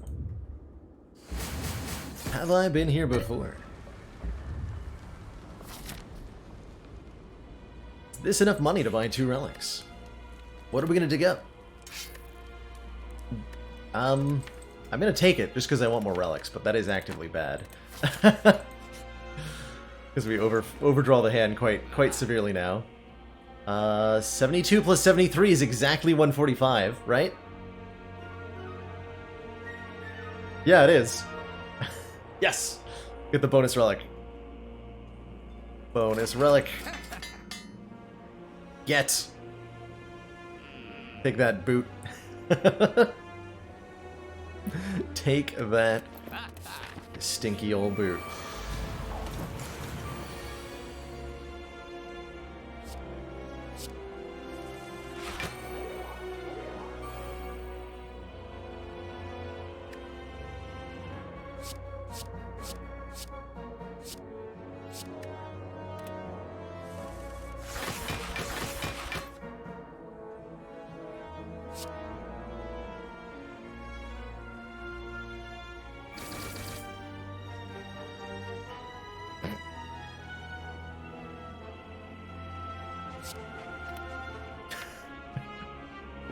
Got him.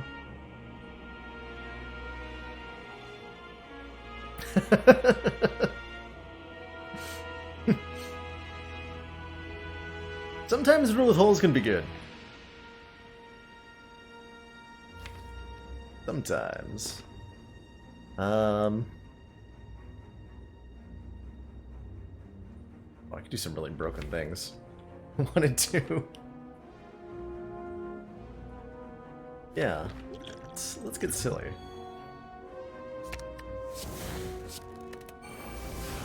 Why the heck not?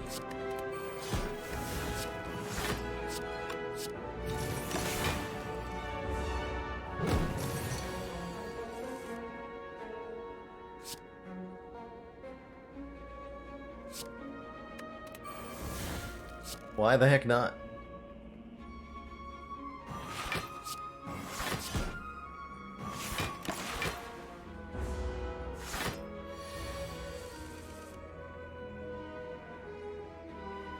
Okay, looks like... Really? Oh yeah, this is the big hit. So I can buffer this. Lets me get a potion. Play the top 6 cards of your draw pile. That sounds fun. I'm gonna do that. Oh, they all heal us? Oh, that's right, we heal for every potion. Oh my god. Yeah, I guess that would happen.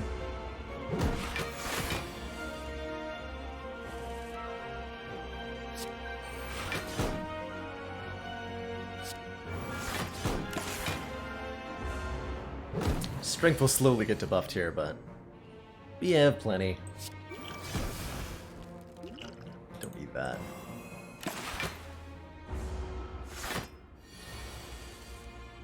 Don't need that.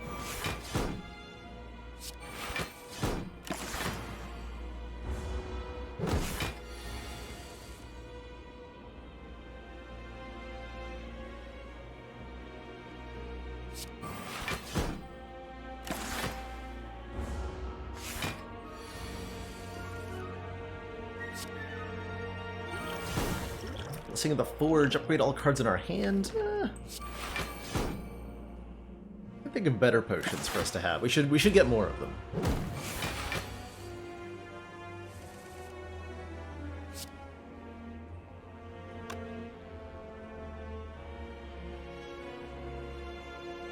Alright, block already, good.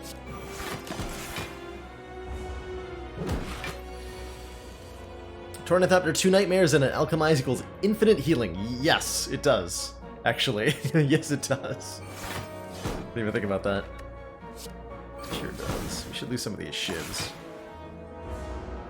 Theoretically, I also want to stack Penniv here. How have we not drawn Nightmare and Alchemize together again? Not gonna stall forever here. Back potion's pretty good.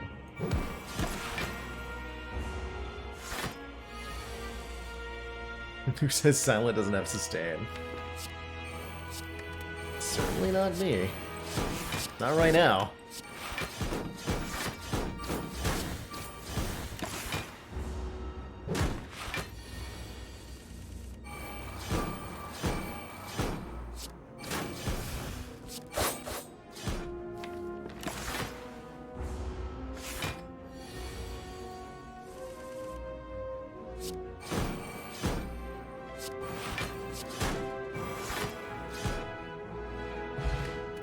Kunai or a Calicum are our final 2 relics.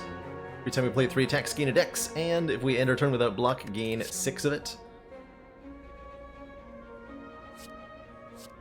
We have basically no poison, and I'm not about to start.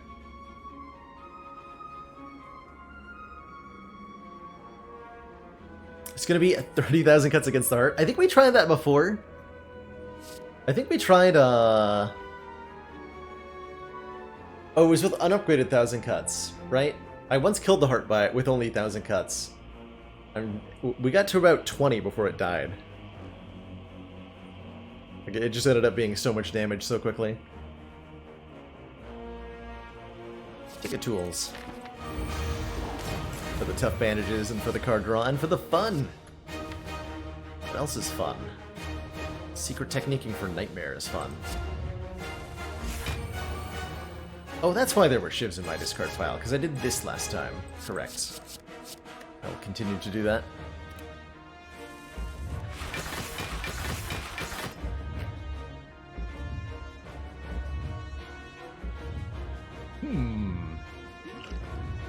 Well, let's definitely apply 6 weak to the hearts. We want to use up these potions quickly so that we can drink the entropic brews to get more potions. Can I please show all of the relics? Here's the other half of them. With the Black Star start, it's no surprise we ended up with so many.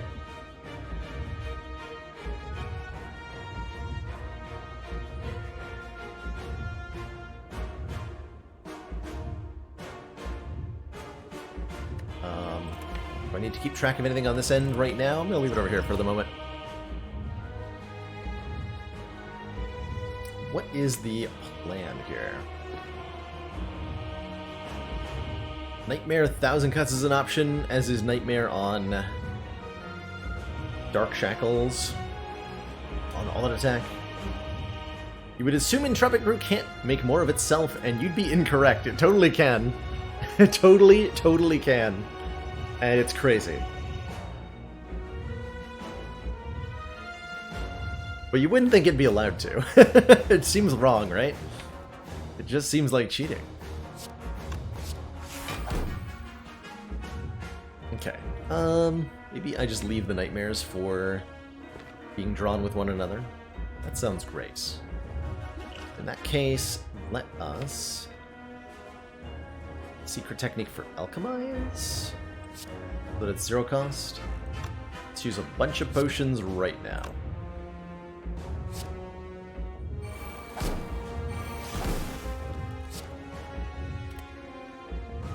But I might not play the attack. That's not a riddle with holes. We really want a riddle with holes. But we also want to do damage right now? Okay.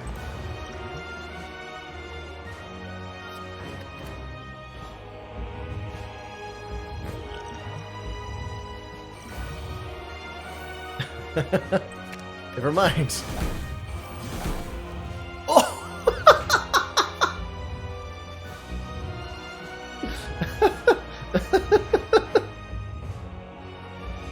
Alchemize can also make entropic brew.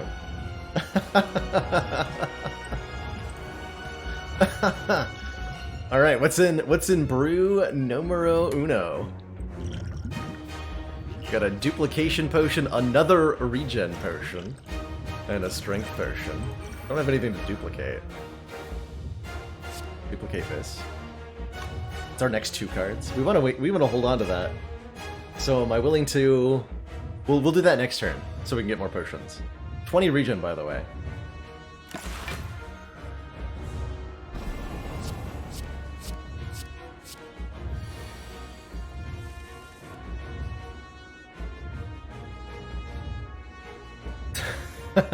Did somebody say 12,000 cuts? Did someone say that?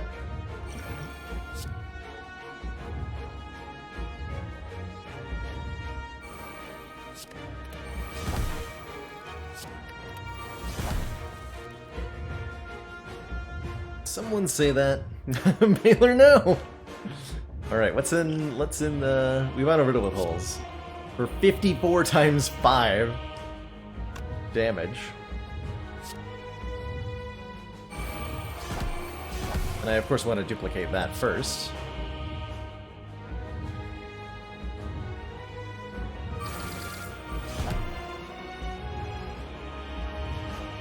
And it's okay if I take Beat of Death damage.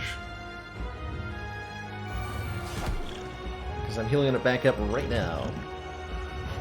We got Power Potion, Colorless Potion, Skill Potion, Weak Potion. Potions for days. Oceans of potions. As it were. In the skill pot. Double leg sweep, heck yeah. It's in the power pot. Double Envenom. And I still have Riddle with Holes in my hand. And a Snecko Skull. So I'm super doing that. What's in the Colorless Potion? Double Panache, I'm in.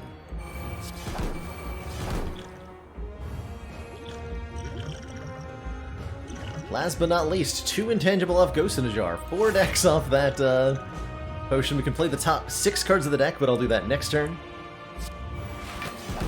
That'll be next turn. Oh, that's right. Envenom doesn't work if you're at the damage cap. Whoops.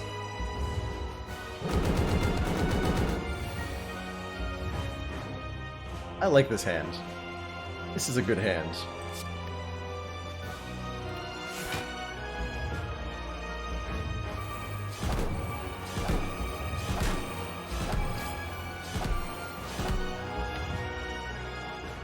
Oh, I was supposed to Distill Chaos first. No! Now the Nightmare has no target.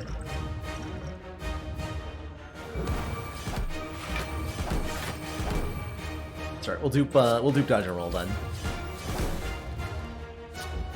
Don't think we're gonna make it to the point where it would have been relevant anyway.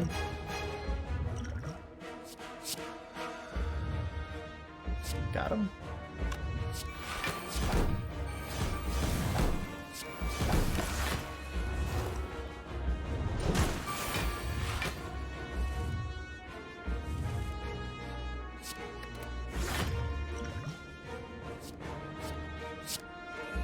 I got 2 transmutations. I'll take the one. Take the one. What's in there? Secret Technique, Jack of all trades. Perfect.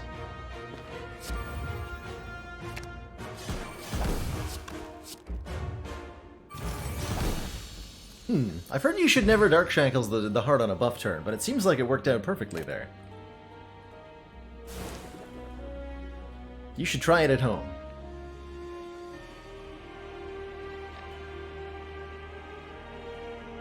GG. That was definitely a suitable Ascension 1 run. And I think that was this experience was entirely worth falling off the ladder.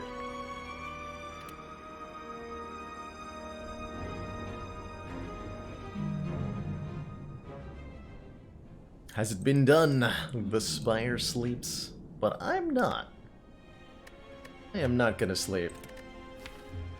We ended up with 44 relics on that run. That's a dang lot of relics.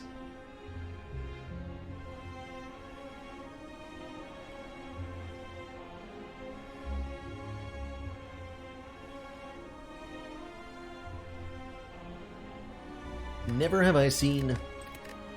Actually, I wonder what's the most relics I've seen. I've seen more relics than that on a normal run. But that is still an incredibly huge relic count. How many relics are there total for the Silent? Like, Silent class exclusive relics? Or, like, that a Silent could find? It's like over 100 for total. Rare Cullis card starts. I will continue to go in on. Start with Bomb or Apotheosis? Pretty good. If it's the latter, over 100. I don't know the exact number off the top of my head.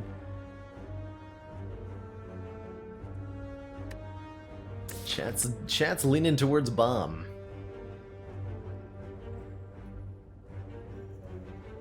I can't say I disagree. We're fighting Slime Boss, who is particularly vulnerable to bombs.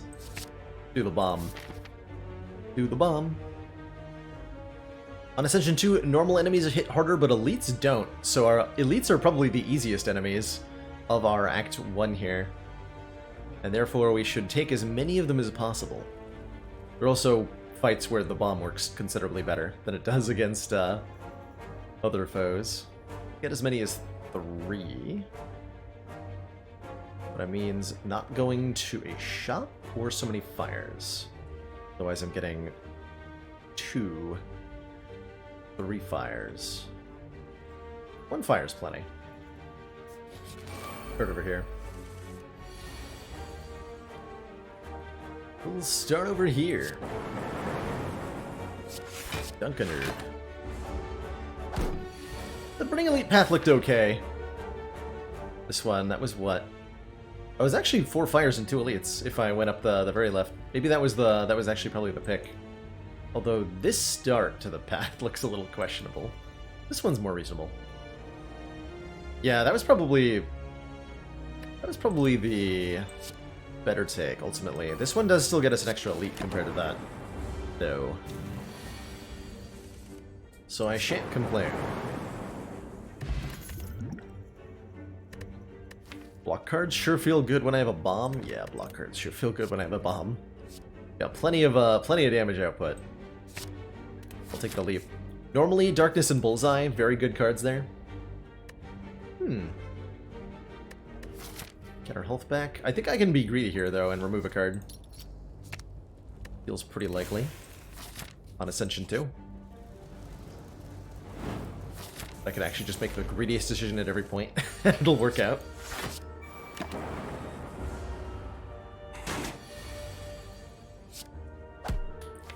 So, as long as I've got my trusty bomb, no one can hurt me. Okay, attack potions are great. I think Go for the Eyes is a solid take here against early Act 1 elites. It'll let us survive a turn against Nob or Lagavulin pretty easily. Rebound's a good candidate too for letting us put Leap or Bomb back on top of the deck for fights where we need more damage output. Actually, I think I like that Rebound even more than the Bomb, or than the Go for the Eyes. Doesn't Go for the Eyes need an upgrade? Probably. It does therefore get a little bit better because of Blessing of the Forge. At least as a short-term pick. But I'm gonna go with the Rebound. Continue to take the greedy, or do I take the 25 heal, which seems more reasonable right now?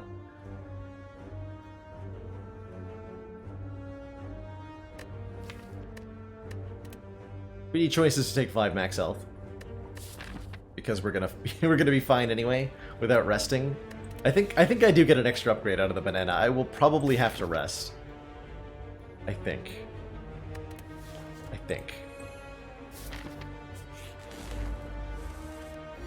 Ha! We don't actually want to Rebound Bomb, though. Against Nub, because it doesn't have enough hit points for it to be worthwhile. We go Bomb Rebound. Amazing. Or I can rebound the attack potion card. That also won't matter. That also won't matter.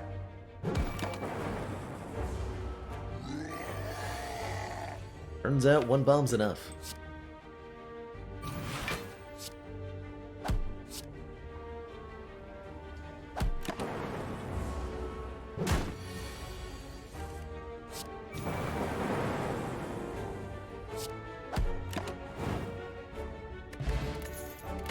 And a turn without block gain 6 is excellent.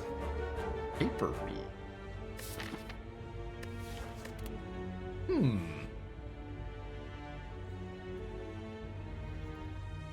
Kind of obviates Bomb a little bit.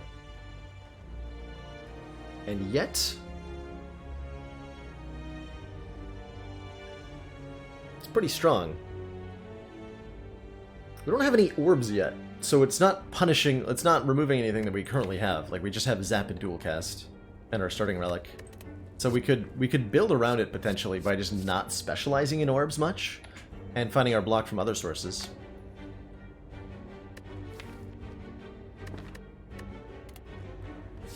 And if it ends up being just a card that we only play in some fights, that's also okay. A lot of the time. Let's take it. I think that's actually the upgrade before Bomb now. Is to upgrade Hyper Beam to do 34 It's a +8 to all enemies at damage upgrade. Immediately.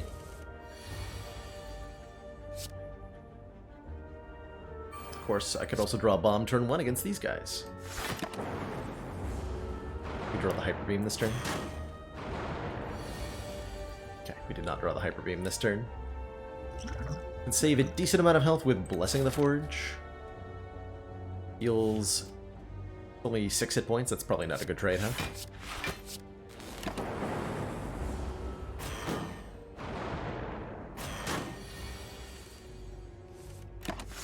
Ow. Preserved Insect gives our elite fights less health. Yeah, we didn't need to take the... we could have taken the max health. I knew it. I knew it. We could have taken the max health. Essence of Steel is good. How about a double energy or the third offering of Go for the Eyes?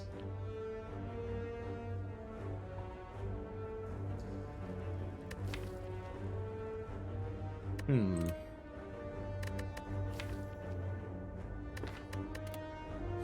for the Eyes. Let's also go to the rebound. Toy Ornithopter heals us when we use potions. We've seen that before.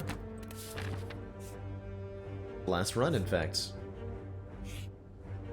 And I will anger the mushrooms because I think I win this fight for free. Yep. Getting us the odd mushroom. And a reinforced body, which I'm going to happily take. This is one of the ways that Defect can block against the heart without relying on Frost Orbs, is by having a scaling block card like this. This will scale really well with additional energy, and could scale well with card draw as well. So it's causing me to start to lean towards not wanting to have... saying this. Orbs at all. Or at least Frost or Lightning Orbs at all.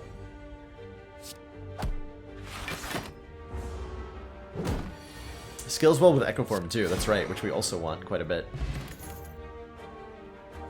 So chill would be a good way to start adding orbs. I think a hologram is going to be an important piece of the puzzle we have formed later. And is currently good for being able to get back Hyper Beam, for example.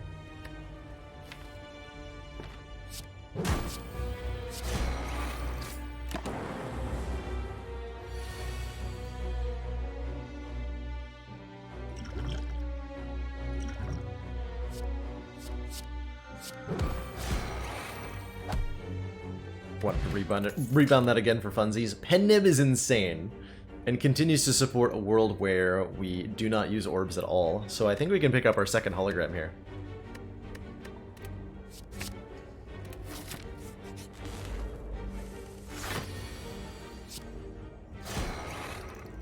My god. So strong.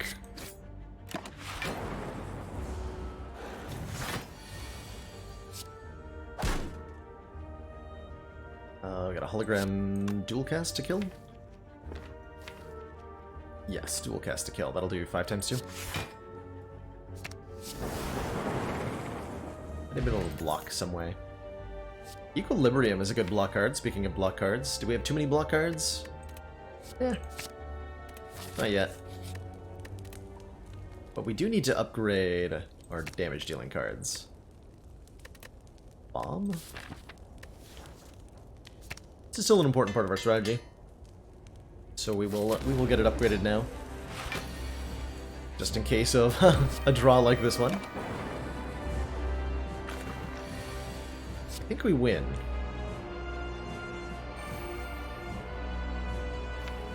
But I'm not sure.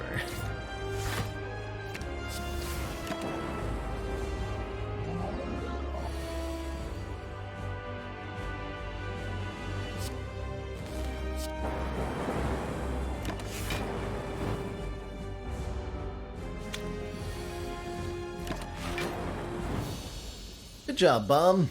You did it.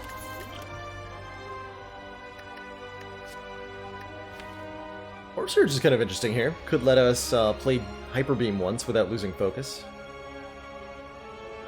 Also does more damage, and we are lacking for damage more than anything right now. That and scaling. I don't know that Creative AI provides the kind of scaling we want. Very slow.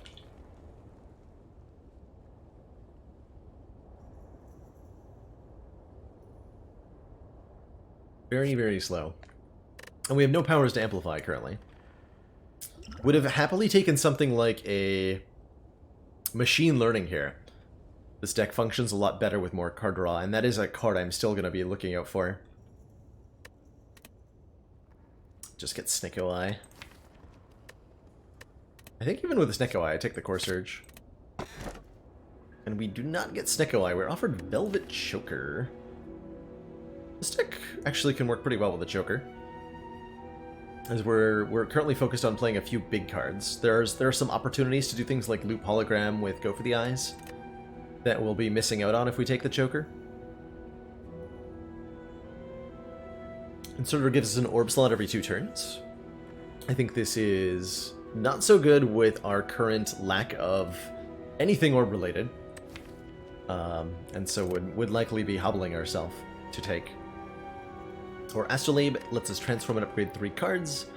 I would even be tempted to do Zap Dualcast and Strike here as my transforms, but might give us orb cards that aren't useful to us. It's a tough choice, actually. Because I'm not 100% a fan of that Choker. And we should do fine in Act 2 against, at very least, the elites.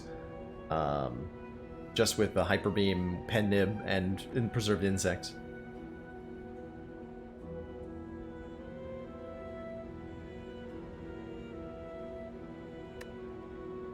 Yeah, we could get an upgraded Blizzard, it's true.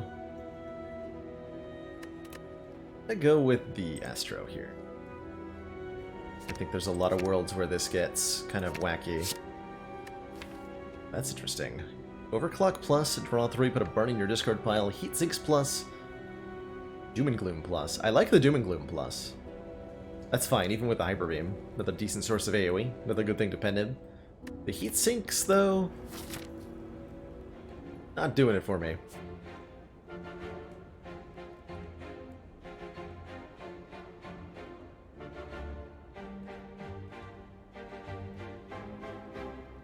What one card makes an orb deck? Rainbow is the best answer I think you could give. I don't think it really does it on its own, but it's about as close as you'll get. I have to imagine. We can go 4 elites, let's do it. I'm in.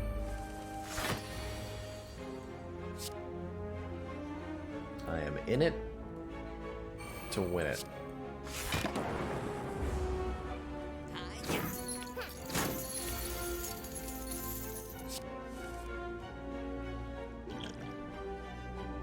A decent Blessing or Essence of Steel turn. And we're missing the 5 hit points for it to be worth using a potion now. I often think that the very first encounter in Act 2 is often painful, especially if you didn't take an Energy Relic. If you've got potions on these combats, just don't hesitate to use them, because they're often worth it. This feels like Blessing will be the best, right?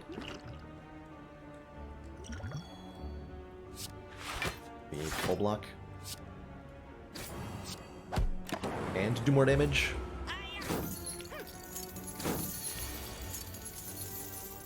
So. And we got a potion. And that's why I say not to hesitate. I believe your potion chance resets at the end of Act 1. So your chance of finding a potion right away is, I think, 30%? 40%? Don't remember what it starts at exactly. Wow, this deck... I was thinking we could support a Streamline. We don't really care, though, too much. We really want to add a Vision, or... Not a Fission. Fusion? We want to add a Fusion from here. Oh, I had a bomb about to go off. I burned the Pen Nib because I forgot I had the bomb about to go off. Totally forgot about it. Humanitis moment there. As Frag would say.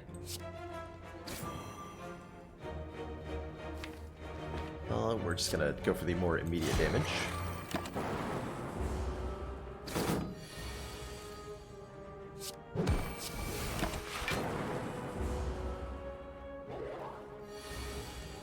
But now I get to charge the pendant more in this fight. Hooray?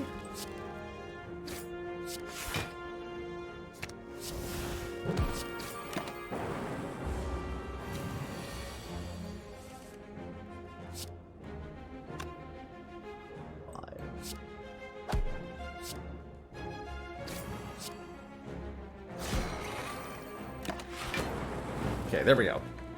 Now the pendant is actually lined up properly. And if I'm lucky, our next encounter will be an elite. Ooh, transform 2 cards. I can roll the dice again. Or I can get jaxed? Eugenic strength on turn 1 sounds hilarious. If we had some... Well, we have the Toy Ornithopter.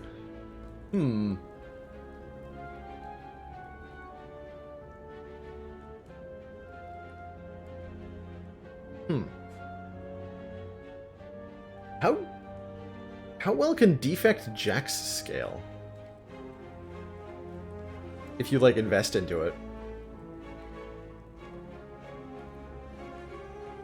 Is this crazy? Are we fighting Champ? No, okay. If we were fighting Champ, I think it would be a totally legitimate way to win that fight.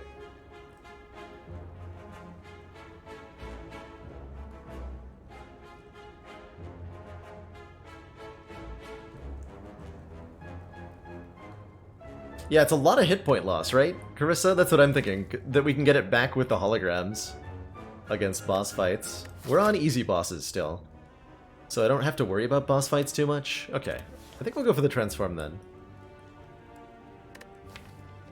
We don't have we don't scale, these don't scale that well with strength, is the main anti-consideration.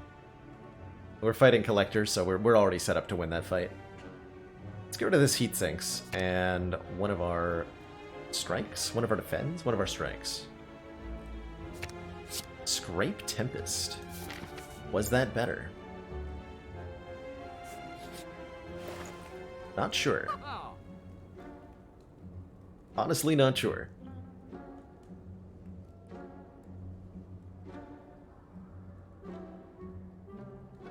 I already have an artifact, so I don't really need a panacea. Common relics are okay. I like the Oddly Smooth Stone, as that's where we're getting all of our block currently, is from block cards, and it helps with the reinforced body quite a bit. Our deck is fairly expensive, so I'm liking the Lantern for energy on turn 1.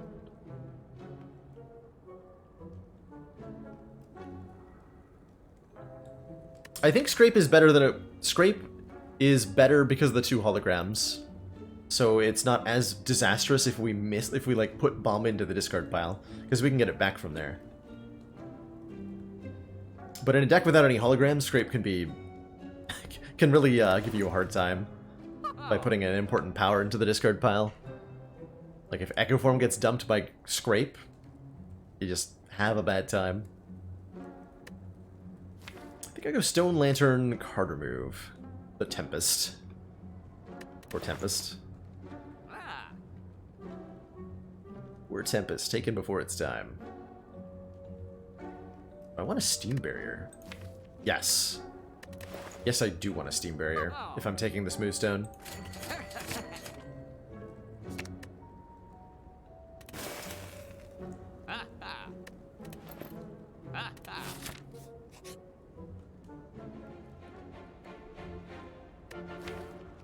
Could have paid this guy 85 gold for another relic. Dang.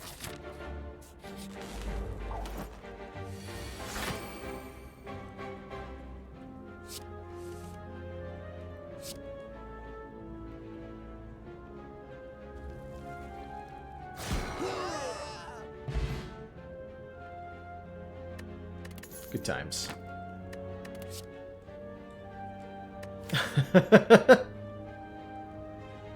Got him.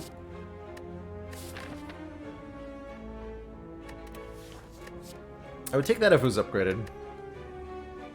Are we gonna drop below full health? Maybe. Let's point to maybe.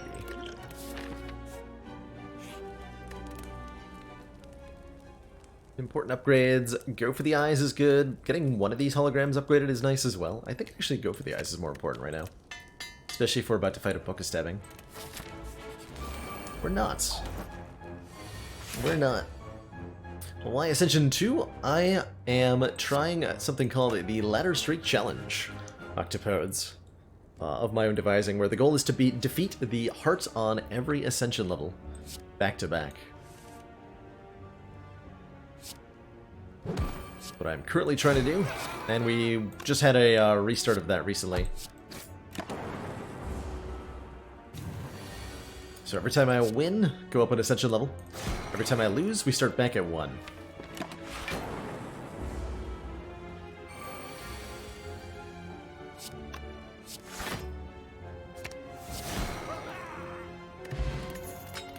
Antigraph. World's worst electrodynamics. I don't want any of this.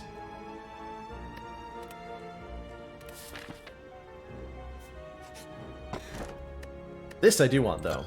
Potion after every fight with the Toy Ornithopter is the kind of sustain. We should have taken... Oh my god, we should have taken the Jax. We had all the sustain, we just didn't know it yet.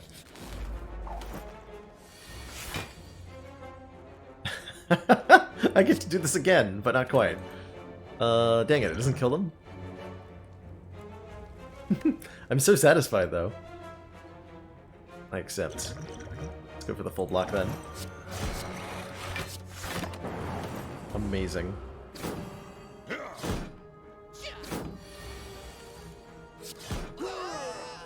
Get out of here, slavers. Get out of here.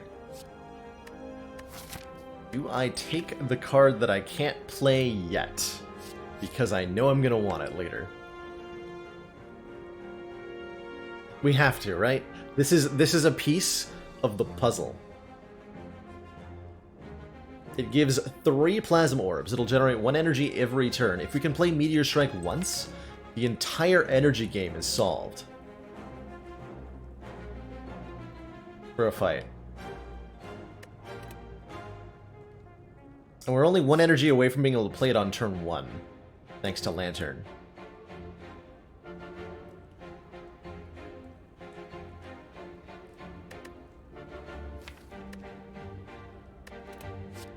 Super take that. We can't play it yet. But we'll find a way. And we might get potions that help us do it too.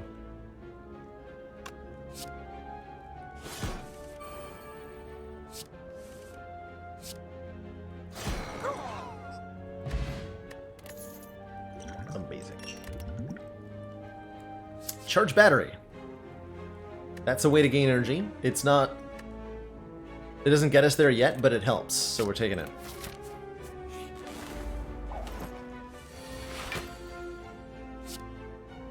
So we're taking it. If I do strike, rebound, core surge. Go bird.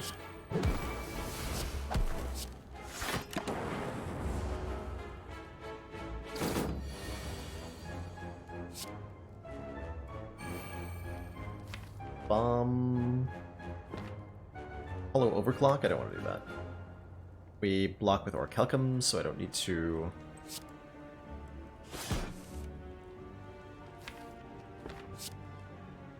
block that.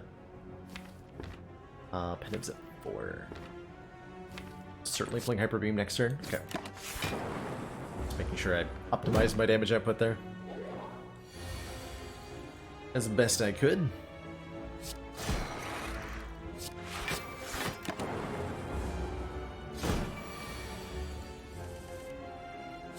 Now the question is, how high can I get Penib before the fight's over? It's like this high.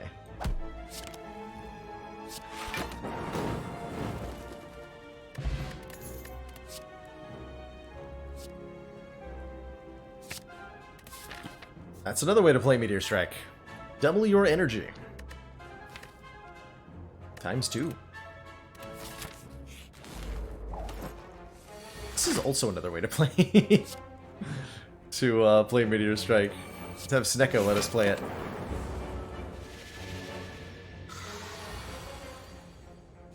Here it is. First time we played Meteor Strike. We could have pen nibbed it, but I was excited.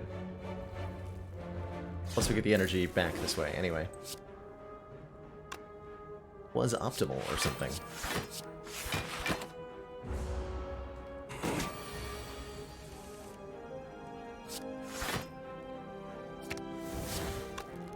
Down Meteor Strike. Oh. Fight ended too quickly. A power pot over a strength pot. Strength doesn't seem like it does too much for us. Pamphlet of Stabbing is here. And is about to be very weak.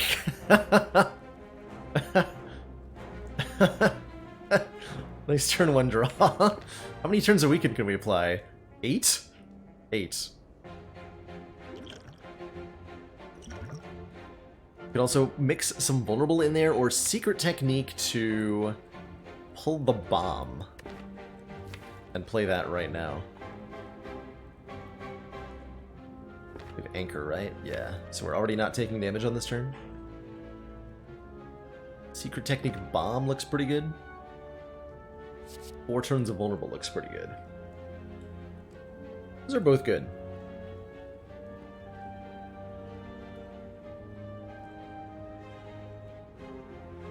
Take the trip, actually.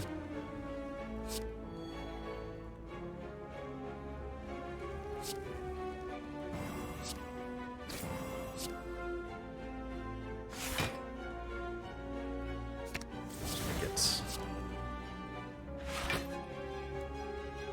4 of each. Like we played a Shockwave.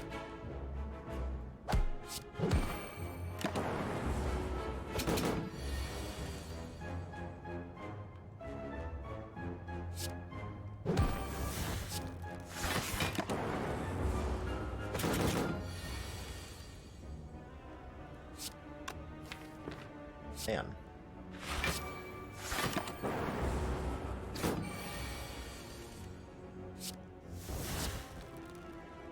So Hyper Beam Scrape not only kills but sets up her Pendant. Sweet.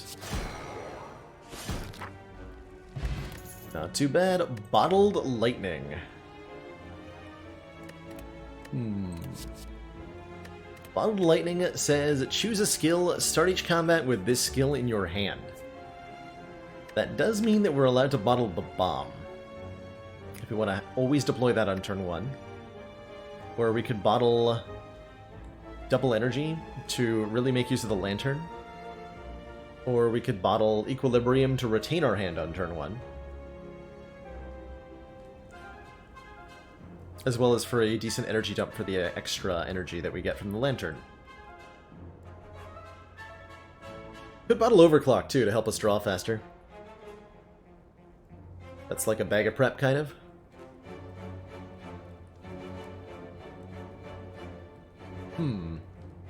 Those are all very good options. Certainly they're all better than skipping. I like the bottled Overclock idea. Let's try that. Especially with our extra energy on turn 1. It feels particularly useful there.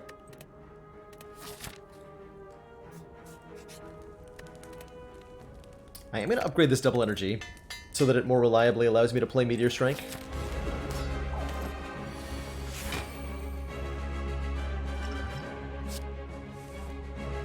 There. Did not get there.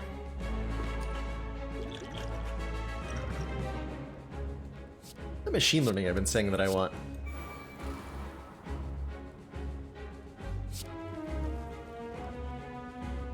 Do I hold on for Pendibbed Hyper Beam?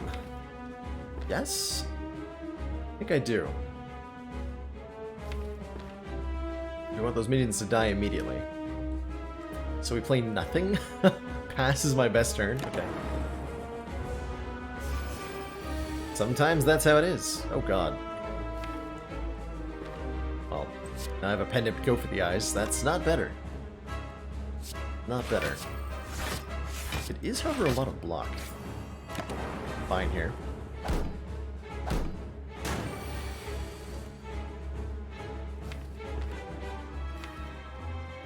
Okay. Hologram. Is this the best play? Hologram, double energy, hologram, meteor strike. play the Meteor Strike, end up with 3 Plasma Orbs. We're not going to get it in play if we don't do it that way, right now. But that is our chance to play it. Let's do it. Be a good test for how this deck scales with 3 Plasma Orbs.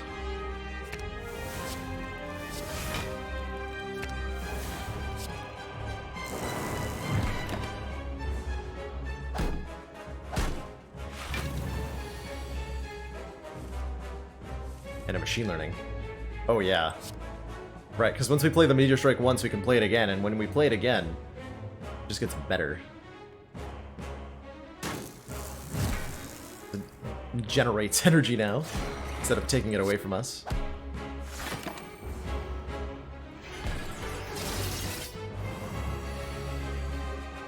Resummoning, huh? Don't like that I want to overclock again, and I'm going to overclock again. Damn it, I wanted the bomb. We can rebound, reinforce, that'll work.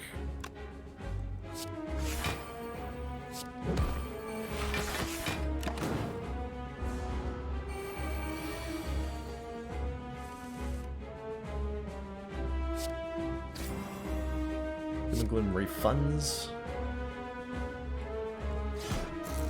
It's played. We only need to block for 6 times. 1, 2, 3, 4, 5, 6. So I'll take a little bit if I do this, which is fine.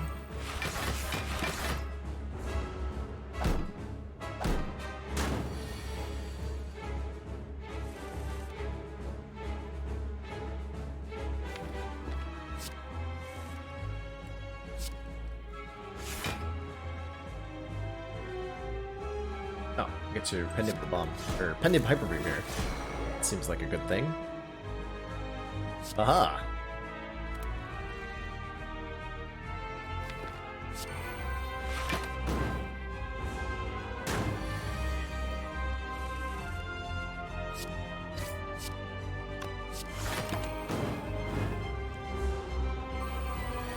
Ratsprozazog, winning a Coffee Dripper start is a scary prospect for sure. So congrats for achieving that. That is awesome.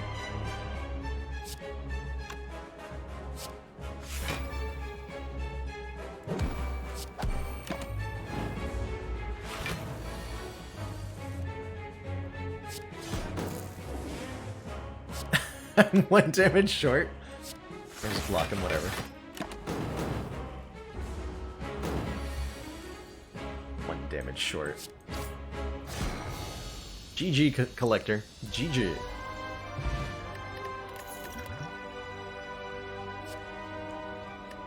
Buffet.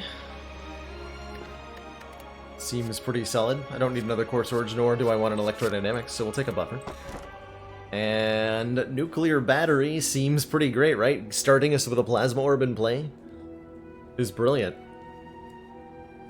Makes it easier to play the Meteor Strike, and it'll give us 2 energy when we first play that Meteor Strike as well. That's perfect. It's actually like better than an Energy Relic, almost. Otherwise, Tiny House or Calling Bell, but I think not either of those. I think not. Therefore, I am not.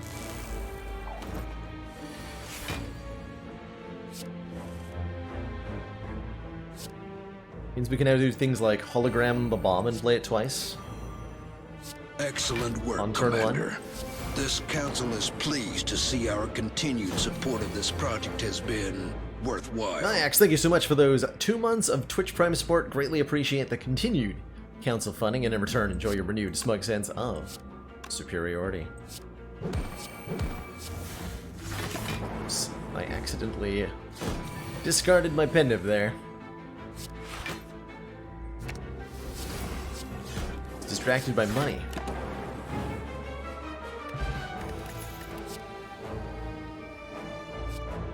Turbo Plus. Probably the best way for us to get energy. If I didn't have the starting orb, recursion would work reliably. Do I have any tips for a brand new XCOM player? Which XCOM game recreation? So I can give the most accurate advice.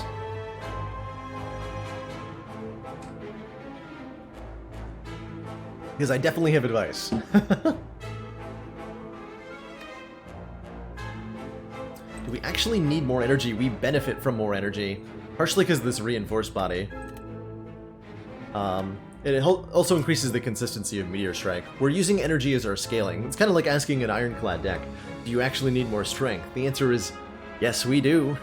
We sure do. The more of it we can get, the better. We also want card draw. So we're looking for Skim. Or Echo Form.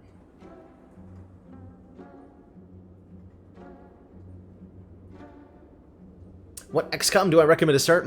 If you're looking to enjoy your first XCOM experience, my greatest recommendation, I think, would be to try XCOM Enemy Within. So the XCOM Enemy Unknown, the one that released in 2012 with the Enemy Within expansion, is a very good introduction to the series. That was the first XCOM game I personally played, and it is still my favorite by far. So if you're brand new to the genre or to XCOM, that one is great, and it gets a lot more tactically deep if you install a particular mod. But as an introduction to the series, I'd recommend playing it without any kind of mods. I live in the United States, Shayland, in the state of Connecticut. Look at that. Clockwork Souvenir, maybe? Feels like no. Card remove, definitely. Definitely want to remove this strike.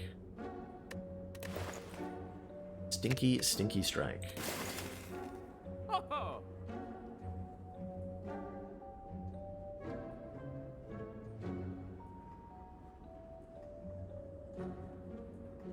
Anything else we want?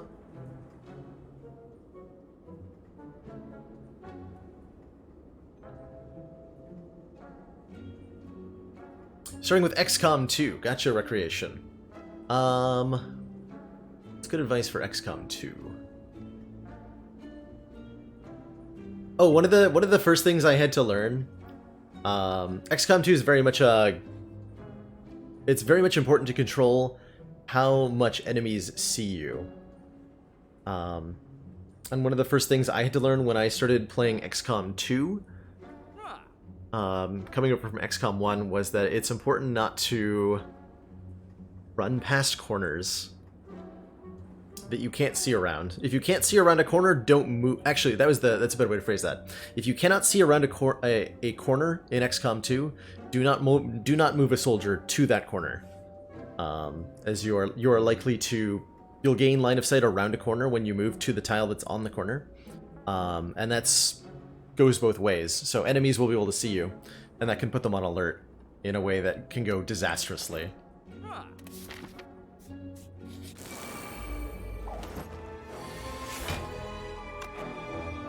Look at that playable meteor strike. Is it not beautiful?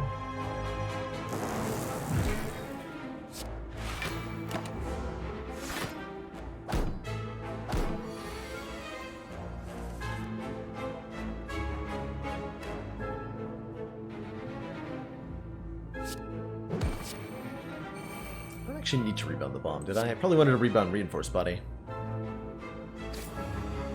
This is okay.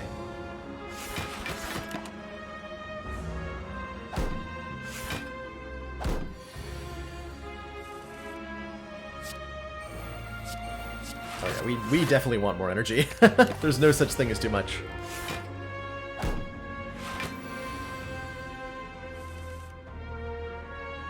No such thing.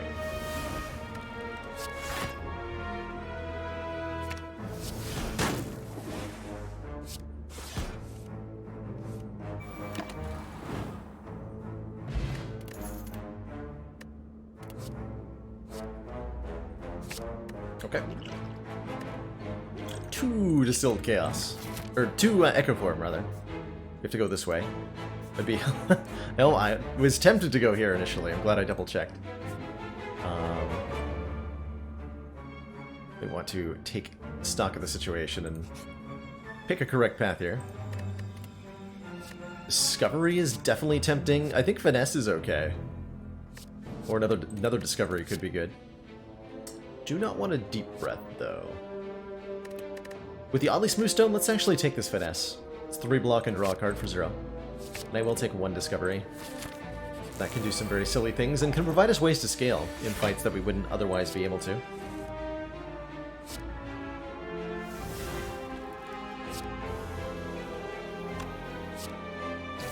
Nib this doom and gloom here.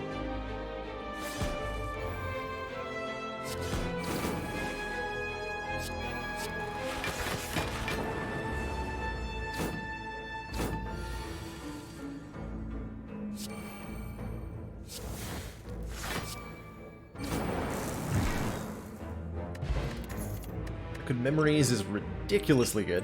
I guess I should drink the, oh man, Hologram Plus is even better.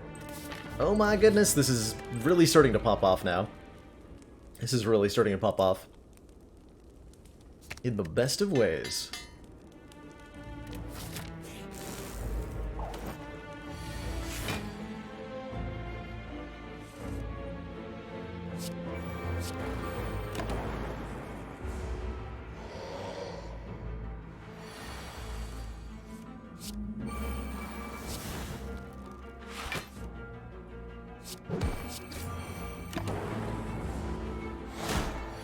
Can I confirm that High Voltage is the best donaire in North America? Yes, I can, Nimblenuts. I absolutely can. It's the best donaire I've ever had. And I am definitely guilty of, at least when I'm visiting Edmonton, I'm guilty of driving like 45 minutes just to get the donaires there. You're scared of the guy there? He's a sweetheart. He's got a rough exterior. But he's a sweetheart. He will he will occasionally swear in Polish. But that's the most threatening thing he'll do, I believe. Or not Polish, Greek, excuse me. The Greek fellow.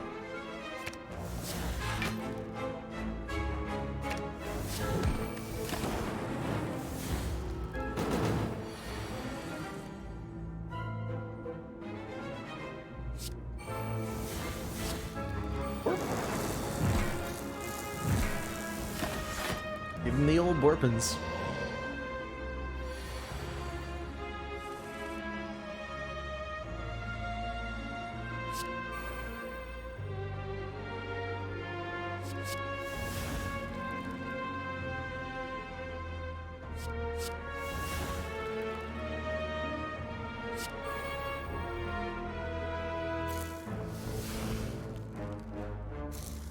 I block.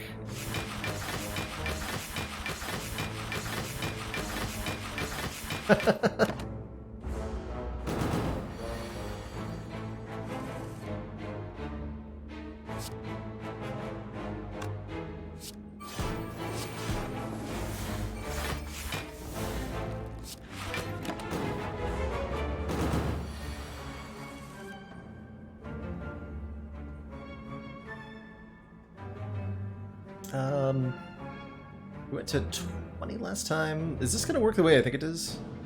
It's going to be 12 times 8? Is that enough? Hold on. 12 times 8 is, Bloody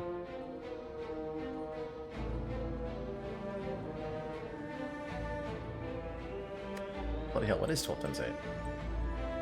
96. Okay. So if multicast works the way I think it does, this will kill, and if it doesn't, then I buffer.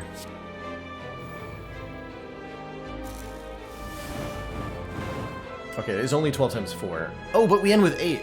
Oh! Okay. I've seen that work differently at different times. I also forgot that the Hyper Beam was going to get doubled. I'm a little out of it right now. That's alright. Good time to be on Low Ascension, that's for sure.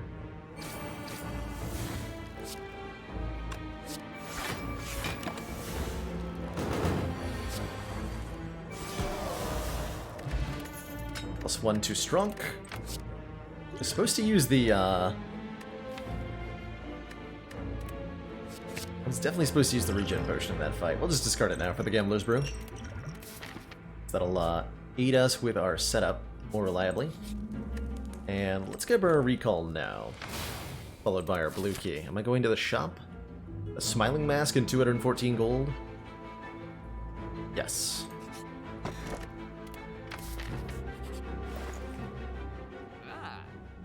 We're offered toolbox again.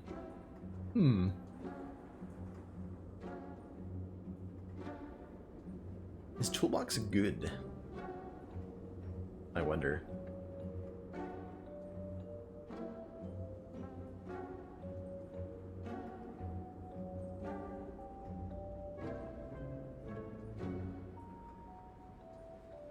Could take a Mayhem. Deck doesn't exactly... Mayhem Echo Form is particularly particularly risky, because we'll Echo Form the Mayhem card instead of what we wanted to Echo Form. Relic on the left is Ceramic Fish, giving us 9 gold whenever we add a card to the deck.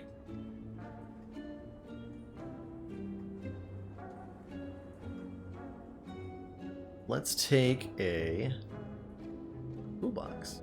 Yeah, let's do it. Go with the toolbox. And remove... I guess we're at the point of removing... Probably Scrape, actually. Yeah, probably Scrape, actually. Get out of here, Scrape. But maybe... Actually, it was good. With the 4 holograms, maybe it's better than not having it. You know, I'm not really sure. Really, this whole thing is just too confusing. Hey, Mike. Doing good. Having a good time today. Getting discount red masks. And preparing to Meteor Strike the heck out of my opponents. I think is where we're at.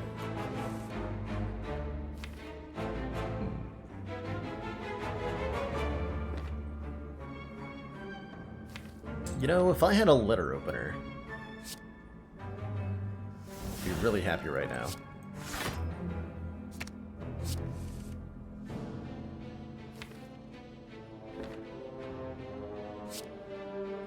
Secret technique for a hologram? Yes.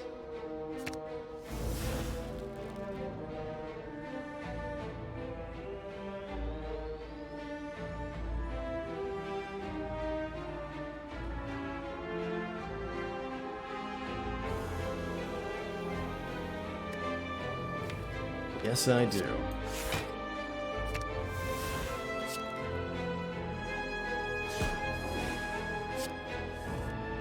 There we go. There we go.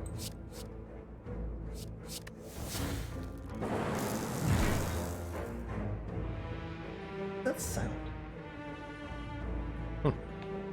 I've got a neighbor being noisy at the moment. I would very much like to see a skim in this deck, right, Minnie? Oh boy. Meteor Strike, Hologram, Meteor Strike, Hologram,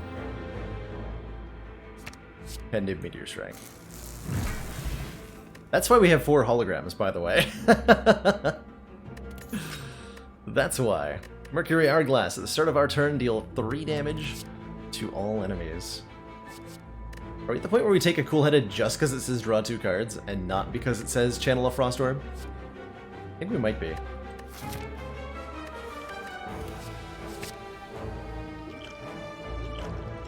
It's no Skim Plus, but it is the card that we're being offered.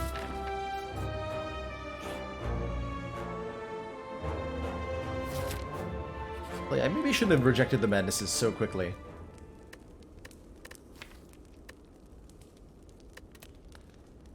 But if we can play regular Meteor Strike over and over again, what do we need it to be free for? You know? Let's get Discovery to be renewable. Definitely do some broken things with that. Sure, I'll take a Panache.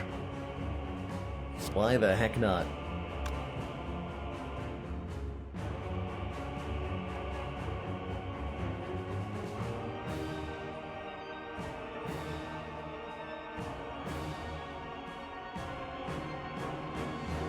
If I play Meteor Strike, I'm losing Echo Form.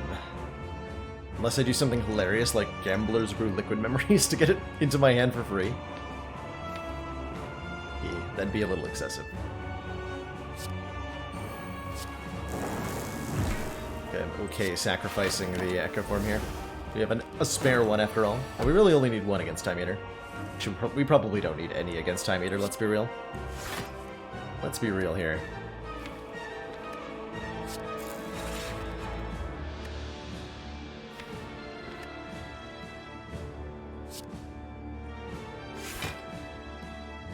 I wouldn't have had the energy to Meteor Strike on the following turn if I'd played the Echo Form.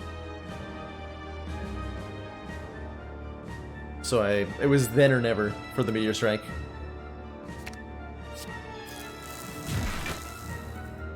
You had to take a stance.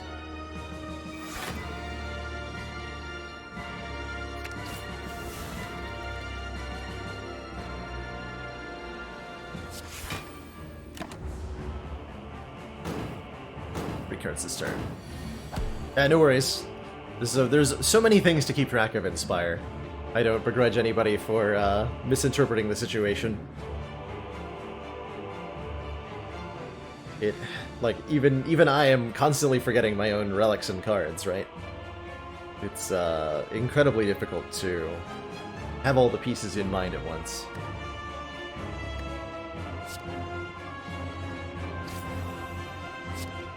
Hollow that equilibrium again. We're just building our own runic pyramid now. That's apparently where we're at. Hey, reinforced body. I'm happy to see you. Let me get these cards down.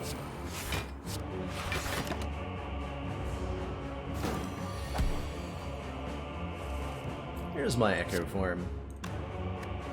Double Energy, Echo Form, and Hologram. Ooh.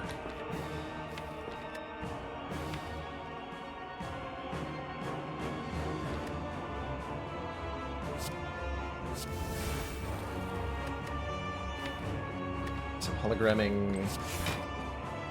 Equilibrium. So I can hold on to Leaf. More important that I had a card next turn. I guess I could have just buffered this, and I will buffer this.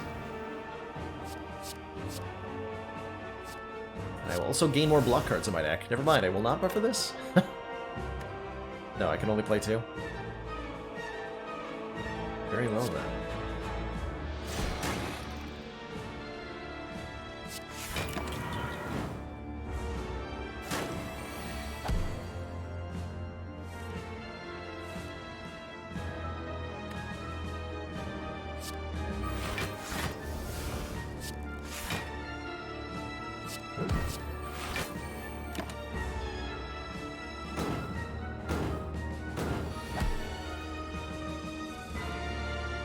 Excuse me 1 second.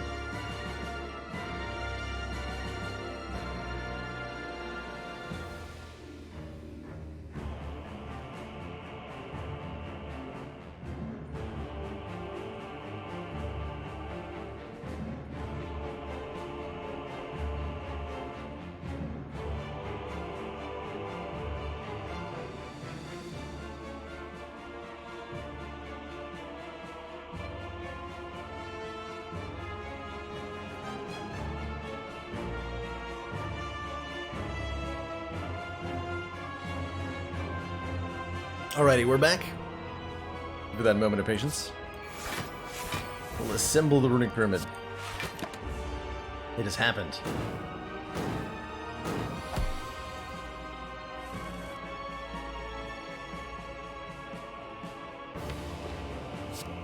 It has happened. We only have one Echo Form, so I can hollow the bomb again. We can just take this on our buffer, and we can look to maybe kill when those bombs go off. Skipping the second phase entirely. I like that idea.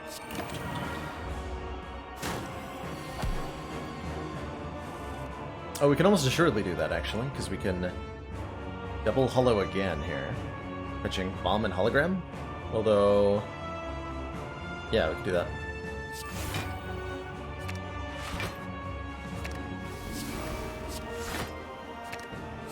We play bomb 5 times.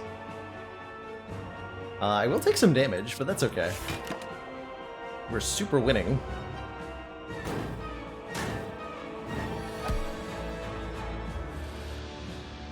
And then this turn can actually go for the block proper.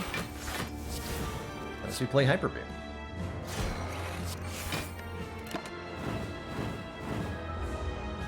Kaboom!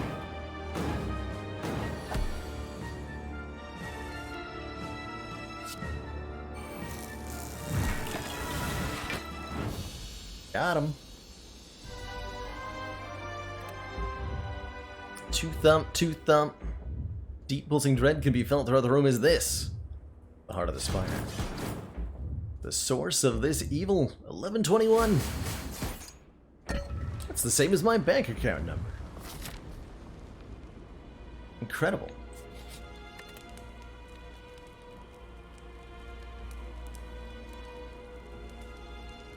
I think we should upgrade Meteor Strike since we're playing it so much. Let's show it some love.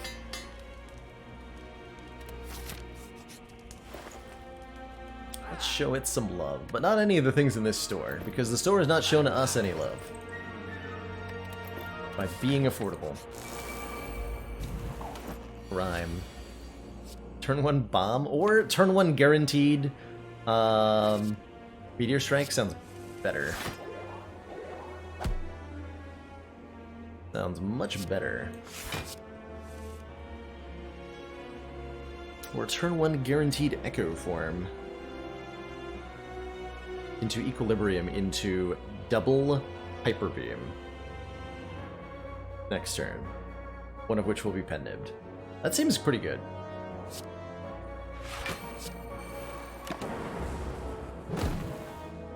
Wait, I can't double Hyper Beam.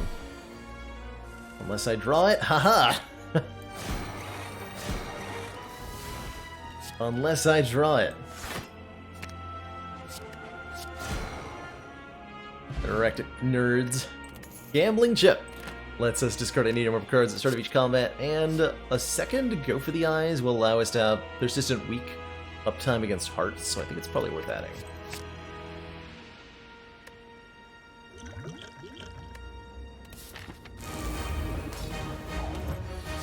Wait, that's illegal? Do I want 3 random skills? Sure, let's take 3 random skills against heart, see what happens. Let's see what happens.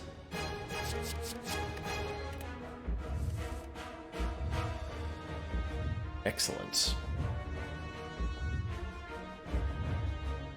It's a pretty good start.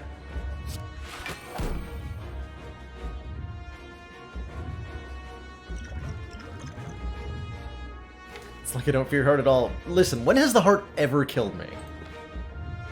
Name literally one time that I've ever lost to the heart on any ascension level. Bet you can. I bet you can't, that's right. Never happened.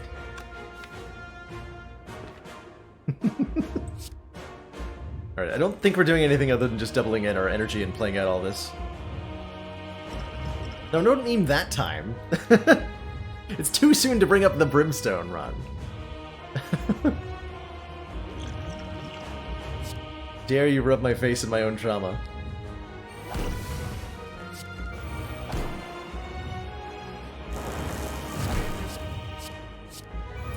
Rainbow and Glacier? Actually kind of neat. TBH. Reinforced Body being in the discard pile is the best place for it counterintuitively, because we have so many holograms. We can always just get it back whenever we need it.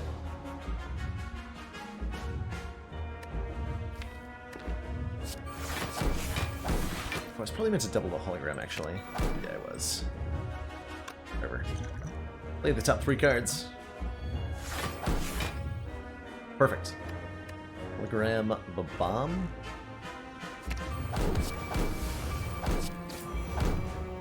Now we're talking. Do I bother playing this Doom and Gloom? I do.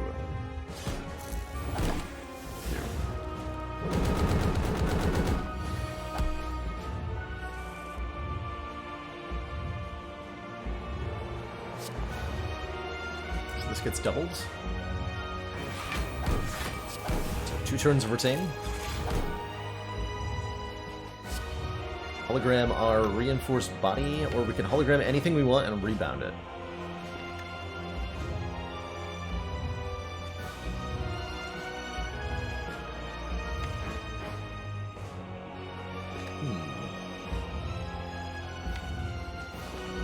We'd like to get our plasma back.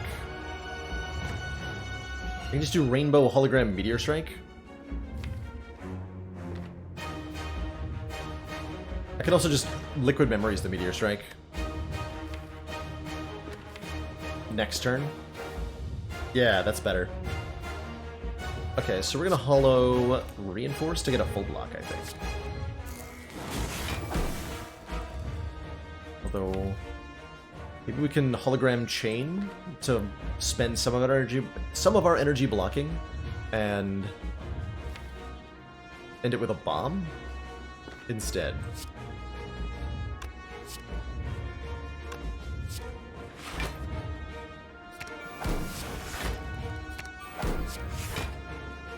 So what, 4 block each? That's close enough. We're gonna buffer and play or anything.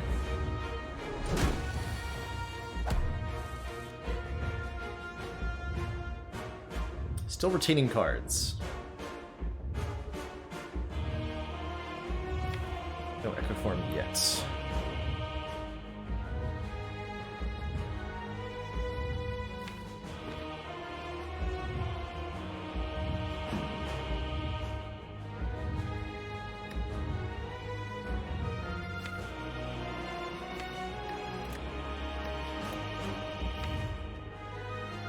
We're gonna be fine on block next turn, as long as we draw that hologram. And if we don't, we have an out. We have several outs. We could also Gambler's Brew this to get that Echo for me to play right now. I'd like that.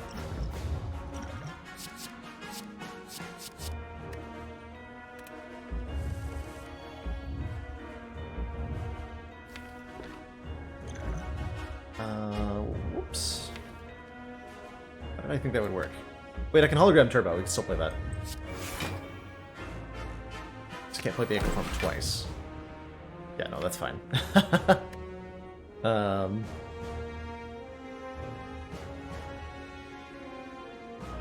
we get hologram back, obviously, so that I can hologram the Turbo again. If need be.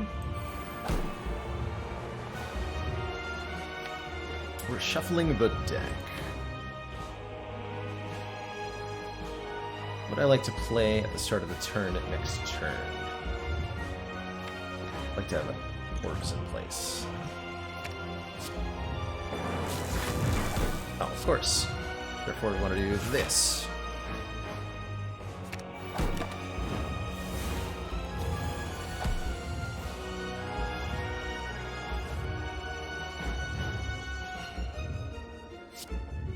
And we can build a ton of energy by doubling our Meteor Strike.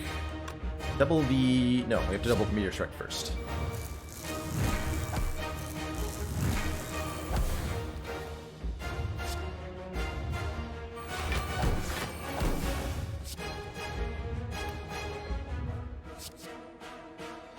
Chill, Ball Lightning, Thunderstrike. None of these have done that.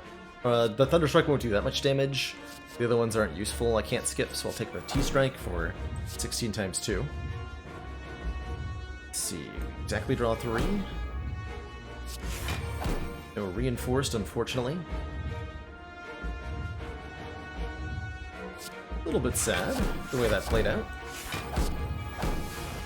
Means we don't get to have our buffer in play, but we can, of course, hologram the buffer. So, as ever, the cards are available to us with so many holograms.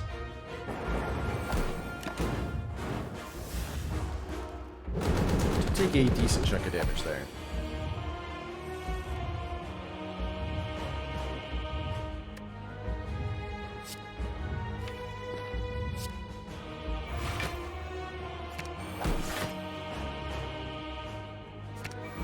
Okay, play the Meteor Strike twice for energy gem. Is that what I'm doing? I think so.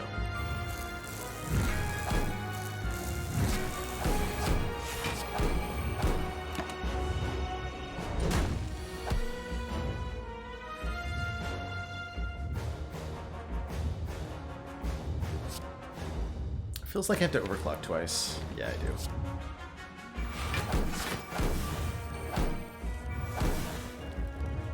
Okay. We can do a lot of damage now, because we have tons of energy. And tons of card replayability, so we can just bounce Meteor Strike off of our opponent for way too many times this turn. So, if you ever want to get a Neon achievement, this is one of the ways to do it. Something like this. Hologram the Meteor Strike. Hologram the Meteor Strike. Rebound it. Draw it with your Cool-Headed. Play it again.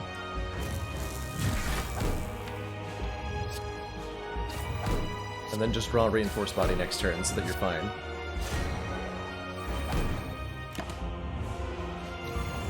The achievement is for channeling 9 Plasma Orbs in 1 turn, which is usually pretty dang hard to do.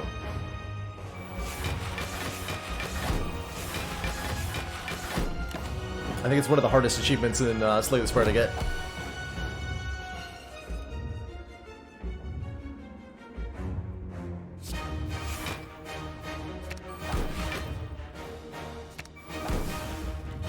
Let's see, I could weaken this, or I could just block.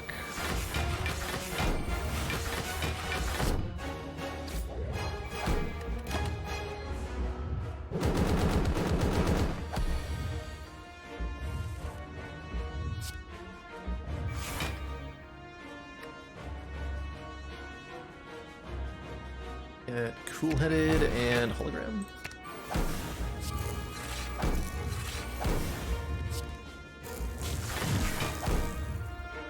By Glacier, I can Hologram the Meteor Strike and play it. It's kind of our goal, is just play the Meteor Strike over and over again. Awesome how that ended up being a core part of the run, ultimately. When we originally picked it up, unable to be playing it at all. All these burns in my deck. This is unacceptable. Can I kill this? Maybe? Probably. Yes. GG. GG.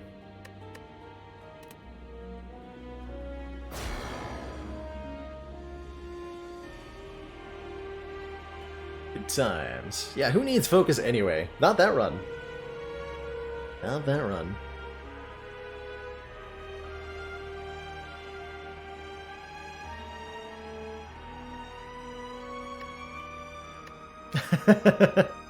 You think so, Nanamani? We had some good odds with we had a solid foundation with our starting relics. And I think that helped a lot. But that was certainly a fun one.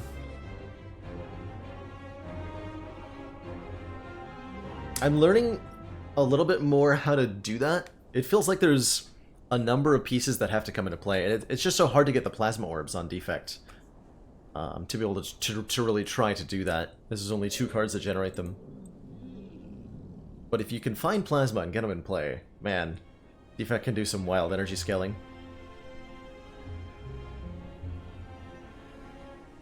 Alrighty, everybody. That is where I'm gonna wrap things up tonight. You're new to the channel? Seems like there's a lot of new faces in here today. My name's Baylor Lord, and I play a lot of Slay the Spire at a lot of different levels. I do Ascension 20 runs sometimes, if that's your jam. But we've been really enjoying this Ladder Streak challenge a lot on the channel for the past several months, where I try to get 20 consecutive heart kills across all characters. We've gotten 18 in a row before. Just a few steps short of the full Monty, and I'm consistently getting above 10 on these attempts. It's even been popular enough that some of the other Spire community members have started trying it themselves.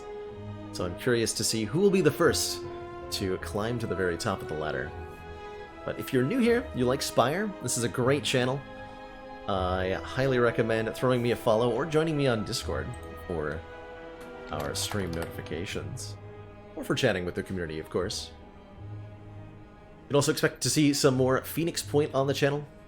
Fridays are officially my day off on the stream, but it's possible that we will see some Phoenix Point tomorrow, if I feel so inclined to play.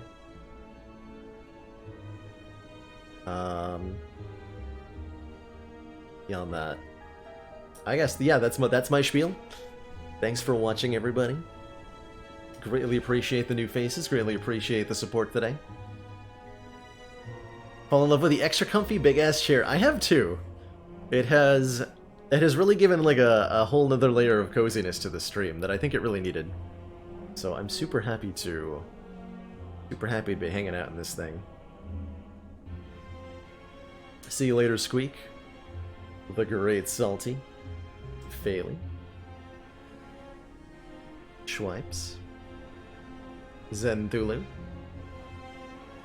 Ta-ta, everybody. Have a great night. I'm gonna throw a host on over to Ina Beta, by the way, who's doing some Slay the Spire. He's doing A20 runs?